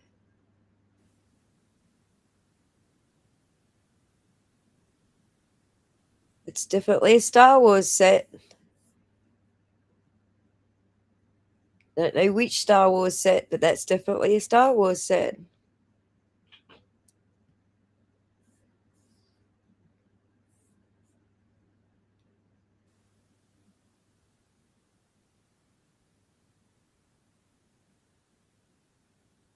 Yep. We are looking at used box Star Wars sets. Interesting.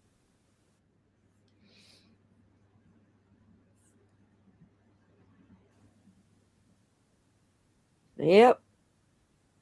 And they've opened the box. Look at that. Wait, that's not an Ewok village, is it? I don't know. Is it? What is it? I can't tell. Oh no, it's not. Okay. But it's definitely definitely opened, isn't it? Yeah. That is absolutely opened. We're not going to get frame by frame on this one. That is absolutely freaking opened. Yikes. So, the counter open. Maddie Appleseed was right. He was like, I don't know, why would they open them? But he's right, they did open them. So, look, these are all opened.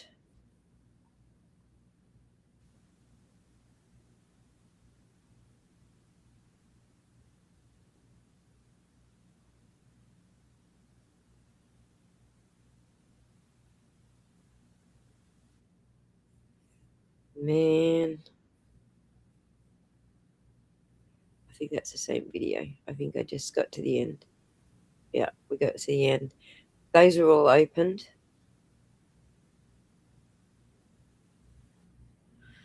Well, that is nuts.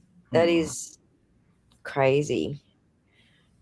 So they're using this store to build them out and then sending them over to the other store, do you think?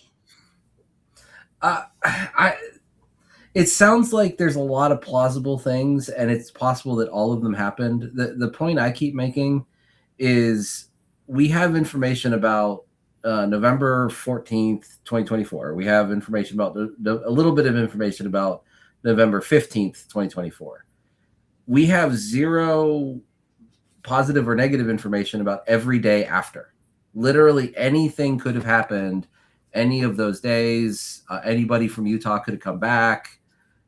Anybody could have come back and forth between stores. Like, there's literally the only thing we know is, did anybody do anything on a certain day? And that's it. And so any of these things could have happened. All of these things could have happened, but I don't have a strong opinion on them, honestly. Right.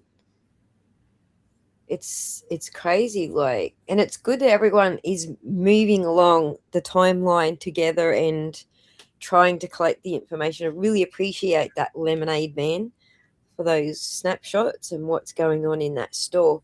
So your dates, let me just double check. Your dates are, this is just recent, right? Hang on, jump out of preview mode. Come on. I'm just looking at what dates we got. We got May 29th is when you uploaded them to your Google Drive. So what date did you do all of these? Did you take all of these? Crazy. I mean, it's recent enough. What was May? May was the second video, wasn't it? Is this May 29th of this year. Yes. So the gag order went into effect on the 28th of May, but that also happened to be when a couple of Brickheads interviewed Matt McNeff. The 29th, they did an interview with Ammon. One of there are of the new body cam footage. There are some calls to police on those days. I don't remember exactly what day part 2 dropped. It's in that time frame. It's in that time frame. So it was during that time frame you just said that Lemonade Man says he took these photos.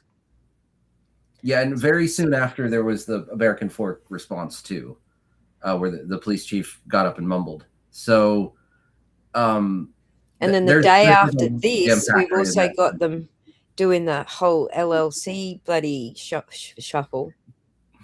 Yep. Interesting. All right. Well, wow. I want to do a timeline. I'm struggling with how to present a timeline that covers like a year. Some of the timeline designs I see out there, you can do a whole year on them, but they're just weak in their presentation. So I'm just looking. I might have to just design my own, maybe.